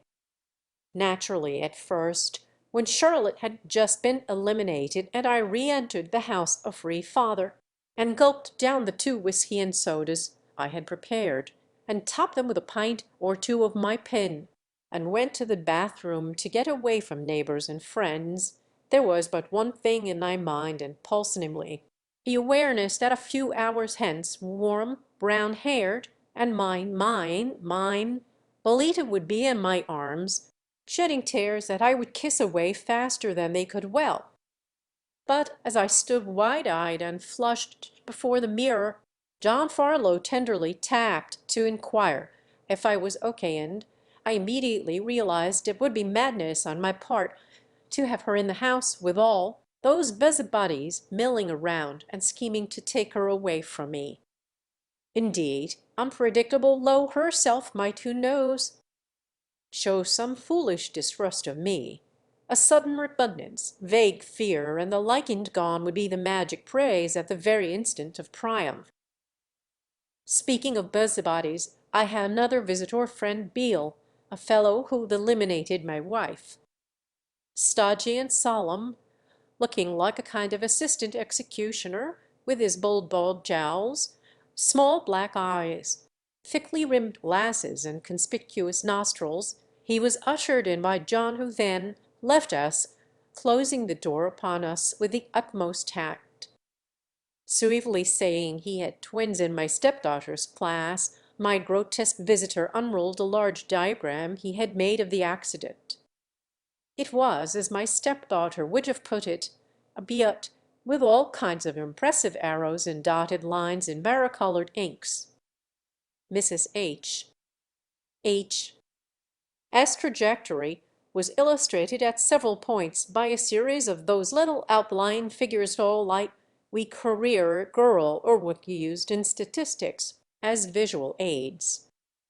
Very clearly and conclusively, this rat came into contact with a boldly traced, sinuous line representing consecutive serves which the Beale car made to avoid the junk daub not shown, and the second, a kind of exaggerated continuation of the first, meant to avert the tragedy. A very black cross indicated the spot where the trim little outline figure had at last come to rest on the sidewalk. I looked for some similar mark to denote the place on the embankment where my visitor's huge wax father had reclined, but there was none. That gentleman, however, had signed the document as a witness underneath the name of Leslie Thompson, Miss Opposite, and a few other people. With his hummingbird pencil deftly and delicately flying from one point to another, Frederick demonstrated his absolute innocence and the recklessness of my wife. While he was in the act of avoiding the daub, she slipped on the freshly watered asphalt and plunged forward, whereas she should have flung herself not forward but backward. Fred showed how, by a jerk of his padded shoulder. I said it was certainly not his fault, and the inquest upheld my view. Breathing violently through jet-black tense nostrils, he shook his head in my hand. Then, with an air of perfect savoir-vivre and gentlemanly generosity, he offered to pay the funeral home expenses. He expected me to refuse his offer. With a drunken sob of gratitude, I accepted it. This took him aback. Slowly, incredulously, he repeated what he had said. I thanked him again, even more profusely than before. In result of that weird interview, The numbness of my soul was for a moment resolved. And no wonder. I had actually seen the agent of fate. I had palpated the very flesh of fate in its padded shoulder. A brilliant and monstrous mutation had suddenly taken place, and here was the instrument.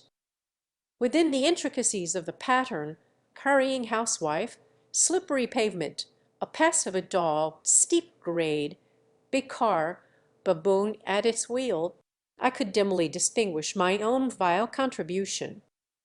Had I not been such a fool or such an intuitive genius to preserve that journal, fluids produced by vindictive anger and hot shame would not have blinded Charlotte in her dash to the mail box.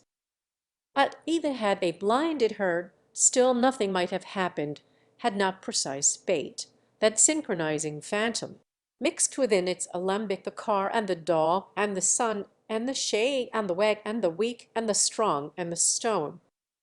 Adieu, Marlene. Fat Fate's formal handshake, as reproduced by Beale before leaving the room, brought me out of my torpor, and I wept. Ladies and gentlemen of the jury wept. Chapter 24. The elms and the poplars were turning their ruffled backs to a sudden onslaught of a wind, and a black thunderhead loomed above Ramsdale's white church tower when I looked around me for the last time.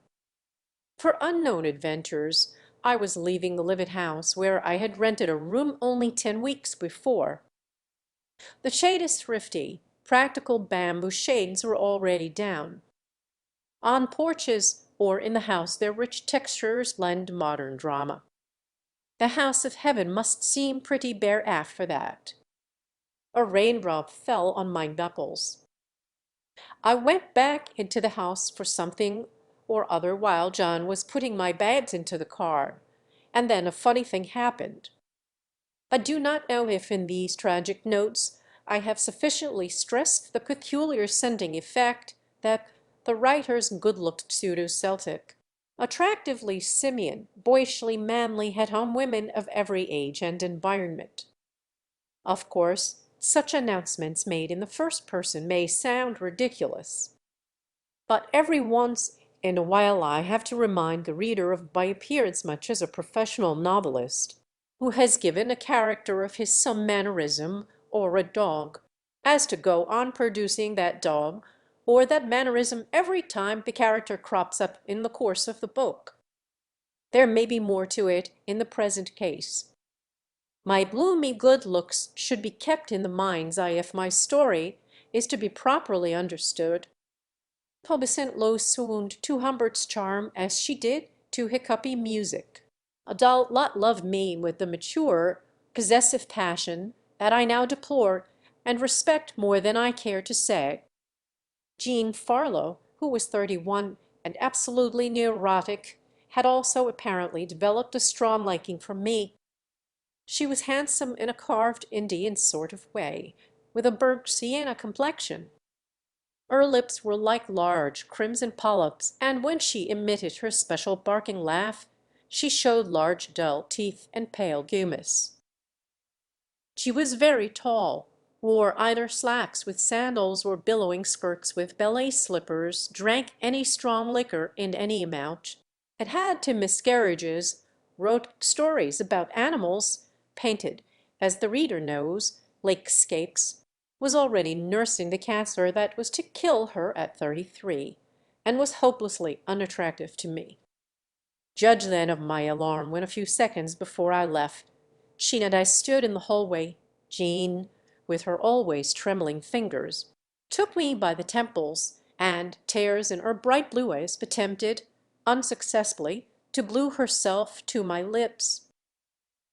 "Take care of yourself," she said. "Kiss your daughter for me." A clap of thunder reverberated throughout the house, and she added, "Perhaps somewhere, some day, at a less miserable time, we may see each other again, Jean, whatever, wherever you are. In minus time space or plus soul time, forgive me all this, parenthesis included."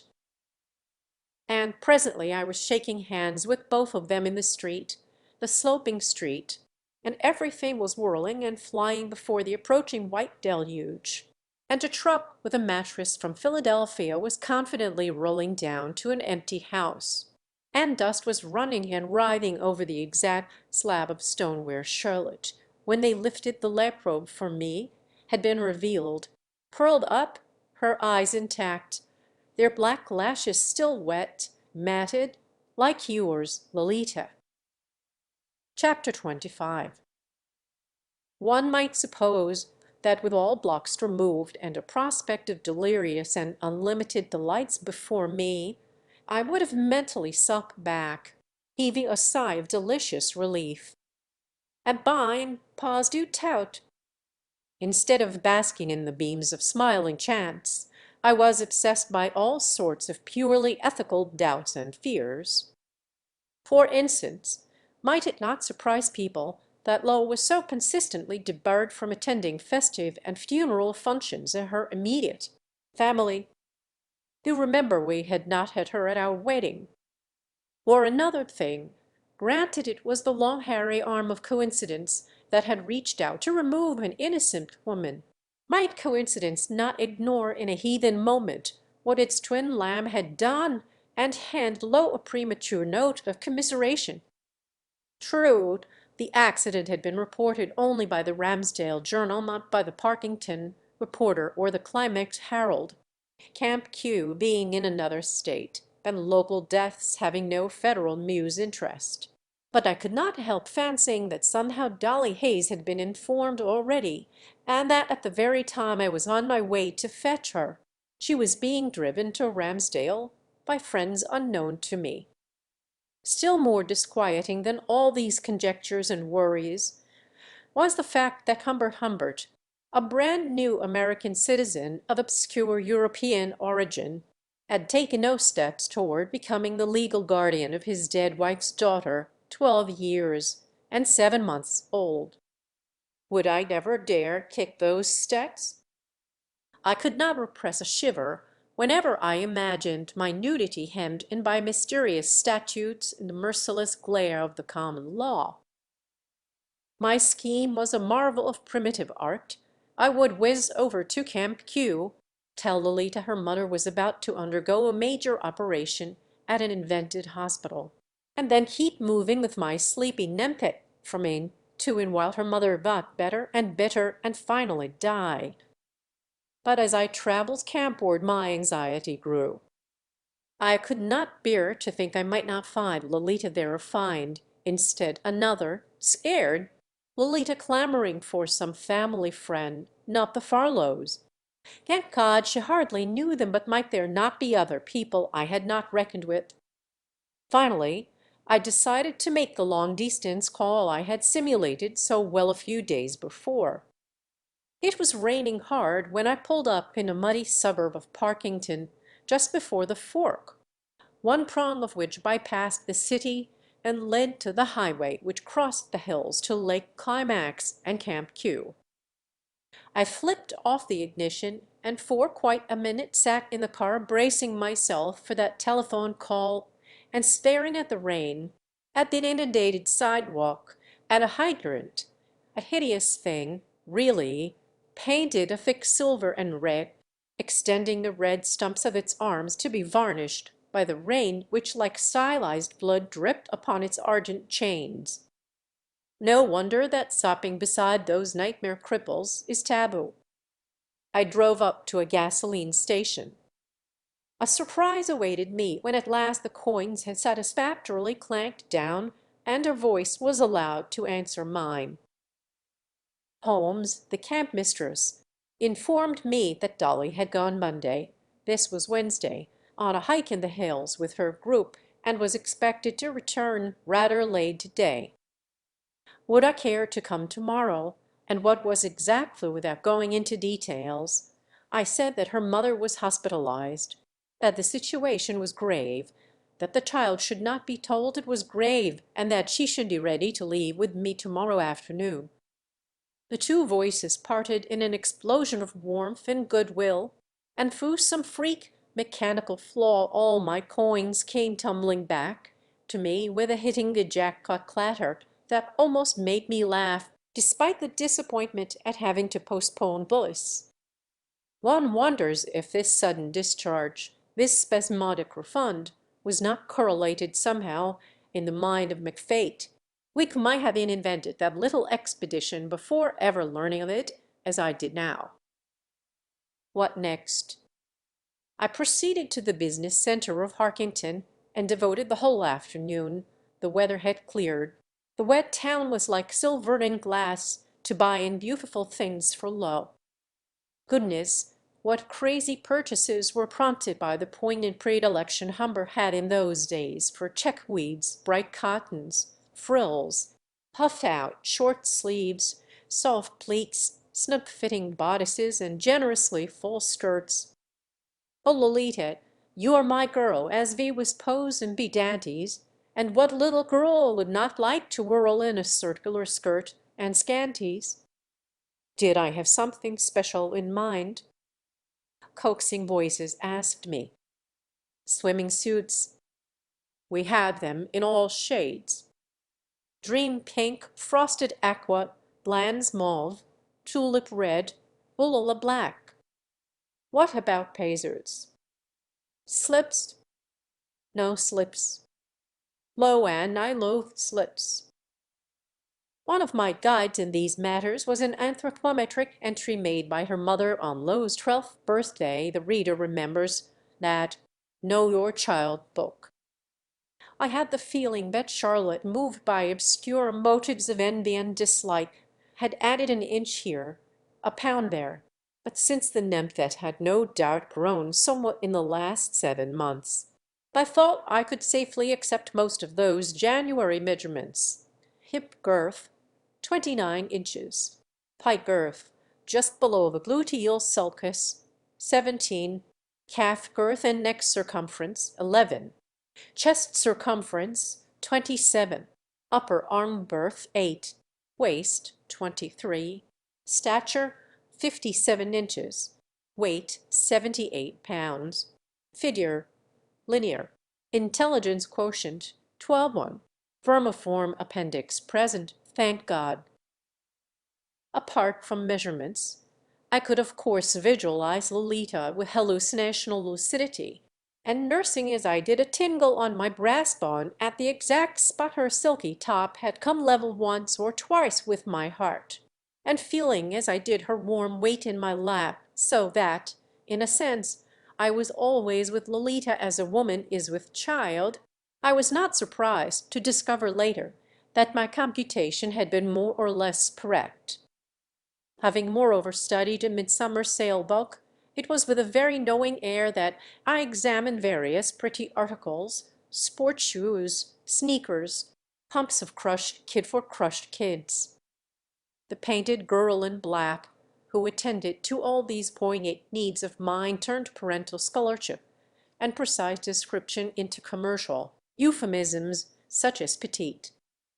Another, much older woman, in a white dress with a pancake make-up, seemed to be oddly impressed by my knowledge of junior fashions. Perhaps I had a midget for mistress.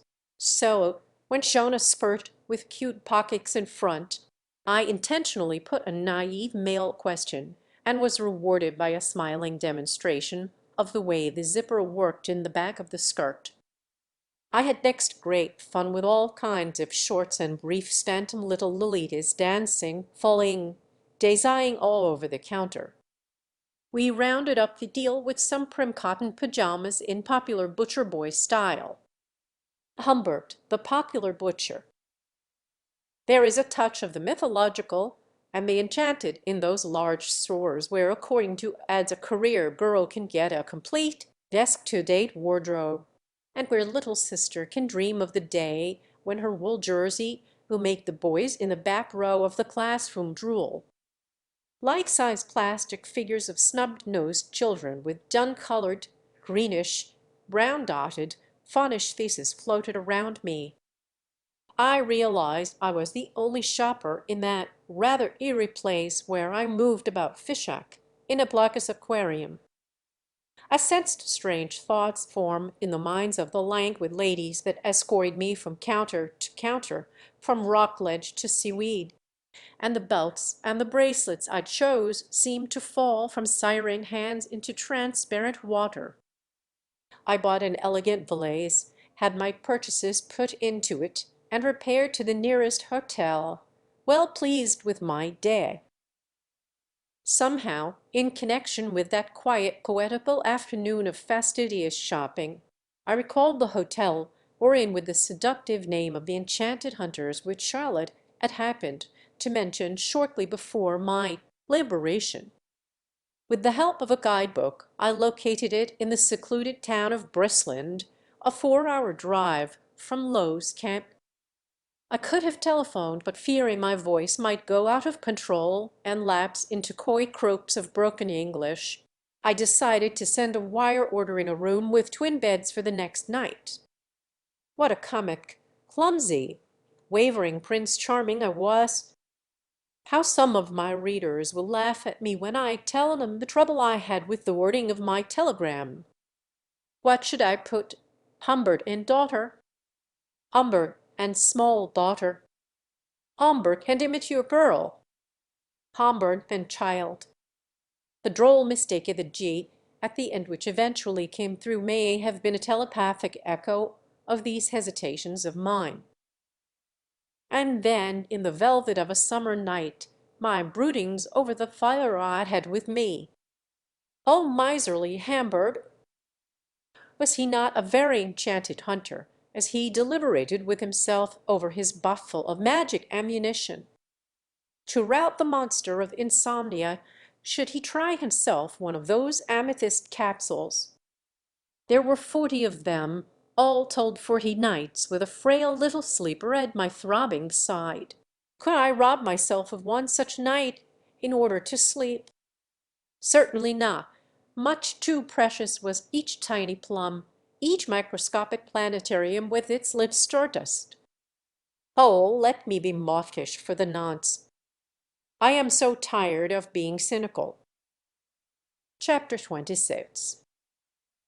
This daily headache in the opaque air of this tumbled jail is disturbing, but I must persevere. Have written more than 100 pages and not got anywhere yet. My calendar is getting confused. That must have been around August 15, 1947. Don't think I can go on. Heart had everything. Lolita, Lolita, Lolita, Lolita, Lolita, Lolita, Lolita, Lolita, Lolita, Lolita. Repeat till the page is full, printer. Chapter 27. Still in Parkington. Finally, I did achieve an hour's slumber from which I was aroused by gratuitous and horribly exhausting congress with a small hairy hermaphrodite, a total stranger. By then it was 6 in the morning, and it suddenly occurred to me it might be a good feint to arrive at the camp earlier than I had said. From Parkington I had still 100 miles to go, and there would be more than that to the Hazy Hills and Brisland. If I had said I would come for Dolly in the afternoon, it was only because my fancy insisted on merciful night falling as soon as possible upon my impatience. But now I foresaw all kinds of misunderstandings, and was all a jitter lest delay might deprive the opportunity of some idle telephone call to Ramsdale. However, when at 9:30 I attempted to start, I was confronted by a dead battery, and noon was nigh when at last I left Parkington. I reached my destination around 2:30, parked my car in a pine grove where a green-shirted, red-headed, impish lad stood throwing horseshoes in sullen solitude, was laconically directed by him to an office in a stucco cottage, in a dying state, had to endure for several minutes the inquisitive commiseration of the camp mistress, a sluttish worn-out female with rusty hair. Dolly, she said, was all packed and ready to go. She knew her mother was sick, but not critically. Would Mr. Hayes, I mean Mr. Humbert, care to meet the camp counselors, or look at the cabins where the girls live? each dedicated to a Disney creature, or visit the lodge. Or should Charlie be sent over to fetch her? The girls were just finishing fixing the dining room for a dance. And perhaps afterwards she would say to somebody or other, the poor guy looked like his own ghost.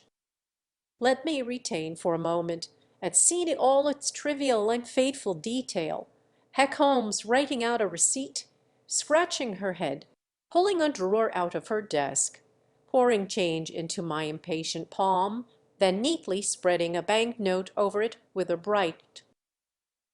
And 5.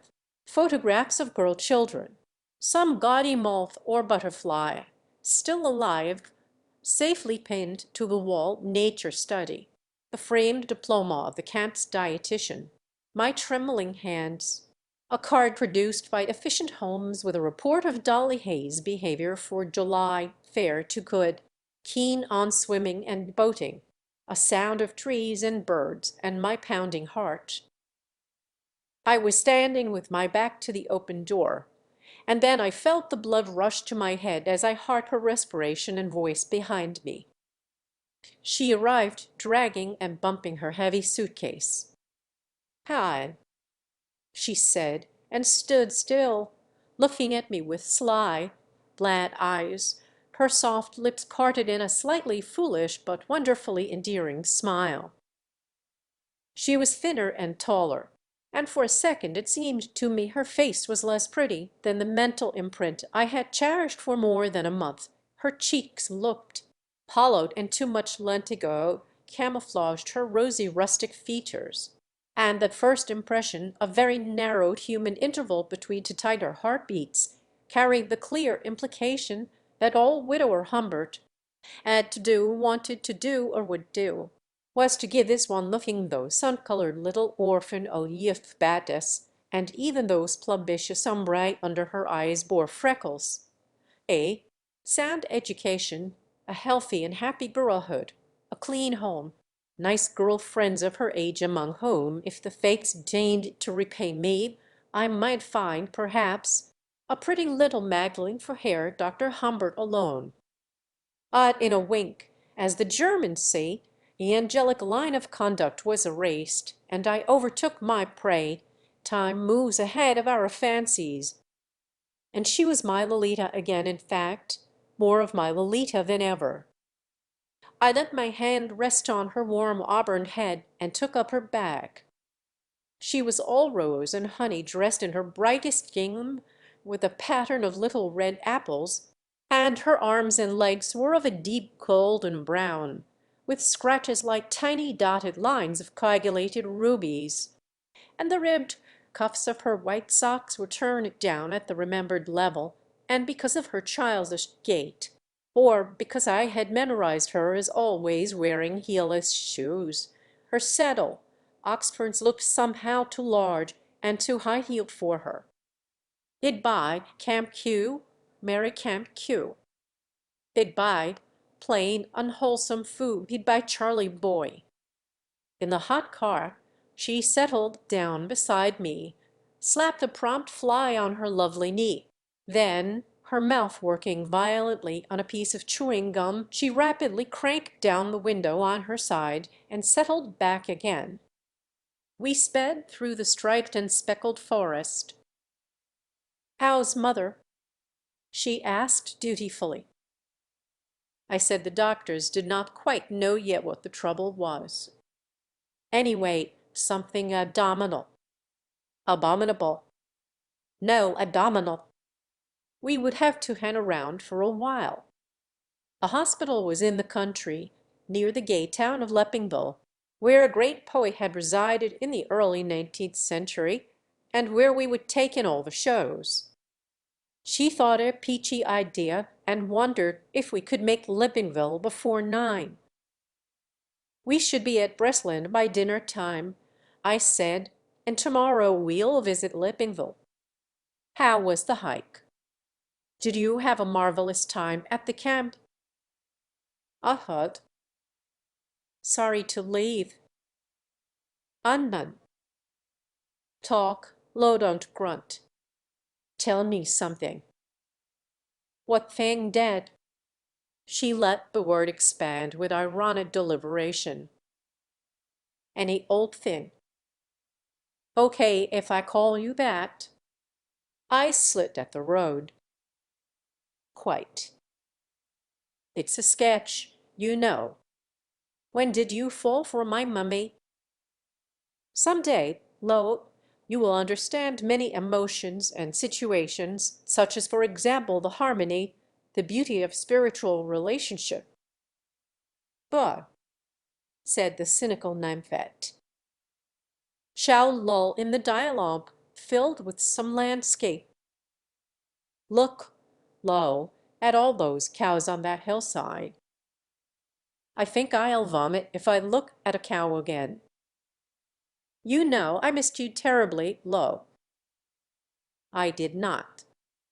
Fact, I've been revoltingly unfaithful to you, but it does not matter one bit, because you stopped caring for me anyway. You drive much faster than my mummy, mister. I slowed down from a blind 70 to a purblind 50. Why do you think I have ceased caring for you, Lo? Well, you haven't kissed me yet, have you? Inly dying, inly moaning, I glimpsed a reasonably wide shoulder of road ahead, and bumped and wobbled into the weeds. Remember, she is only a child. Remember, she is only. Hardly had the car come to a standstill than Lolita positively flowed into my armis, not daring let myself, not even daring let myself realize that this sweet wetness and trembling fire was the beginning of the ineffable life, which, ably assisted by fate, I had finally wills into being, not daring really kissed her. I touched her hot, opening lips with the utmost piety, tiny sips, nothing salacious. But she, with an impatient ribble, pressed her mouth to mine so hard that I felt her big front teeth and shared in the peppermint taste of her saliva. I knew, of course, it was but an innocent game on her part, a bit of backfist foolery in imitation of some simulacrum of fake romance.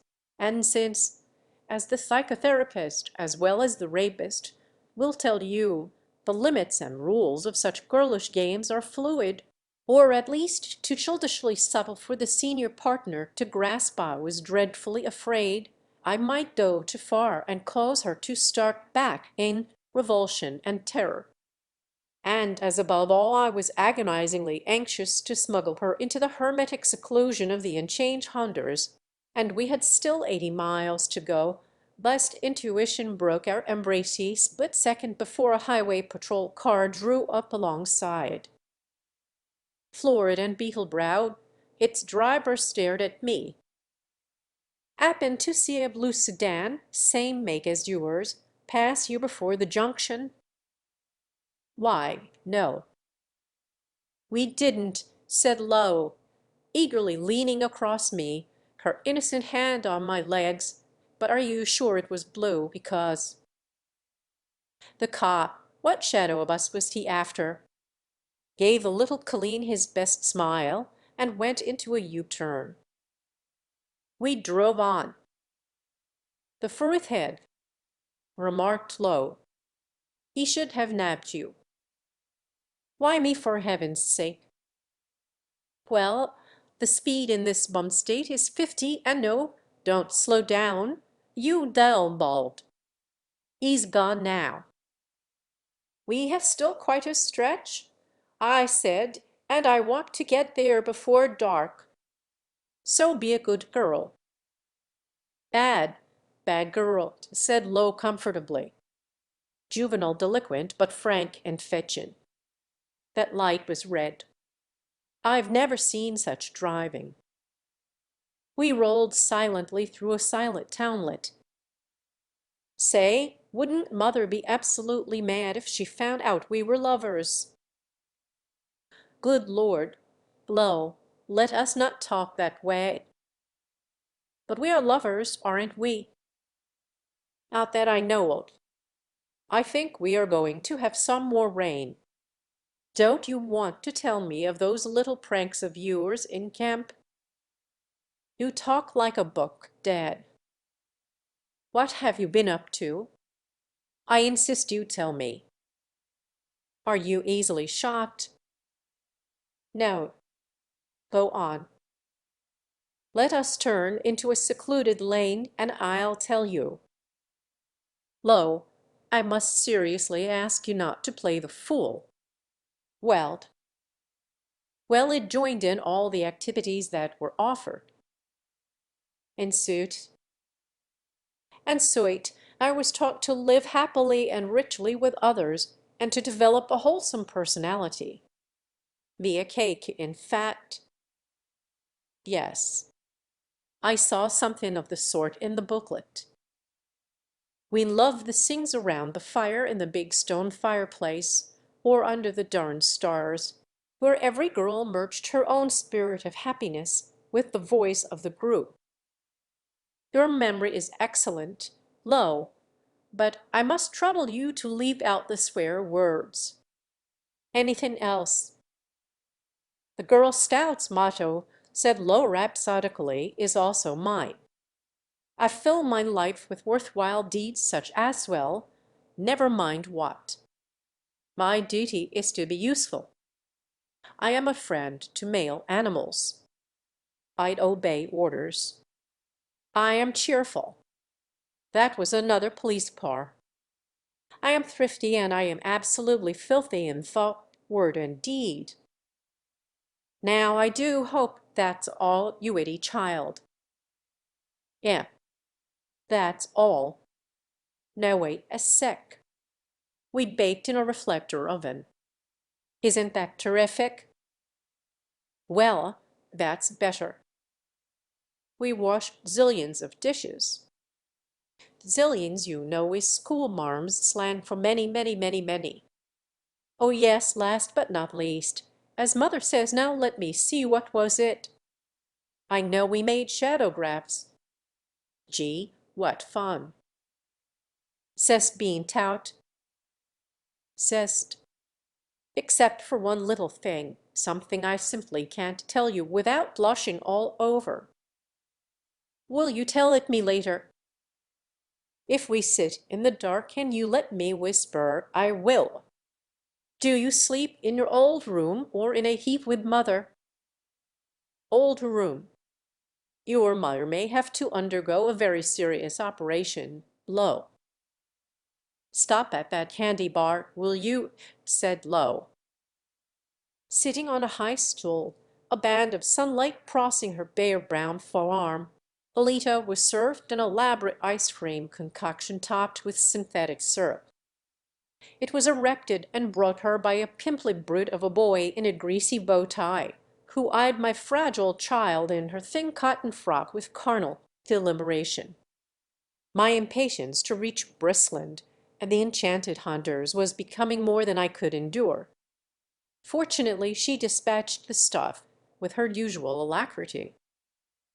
"How much cash do you have?" I asked. "Not a cent," she said sadly, lifting her eyebrows, showing me the empty inside of her money purse. "This is a matter that will be mended in due time," I rejoined archly. "Are you coming?" "Say, I wonder if they have a washroom." "You are not going there," I said firmly. "It is sure to be a vile place. Do come on." She was on the whole an obedient little girl, and I kissed her in the neck when we got back into the car. "Don't do that," she said, looking at me with unfeigned surprise. "Don't drool on me, you dirty man." She rubbed the spot against her raised shoulder. "Sorry," I murmured. "I'm rather fond of you, that's all." We drove under a gloomy sky up a winding road, then down again. "Well, I'm also sort of fond of you," said Lolita in a delayed soft voice, with a sort of sigh, and sort of settled closer to me. "Though, my Lolita, we shall never get there." Dusk was beginning to saturate pretty little Brisland, its phony colonial architecture, curiosity shops and imported shade trees, when we drove through the weakly lighted streets in search of the enchanted hunters. The air, despite a steady drizzle beating it, was warm and green, and a queue of people, mainly children and old men, had already formed before the box office of a movie house, dripping with jewel fires. "Oh, I want to see that picture." "Let's go right after dinner." "Oh, let's—" "We might," chanted Humbert, knowing perfectly well the sly tumescent devil that by 9, when his show began, she would be dead in his armis. "Easy!" cried Low, lurching forward as an accursed truck in front of us, its backside carbuncles pulsating, stopped at a crossing. If we did not get to the Hotel soon, immediately, miraculously, in the very next block, I felt I would lose all control over the Hayes jalopy with its ineffectual wipers and whimsical brakes. But the passers-by I applied to forward directions were either strangers themselves or asked with a frown enchanted what? As if I were a madman, or else they went into such complicated explanations, with geometrical gestures, geographical generalities, and strictly local clues. Then bear south after you hit the courthouse. I could not help losing my way in the maze of their well-meaning gibberish. Lo, whose lovely prismatic entrails had already digested the sweetmeat, was looking forward to a big meal and had begun to fidget. As to me, although I had long become used to a kind of secondary fate, McFate's inept secretary, so to speak, pettily interfering with the boss's generous, magnificent plan to grind and grope through the avenues of Brisland, was perhaps the most exasperating ordeal I had yet faced. In later months I could laugh at my inexperience when recalling the obstinate boyish way in which I had concentrated upon a particular inn with its fancy name, for all along our route countless motor courts proclaimed their vacancy in neon lights, ready to accommodate salesmen, escaped convicts, impotents, family groups, as well as the most corrupt and vigorous couples. Ah, gentle drivers gliding through summer's black nights, what frolics, what twists of lust, you might see from your impeccable highways if comfy cabins were suddenly drained of their pigments and became as transparent as boxes of glass. The miracle I hankered for did happen after all. A man and a girl, more or less conjoined in a dark car under dripping trees, told us we were in the heart of the park, that had only to turn left at the next traffic light, and there we would be. We did not see any next traffic light, in fact. The park was as black as the sins it concealed, but soon after falling under the smooth spell of a nicely graded curve, the travelers became aware of a diamond glow through the mist. Then a gleam of lake water appeared, and there was marvelously and inexorably, under spectral trees, at the top of a gravelled drive, the pale palace of the enchanted hunters. A row of parked cars, like pigs at a trough, seemed at first sight to forbid access. But then, by magic, a formidable convertible, resplendent, rubious in the lighted rain, came into motion, was energetically backed out by a broad-shouldered driver, we gratefully slipped into the gap that had left. I immediately regretted my haste, for I noticed that my predecessor had now taken advantage of a garage-like shelter nearby where there was ample space for another car, but I was too impatient to follow his example. "Well, looks swant," remarked my vulgar darling, squinting at the stucco, as she crept out into the audible drizzle, and with a childish hand pricked loose the frock-fold that had struck in the peach-cleft, to quote Robert Browning. Under the arc lights enlarged replicas of chestnut leaves plunged and played on white pillars. I unlocked the trunk compartment. A hunchbacked and hoary negro in a uniform of sorts took our bags, and wheeled them slowly into the lobby. It was full of old ladies and clergymen. Lolita sank down on her haunches to caress a pale-faced, blue-freckled, black-eared cocker spaniel swooning on the floral carpet under her hands, who would not. My heart while I cleared my throat through the throng to the desk.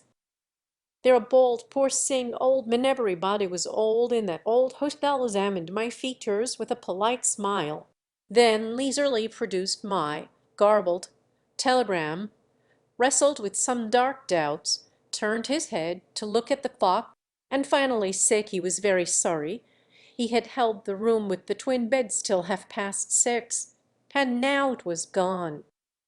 A religious convention, he said, had clashed with a flower show in Brisland, and the name, I said coldly, is not Humbert and not Humbug, but Herbert, I mean Humbert, and any room will do. Just put in a cot for my little daughter. She is 10 and very tired. The pink old fellow peered good-naturedly at Lostill squatting, listening in profile, lips parted, to what the dog's mistress, an ancient lady swathed in violet veils, was telling her from the depths of a cretonne easy-chair. Whatever doubts the obscene fellow had, they were dispelled by that blossom-like vision. He said he might still have a room, had one in fact with a double bed. As to a cot, Mr. Potts, do we have any cots left? Potts, also pink and bald, with white hairs growing out of his ears and other holes, would see what could be done. He came and spoke while I unscrewed my fountain pen. Impatient Humbert, our double beds are really triple, Potts Cusley said, tucking me and my kid in. One crowded night we had 3 ladies and a child like yours sleep together. I believe one of the ladies was a disguised man, my static. However, would there be a spare cot in 49, Mr. Swine? I think it went to the swoons, said Swine, the initial old clown. We'll manage somehow, I said. My wife may join us later, but even then, I suppose we'll manage. The 2 pink pigs were now among my best friends. In the slow, clear hand of crime I wrote, Dr. Edgar H. Humbert and daughter, 34 Lawn Street, Ramsdale. A key 34 was half shown to me. Magician showing object he is about to palm and hand it over to Uncle Tom. Lo, leaving the dog as she would leave me some day, rose from her haunches. A raindrop fell on Charlotte's grave. A handsome young negress slipped open the elevator door, and the doomed child went in followed by her throat-clearing father and crayfish Tom with the bags. Parody of the hotel corridor. Parody of silence and death. Say, it's our house number, said cheerful Lo. There was a double bed, a mirror, a double bed in the mirror, a closet door with mirror, a bathroom door ditto, a blue dark window, a reflected bed there, the same in the closet mirror, 2 chairs, a glass top table, 2 bentables, a double bed, a big cannel bed, to be exact, with a Tuscan rose channel spread and 2 frilled, pink-shaded night lamps left and right. I was tempted to place a $5 bill in that sepia palm, but thought the largesse might be misconstrued, so I placed a quarter. Added another. He withdrew. Click. Infant seals. Are we going to sleep in one room? Said Lo, her features working in that dynamic way they did not cross or disgusted, though playing on the brink of it, but just dynamic when she wanted to, load a question with violent significance. I've asked them to put in a cot, which I'll use if you like. You are crazy, said Lo. Why, my darling? Because, my darling, when darling mother finds out she'll divorce you and strangle me. just dynamic, not really taking the matter too seriously. "Now look here," I said, sitting down, while she stood a few feet away from me and stared at herself contentedly, not unpleasantly surprised at her own appearance, filling with her own rosy sunshine the surprise and pleased closet door mirror.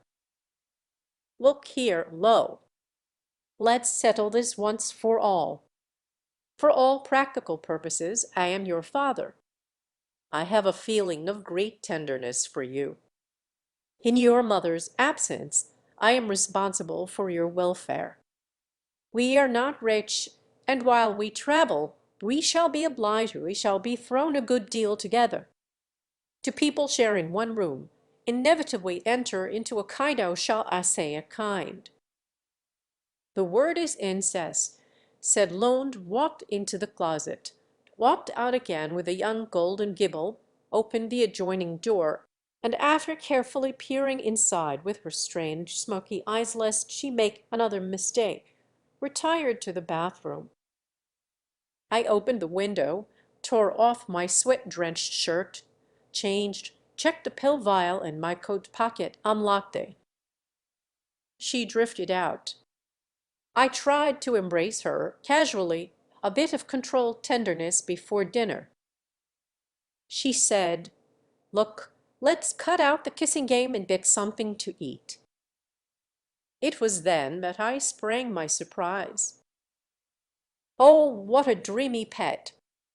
She walked up to the open suitcase as if stalking it from afar, at a kind of slow motion walk, peering at that distant treasure box on the luggage support.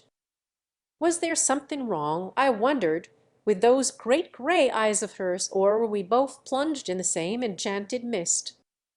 She stepped up to it, lifting her rather high-heeled feet rather high, and bending her beautiful boy knees while she walked through dilating space with the lentor of one walking under water or in a flight drain.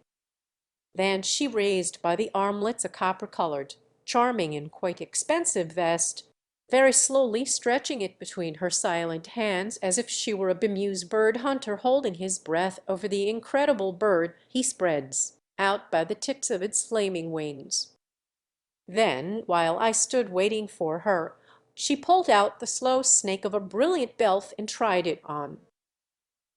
Then she crept into my waiting arms, radiant, relaxed, caressing me with her tender, mysterious, impure, indifferent, twilight eyes for all the world like the cheapest of cheap cuties. For that is what nymphets in a tit while we moan and die. "What's the catter with Mrs.?" I muttered, word control gone, into her hair. "If you must know," she said, "you do it the wrong way." Show white ray. "All in good time," responded the Spoonerette. "Sebat ascendis, pulsata, brulens, caesalens dementissima. Elevator clatterans, posset, clatterans, populus in corridora. Hanc nisi mors my adamet nemo. John C. Colilot, Joe pensevo fondissime, non-servaneo quidquam." But, of course, in another moment I might have committed some dreadful blunder. Fortunately, she returned to the treasure box. From the bathroom, where it took me quite a time to shift back into normal gear for a humdrum purpose, I heard, standing, drumming, retaining my breath, my Lolita's ohs and gees of girlish delight. She had used the soap only because it was sample soap. "Well, come on, my dear, if you are as hungry as I am." And so to the elevator, daughter swinging her old white purse, father walking in front, nota bene, never behind. She is not a lady. As we stood now side by side, waiting to be taken down, she threw back her head, yawned without restraint, and shook her curls. "When did they make you get up at that camp?" Half past, she stifled another yawnsist yawn, in full with a shiver of all her frame. "Half past," she repeated, her throat filling up again. The dining room met us with a smell of fried fat and a faded smile. It was a spacious and pretentious place, with maudlin murals depicting enchanted hunters in various postures and states of enchantment amid a medley of pallid animals, drieds, and trees.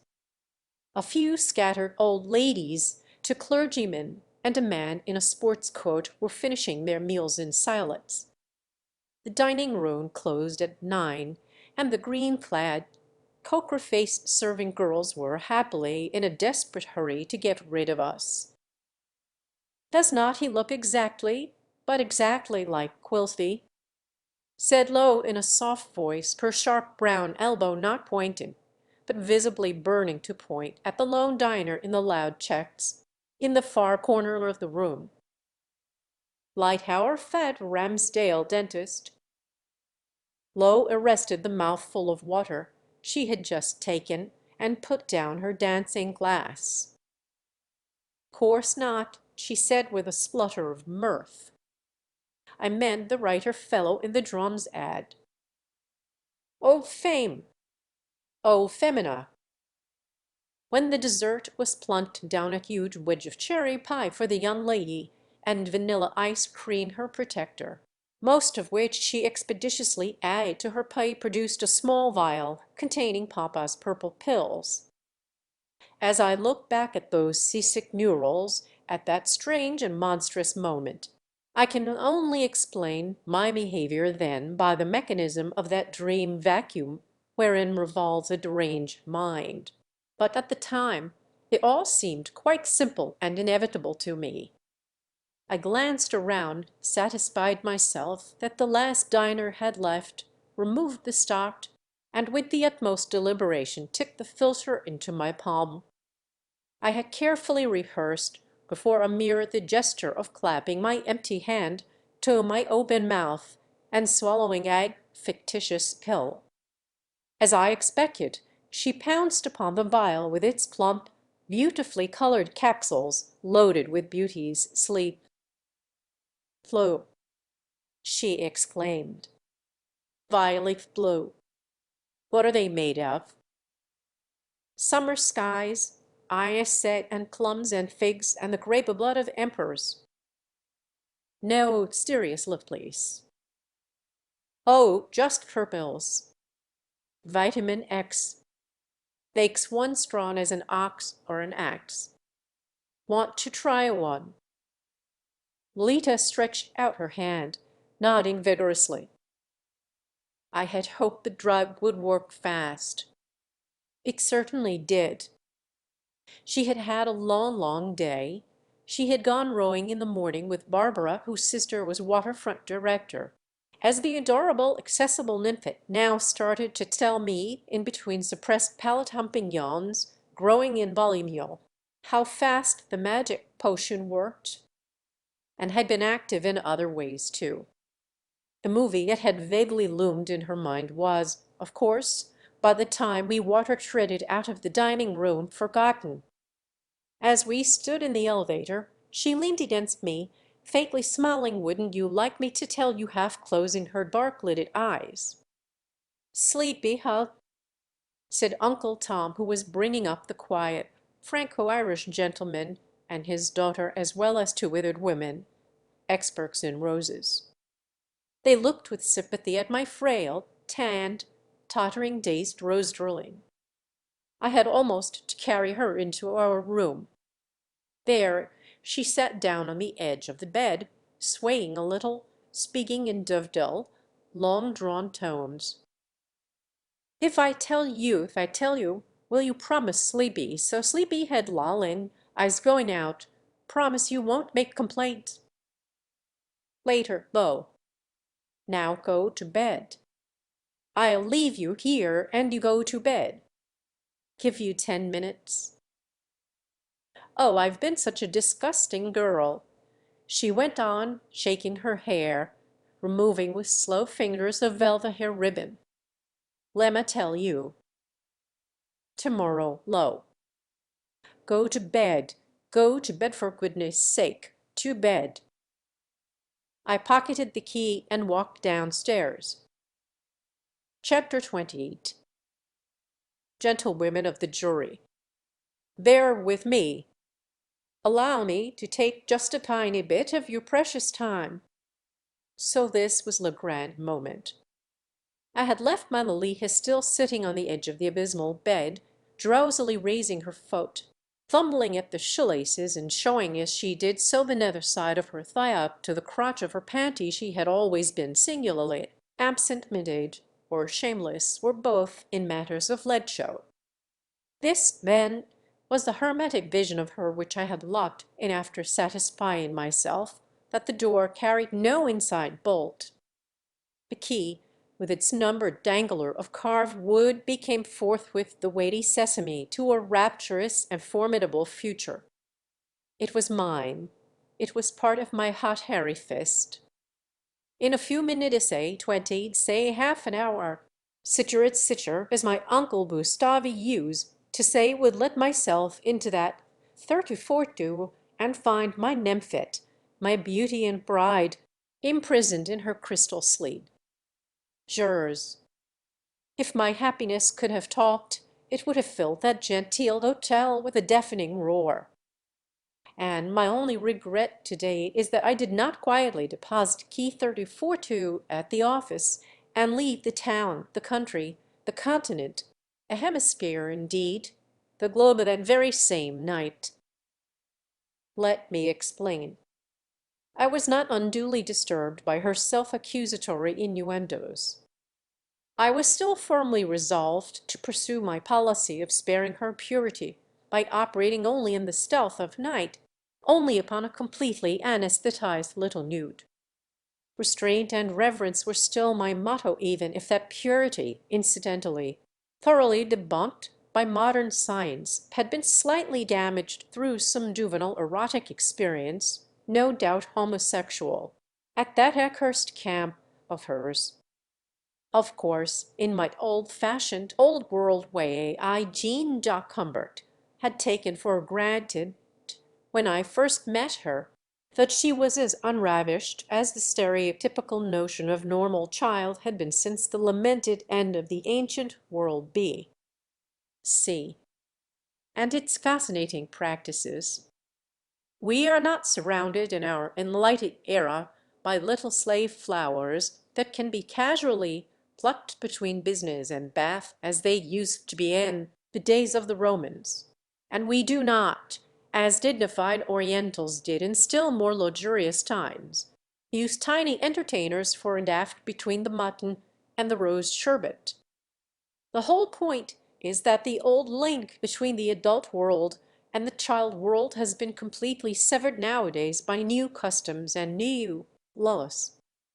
Despite my having dabbled in psychiatry and social work, I really knew very little about children. After all, Alita was only 12, and no matter what concessions I made to time and place, even bearing in mind the crude behavior of American school children, I still was under the impression that whatever went on among those brash brats went on at a later age, and in a different environment. Therefore, to retrieve the thread of this explanation, the moralist in me bypassed the issue by clinging to conventional notions of what 12-year-old girls should be. The child therapist in me, a fake, as most of them are, but no matter, regurgitated Neo-Freudian hash and conjured up a dreaming and exaggerating Dolly in the latency period of girlhood. Finally, the sensualist in me, a great and insane monster, had no objection to some depravity in his prey. But somewhere behind the raging bliss bewildered shadows conferred not to have heeded them. This is what I regret. Human beings attend. I should have understood that Lolita had already proved to be something quite different from innocent Annabel, and that the Nemphine evil breathing through every pore of the fey child that I had prepared for my secret delectation would make the secrecy impossible and the delectation lethal. I should have known by the signs made to me by something in Lolita, the real child Lolita, or some haggard angel behind her back, that nothing but pain and horror would result from the expected rapture. O winged gentlemen of the jury! And she was mine, the key was in my fist was in my pocket, she was mine. In the course of evocations and schemes to which I had dedicated so many insomnias, I had gradually eliminated all the superfluous blur, and by stacking level upon level of translucent vision had evolved the final picture. Naked, except for one sop at her charm bracelet, spread eagled on the bed where my philter had felled her so I foreglimpsed her, a velvet hair ribbon was still clutched in her hand. Her honey brown body, with the white negative image of a rudimentary swimsuit patterned against her tan, presented to me its pale brass buds. In the rosy lamplight a little pubic floss glistened on its plump hillock. The cold key with its warm wooden addendum was in my pocket. I wandered through various public rooms, Laurie below, Bloom above, for the look of lust always is gloomy. Lust is never quite shriven when the velvety victim is locked up in one's dungeon that some rival devil or influential god may still not abolish one's prepared triumph. In common parlance, I needed a drink, but there was no barroom in that venerable place full of perspiring Philistines and period objects. I drifted to the men's room. There, a person in the clerical black, a hearty party commanded checking with the assistance of Vienna, if it was still there, inquired of me how I had liked Dr. Boyd's talk, and looked puzzled when I, King Sigmund II, said Boyd was quite a boy. Upon which I neatly chucked the tissue paper I had been whacking my sensitive fingertips with into the receptacle provided for it, and sallied lobberward. Comfortably resting my elbows on the counter, I asked Mr. Potts was he quite sure my wife had not telephoned, and what about that cot? He answered she had not, she was dead of course, and the cot would be installed tomorrow if we decided to stay on. From a big crowded place called the Hunters' Hall came a sound of many voices discussing horticulture or eternity. Another room, called the Raspberry Room, all bathed in light, with bright little tables and a large one with refreshments, was still empty except for a hostess, that type of worn woman with a glassy smile and Charlotte's manner of speaking. She floated up to me to ask if I was Mr. Braddock, because if so, Miss Beard had been looking for me. What a name for a woman, I say, and strolled away. In and out of my heart flowed my rainbow blood. I would give her till 9:30. Going back to the lobby, I found there a change. A number of people in floral dresses or black cloth had formed little groups here and there, and some elfish chance offered me the sight of a delightful child of Lolita's age in Lolita's type of frock, but pure white, and there was a white ribbon in her black hair. She was not pretty, but she was a nymphette, and her ivory pale legs and lily neck formed for one memorable moment a most pleasurable antiphony, in terms of spinal music, to my desire for Lolita, brown and pink, flushed and foul. The pale child noticed my gaze, which was really quite casual and debonair, and being ridiculously self-conscious, lost countenance completely, rolling her eyes and putting the back of her hand to her cheek and pulling at the hem of her skirt, and finally turning her thin mobile shoulder blades to me in specious chat with her cow-like mother. I left the loud lobby and stood outside on the white steps, looking at the hundreds of powdered bugs wheeling around the lamps in the soddy black night, full of ripple and stir. All I would dare do it amount to such a trifle. Suddenly I was aware that in the darkness next to me there was somebody sitting in a chair on the pillared porch. I could not really see him, but what gave him away was the rasp of a screwing off, then the discreet gurgle, then the final note of a placid screwing on. I was about to move away when his voice addressed me. "Where the devil did you get her?" "I beg your pardon." "I said, The weather is getting better. Seems so. Who's the lassie? My daughter. Ulysses not. I beg your pardon. I said July was hot. Where's her mother? Dead. I see. Sorry.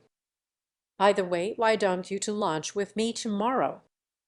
That dreadful crowd will be gone by then. We'll be gone too. Good night. Sorry. I am pretty drunk. Good night. That child of yours needs a lot of sleep.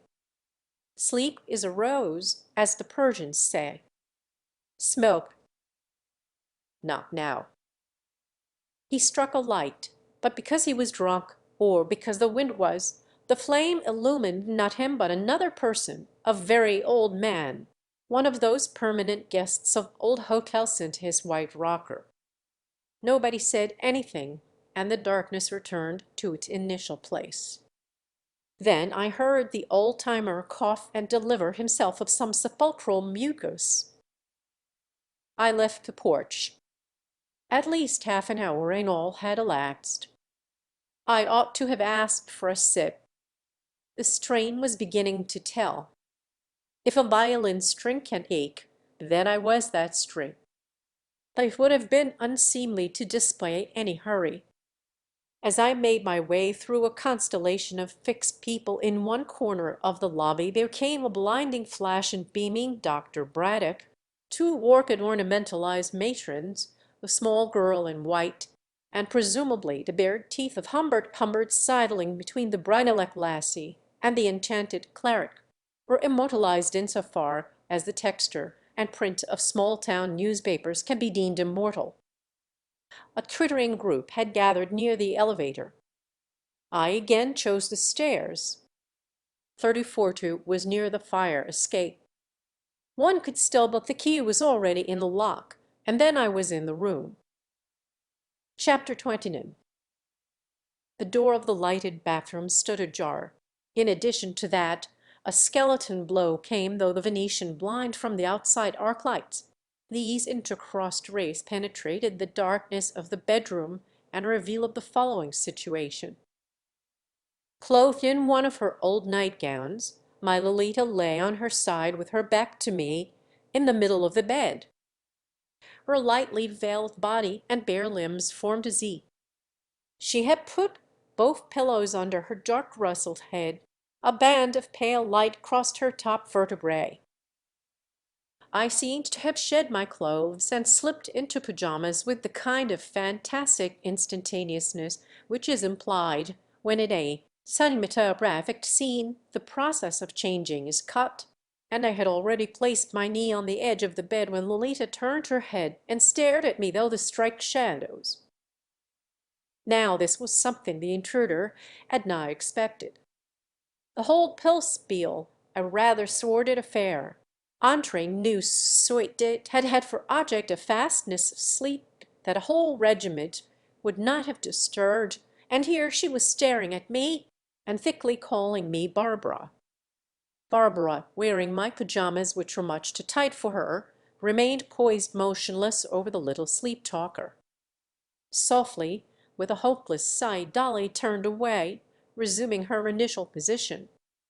For at least 2 minutes I waited and strained on the brink, like that tailor with his homemade parachute 40 years ago when about to jump from the Eiffel Tower. Her faint breathing had the rhythm of sleep. Finally I heaved myself onto my narrow margin of bed, stealthily pulled at the odds and ends of sheets piled up to the south of my stone-cold heels, and Lolita lifted her head and gaped at me. As I learned later from a helpful pharmaceutist, the purple pill did not even belong to the big and noble family of barbiturates, and though it might have induced sleep in a neurotic who believed it to be a potent drug, it was too mild a sedative to affect for any length of time a wary, albeit weary, nymphet. Whether the Ramsdale doctor was a charlatan or a shrewd old rogue does not, and did not, really matter. What mattered was that I had been deceived. When Lolita opened her eyes again, I realized that whether or not the drug might work later in the night, the security I had relied upon was a sham one. Slowly her head turned away and dropped onto her unfair amount of pillow. I lay quite still on my brink, peering at her rumpled hair, at the glimmer of nymphet flesh, where half a haunch and half a shoulder dimly showed, and trying to gauge the depth of her sleep by the rate of her respiration. Some time passed, nothing changed, and I decided I might risk getting a little closer to that lovely and maddening glimmer. But hardly had I moved into its warm purlieus than her breathing was suspended, and I had the odious feeling that little Dolores was wide awake and would explode in screams if I touched her with any part of my wretchedness. Please, reader, no matter your exasperation with the tender-hearted, morbidly sensitive, infinitely circumspect hero of my book, do not skip these essential pages. Imagine me. I shall not exist if you do not imagine me. Try to discern the doe in me, trembling in the forest of my own iniquity. Let's even smile a little. After all, there's no harm in smiling. For instance, I almost wrote for instance. I had no place to rest my head, and a fit of heartburn, they call those fries French, grand Dieu, was added to my discomfort. She was again fast asleep, my nymphet, but still I did not dare to launch upon my enchanted voyage. Elle petite dormue sous limit ridicule. Tomorrow I would stuff her with those earlier pills that had so thoroughly numbed her mummy. In the glove compartment or in the Gladstone bag. Should I wait a solid hour and then creep up again? The science of nympholepsy is a precise science. Actual contact would do it in 1 second flat. An interspace of a millimeter would do it in 10. Let us wait. There is nothing louder than an American hotel, and mind you, this was supposed to be a quiet, cozy, old-fashioned, homey, pleasant, voracious living and all that stuff. The clatter of the elevator's gate some 20 yards northeast of my head, but as clearly perceived as if it were inside my left temple alternated with the banging and booming of the machine's various evolutions and lasted well beyond midnight. Every now and then, immediately east of my left ear, always assuming I lay on my back, not daring to direct my virus side toward the nebulous haunch of my bedmate, the corridor would brim with cheerful, resonant, and inept exclamations ending in a volley of good nights. When that spot, a toilet immediately north of my cerebellum, took over, it was a manly, energetic, deep-throated toilet, and it was used many times. Its gurgle and gush and long afterflow shook the wall behind me. Then someone in a southern direction was extravagantly sick, almost coughing out his life with his liquor, and his toilet descended like a veritable Niagara immediately beyond our bathroom.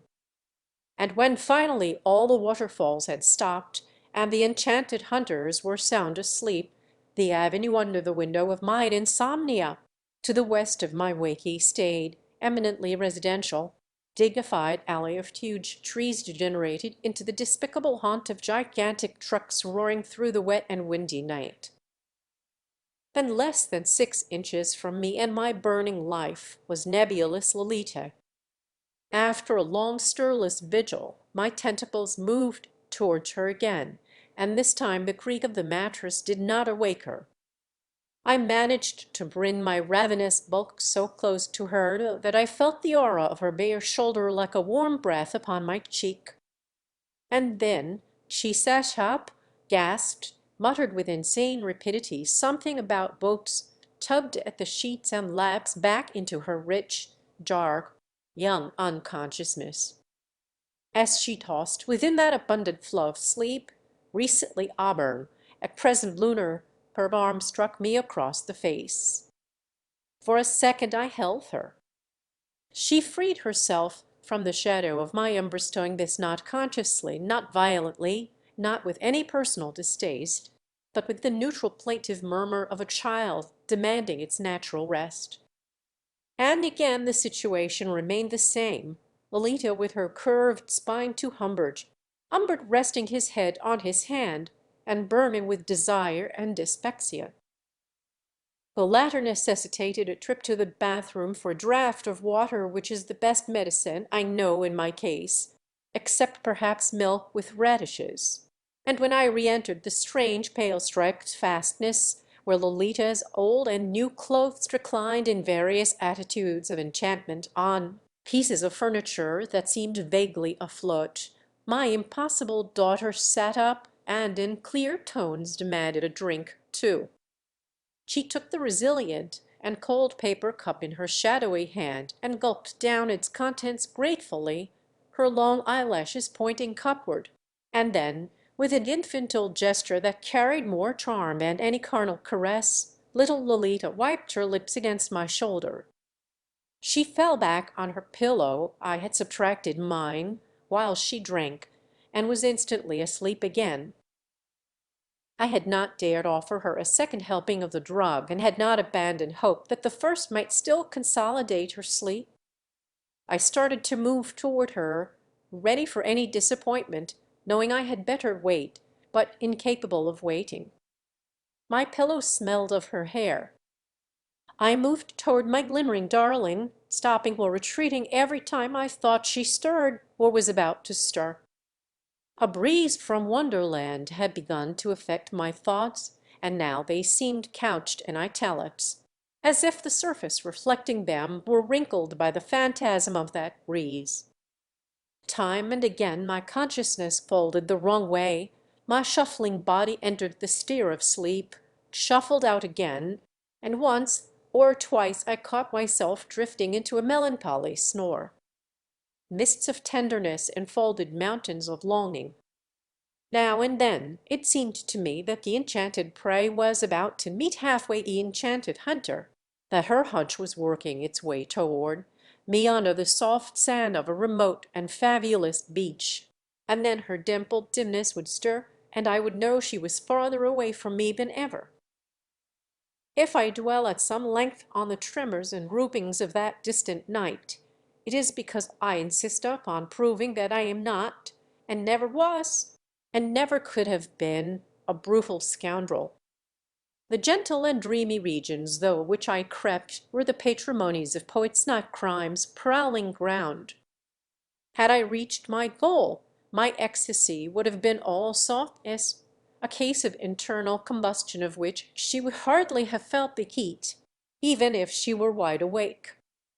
But I still hoped she might gradually be engulfed in a completeness of stupor that would allow me to taste more than a glimmer of her. And so, in between tentative approximations, with a confusion of perception metamorphosing her into ice baths of moonlight or of fluffy flowery bush, I would dream I regained consciousness, dream I lay in wait.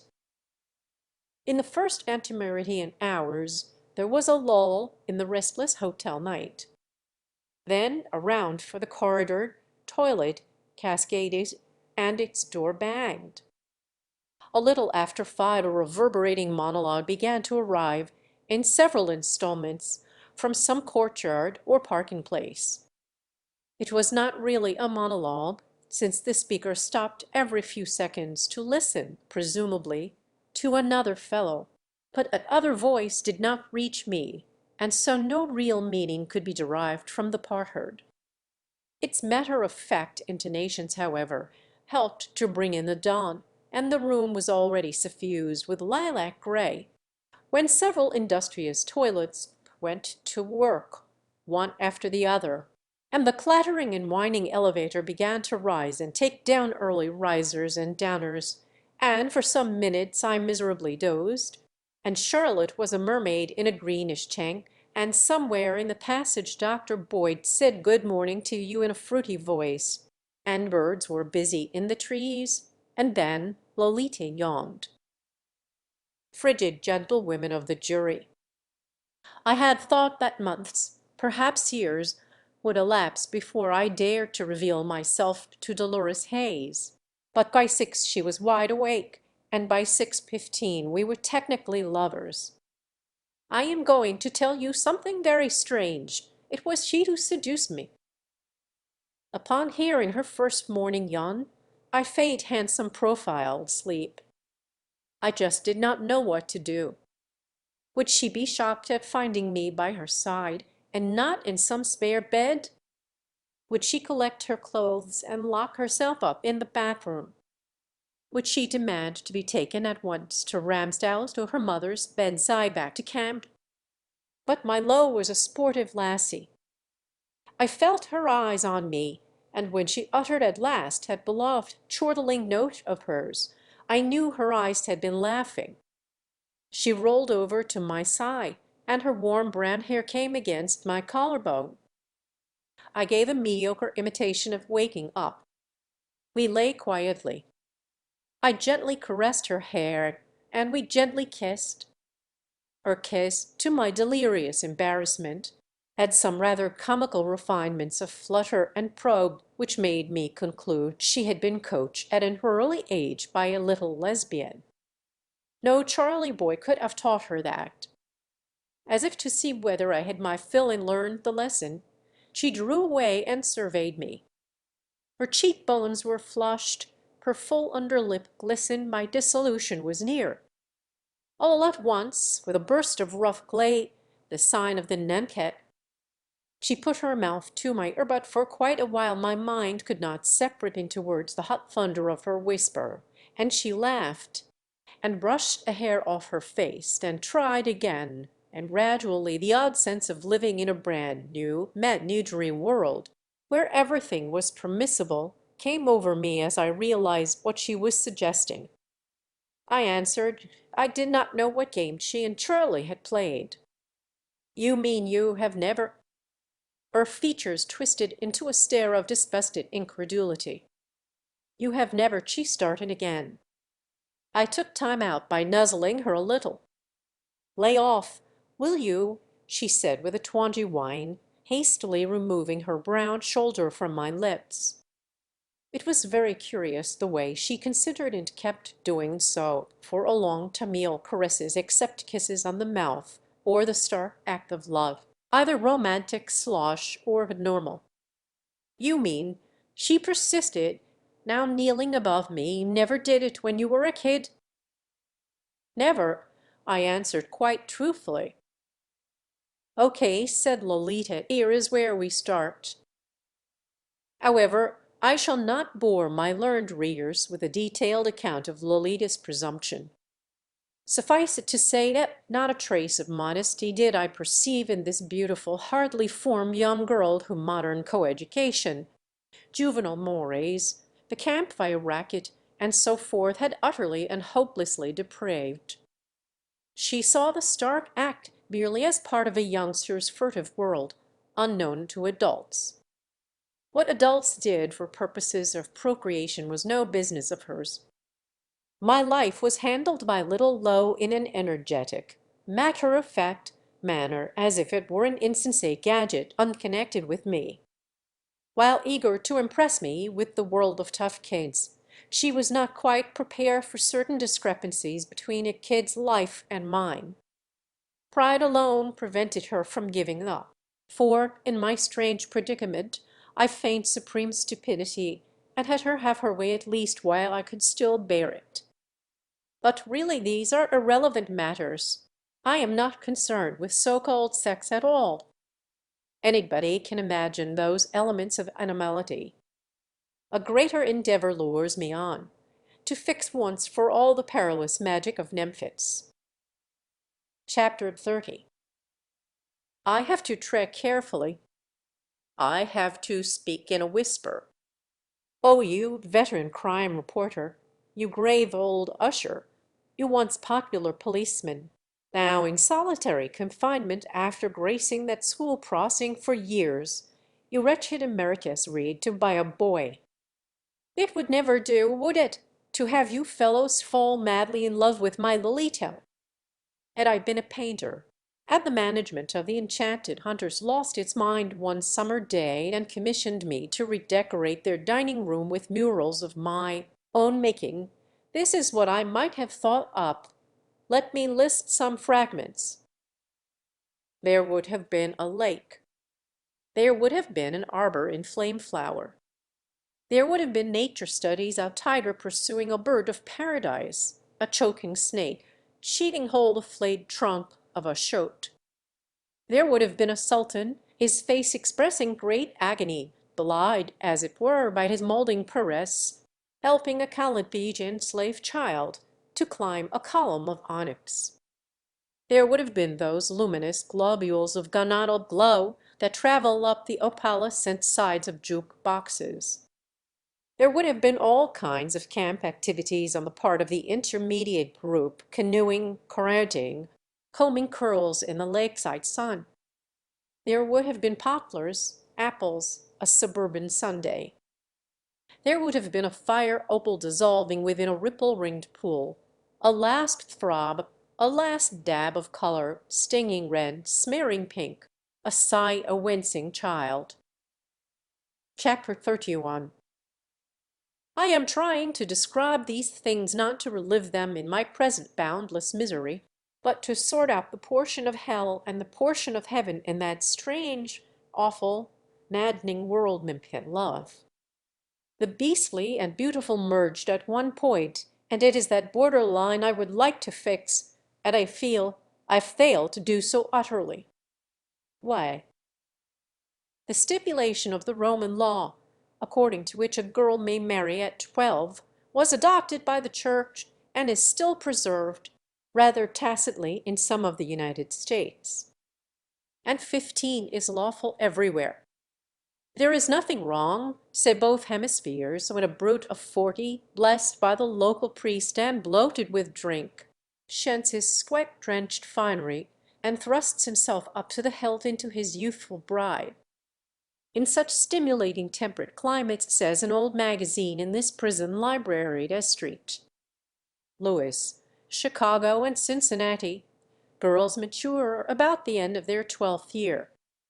Dolores Hayes was born less than 300 miles from stimulating Cincinnati.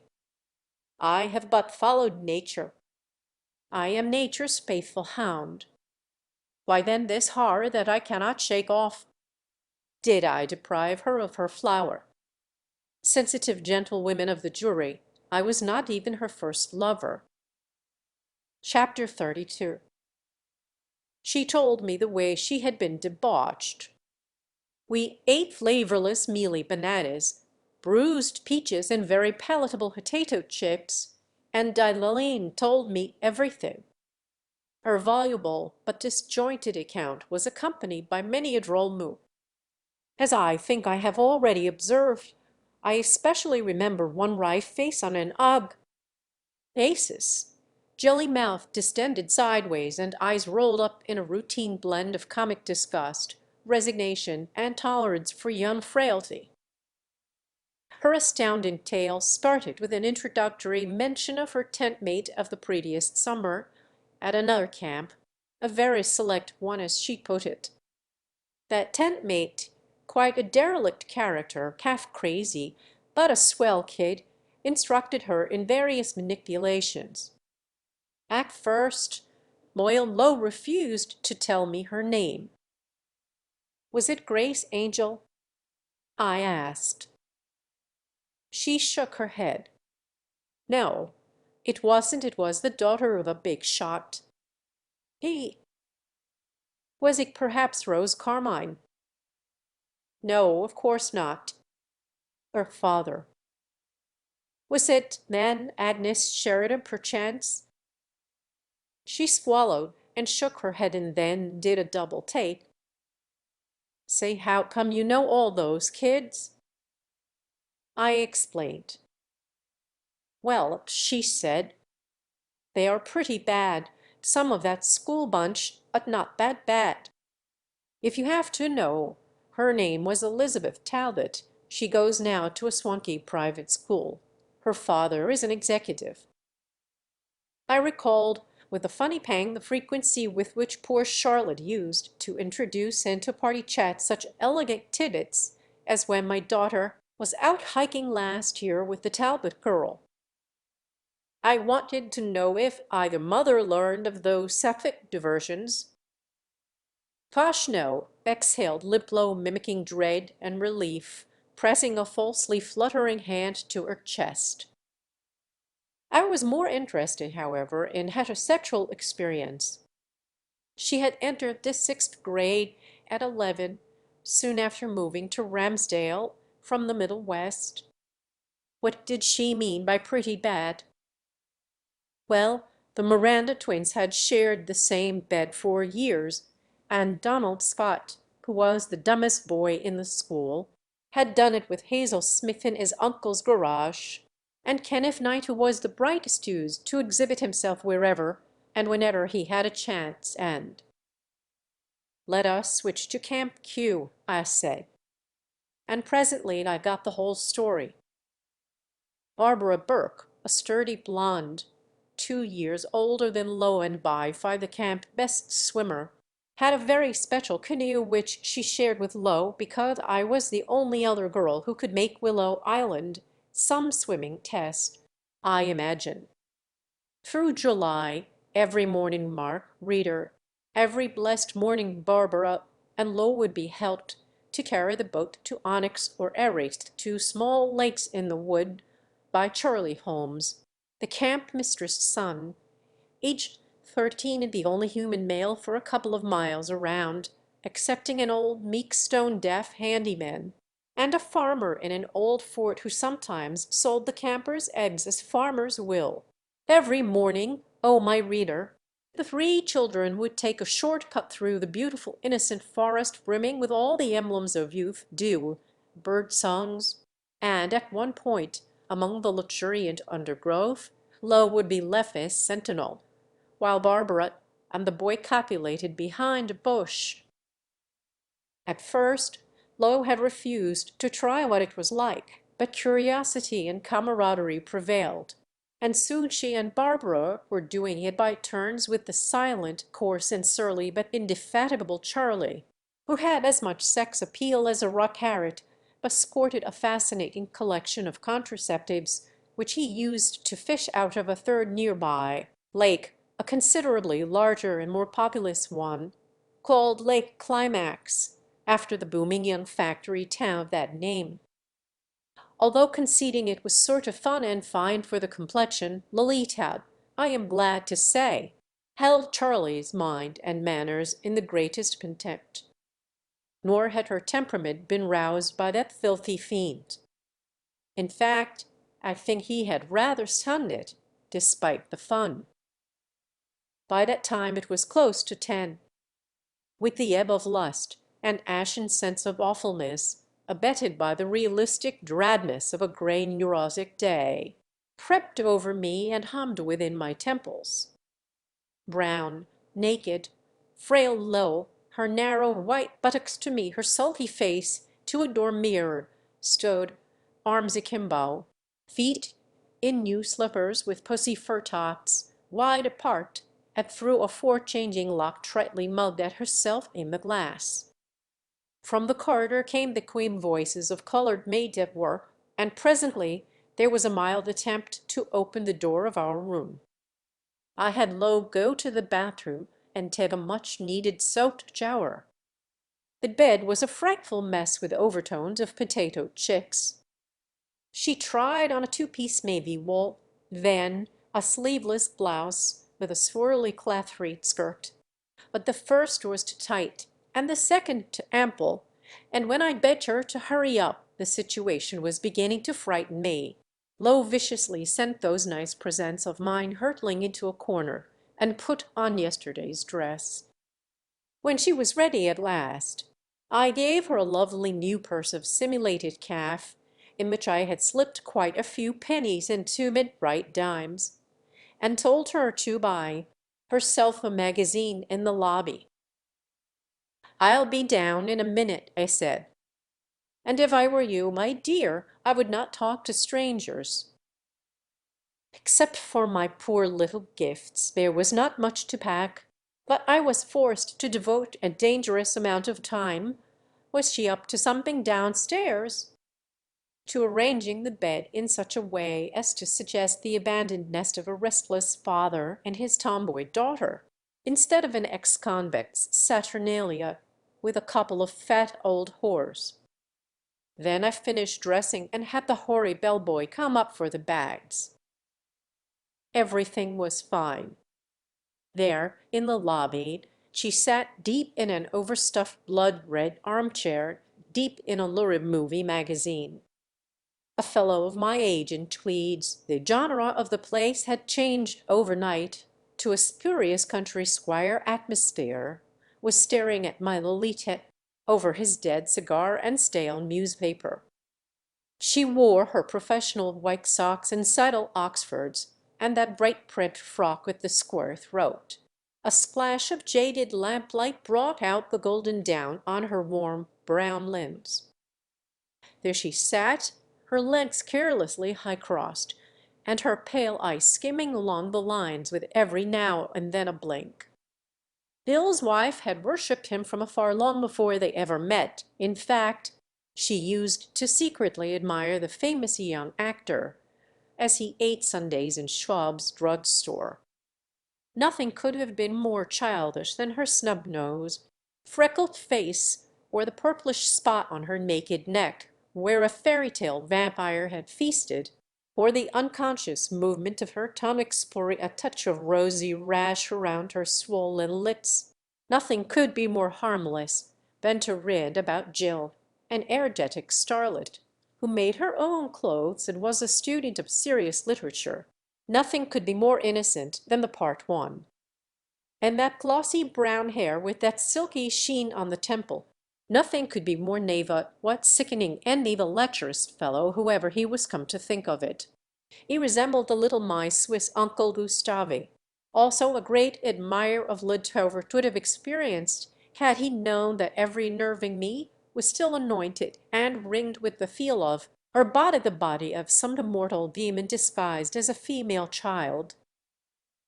Was Pinky Mr. Soon absolutely sure my wife had not telephoned? He was. If she did, would he tell her we had gone on to Aunt Claire's place? He would, indeedy. I settled the bill and roused Lo from her chair. She rade to the car. Still reading, she was driven to a so-called coffee shop a few blocks south. Oh, she ate all right. She even laid aside her magazine to eat, but a queer dullness had replaced her usual cheerfulness. I knew little Lo could be very nasty, so I braced myself and grinned, and waited for a squall. I was unbathed, unshaven, and had had no bowel movement. My nerves were a jangle. I did not like the way my little mistress shrugged her shoulders and distended her nostrils when I attempted casual small talk. Had Phyllis been in the know before she joined her parents in Maine? I asked with a smile. "Look," said Lo, making a weeping grimace, "let us get off the subject." I then tried so unsuccessfully, no matter how I smacked my lips to interest her in the road map. Our destination was, let me remind my patient reader, whose meek temper Lo ought to have copied, the gay town of Leppingville, somewhere near a hypothetical hospital.